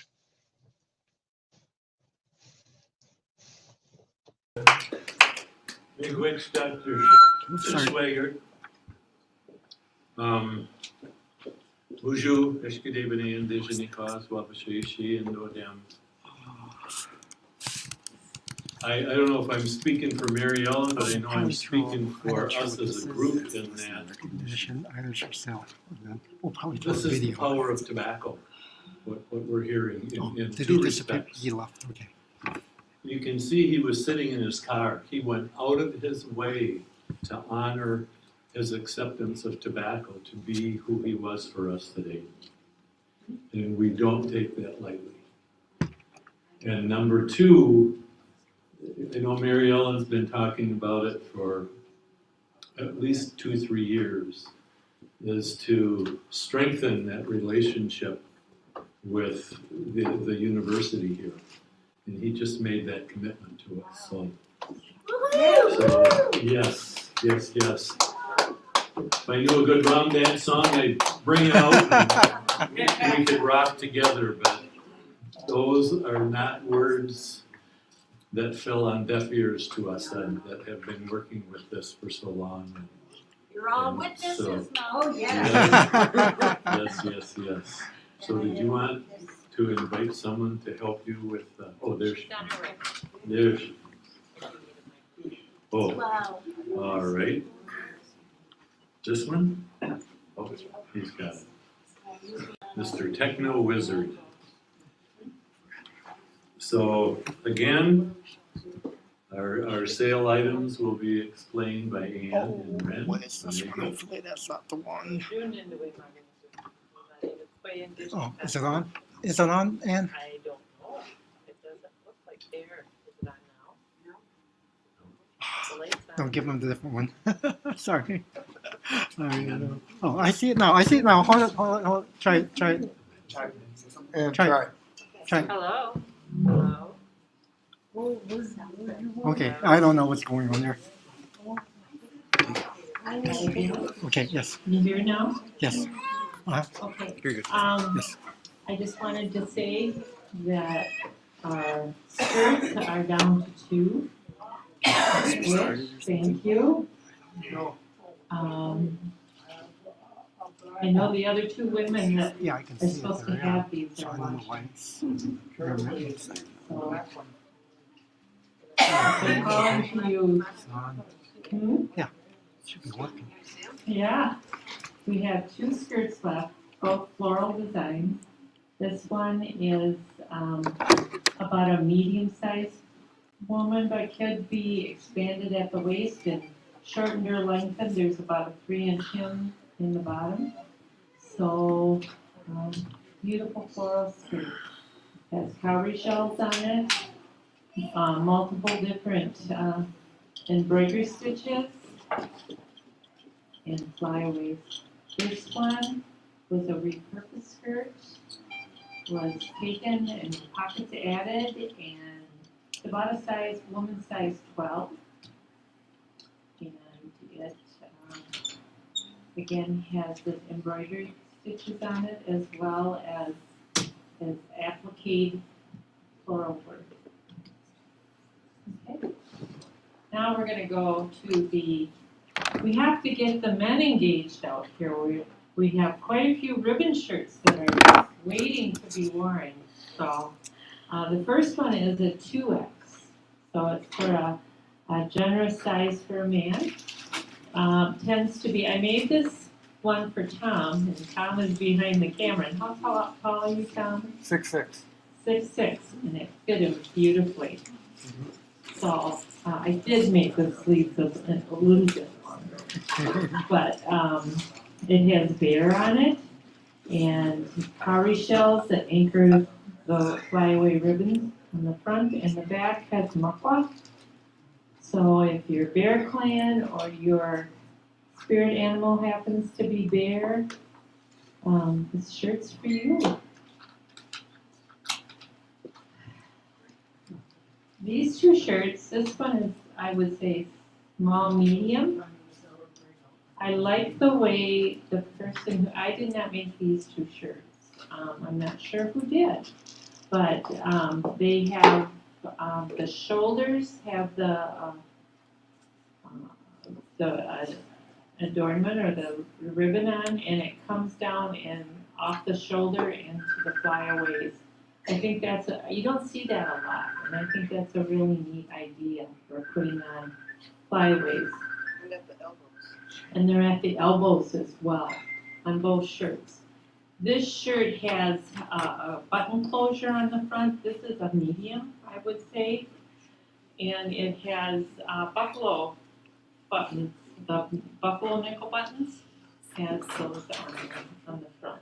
And again, that one's very eye-catching with the yellow. This shirt is a large, men's large. It's made out of flannel. I made this with winter ceremony in mind. It has a bear concha one on the front, one on the back with both the vertical and horizontal ribbon, which is sewn on with arrow machine embroidery. The fabric is denim on the top, yoke and back, front and back, and flannel geometric pattern on the collar, the sleeves, and the body. Okay, and the one thing I do with my shirts too that I make is I put what do we call this, the opening at the bottom? Not a placket. It's just an opening, so when you sit down, it doesn't bind. It's comfortable. So that I make sure and do on my shirts. This is a repurposed shirt. Again, we talked a little bit about the importance of using, reusing, renewing, doing all those things to help our mother. This one is a sage green, size men's medium, and it has been embellished with the purples and silver and white ribbon on the cuff, the collar, and down the front. Okay. And our last ribbon shirt is also a manufactured shirt. This one has beautiful, beautiful. Let's see, which video should we play? I'm trying to think. It's kind of a Western style because of the yoke, the detached yoke on the back. This you would want to hand wash and hang to dry because of the beadwork on it. But played it's 001. really, I have not seen many of these shirts around. We played that. Rather unique. Yeah, we played that for. And That's the there's first one also we played, I beadwork on think. the cuffs. Yeah. So let's see. Fundraiser Very tribe. I don't know that a man likes to be called pretty though. Fundraiser general. We could maybe do the fundraiser general. How long is that one? Okay, and we were asked to show the medicine bags again. These are all made by Joseph and Danielle in Fort Kent, Maine. Joseph Many Horses and Danielle. They are constant supporters of Women in Water. They come to all of our symposiums as healers and elders and teachers. They make, in the winter months, they get busy with their needles and leather and thread and come up with beautiful things for us to help support us. These are in various shades of leather. There's what are they called? Tawny? The tawny, a white, and a black leather. Deerskin We'll do the reboot whenever. leather. Yeah, that close. They Yeah, all we'll probably do are it 2 o'clock. on the, they're on black cordage with hair-bone pipe beads, hair-bone pipe beads, and pony beads of various colors, and copper beads and silver beads. They're really beautiful, and I'm going to each speak one about the shows reboot up on before we. the website. Before we. At like as, 155 or something? Yeah. Okay. Individually, so you can look at each one of them I want you, closer and determine and I want Tom which to one come is up. for you. I'll call you up to just show you the technical team. Okay. Sure. Are we finished?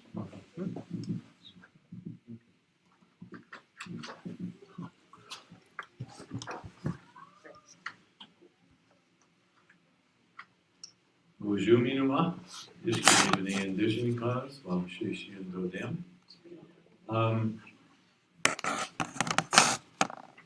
A note about medicine bags.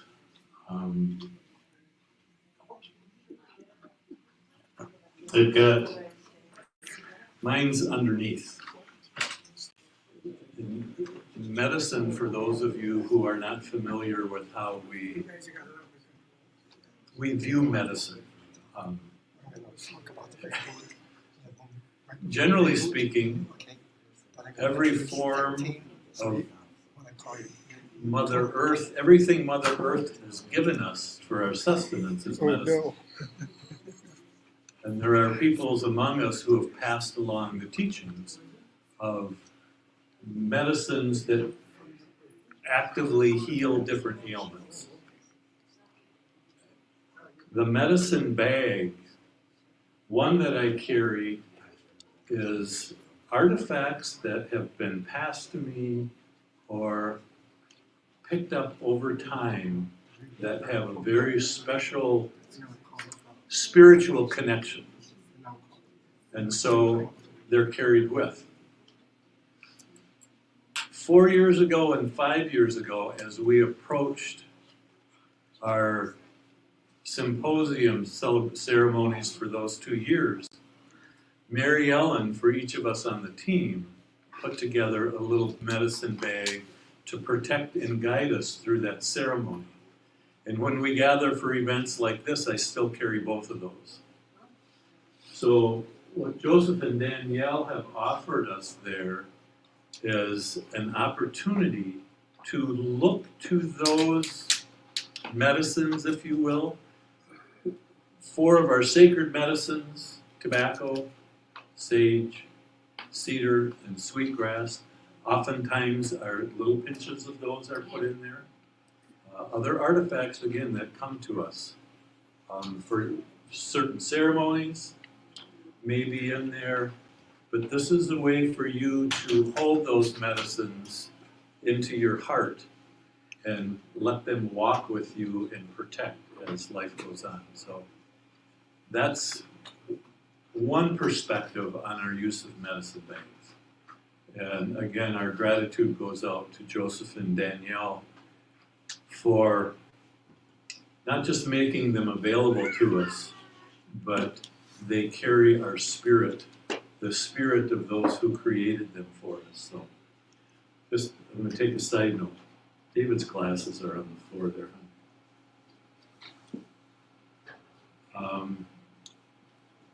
I want to give a shout out to Mary Ellen's brother David just joined us. And early in our opening ceremony, you heard reference to the staff that we follow for Women in Water. And that staff comes from David's love. He put together all the medicines on there to guide and protect us. So brother, give me which. And at this point, we are going to go to a video. Fundraising. Again, describing our fundraising efforts. So are we ready? Yep. We are going.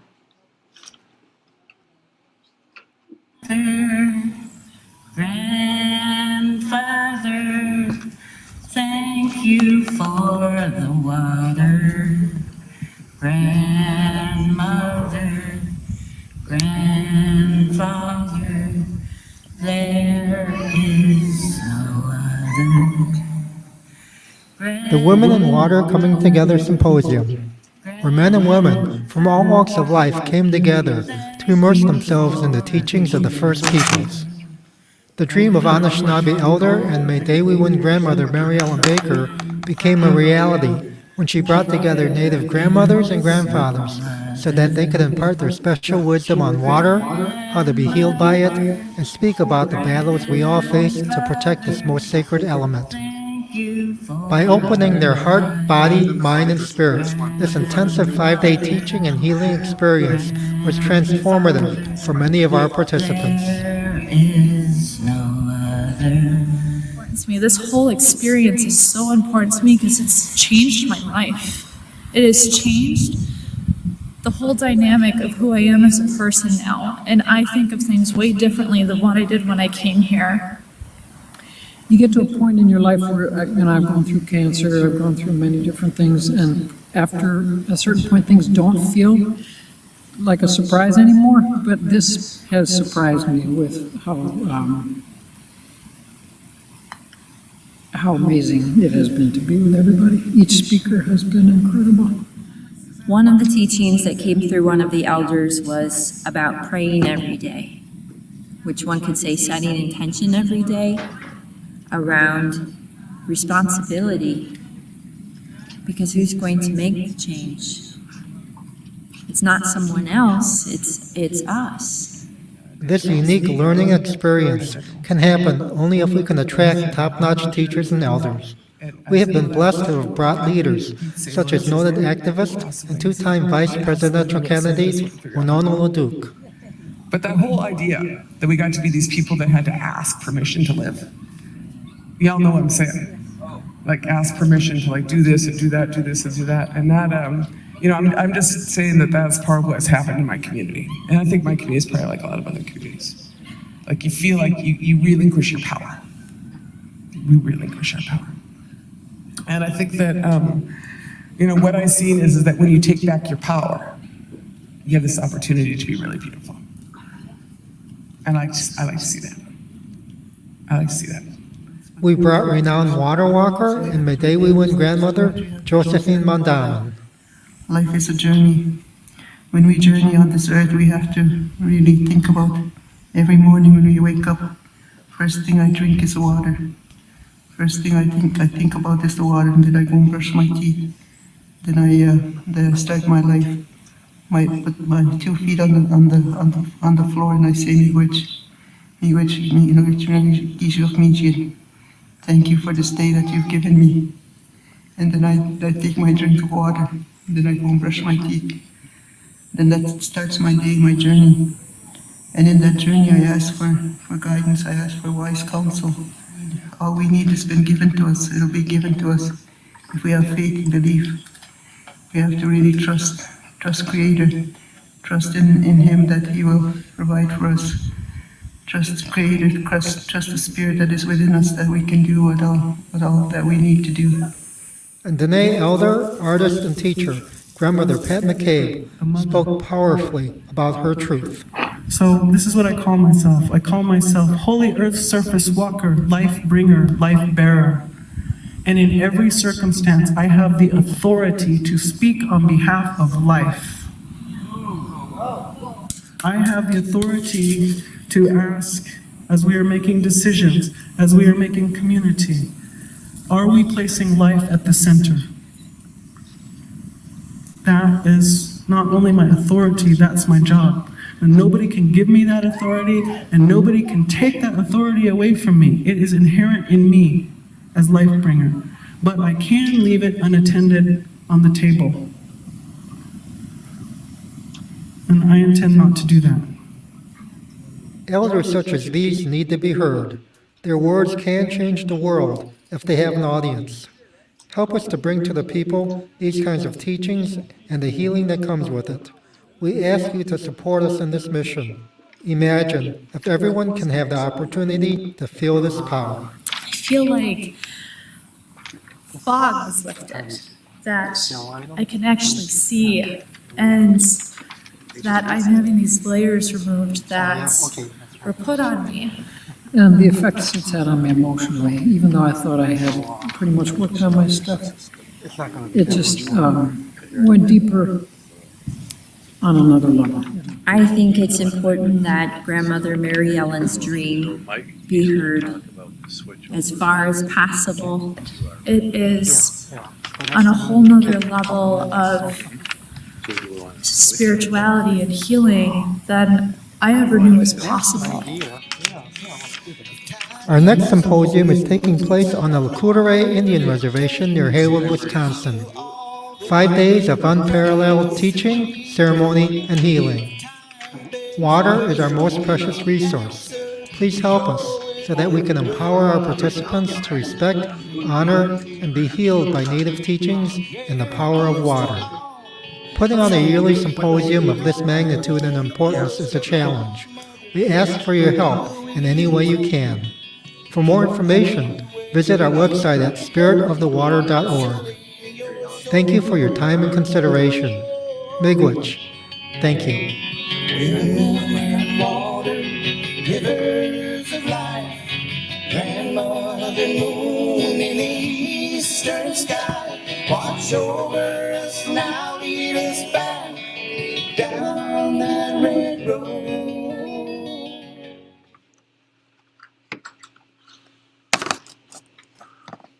Grandmother, Sorry, hold on. grandfather, thank Okay. Okay, Buju Minawa, Ishkadebene and Dishinikas, Wabashishi and Nodam. Again, the video gives us snippets of people's experience and also a glimpse at who the people are sharing this dream with us. And I encourage you to check the website, you'll get more information.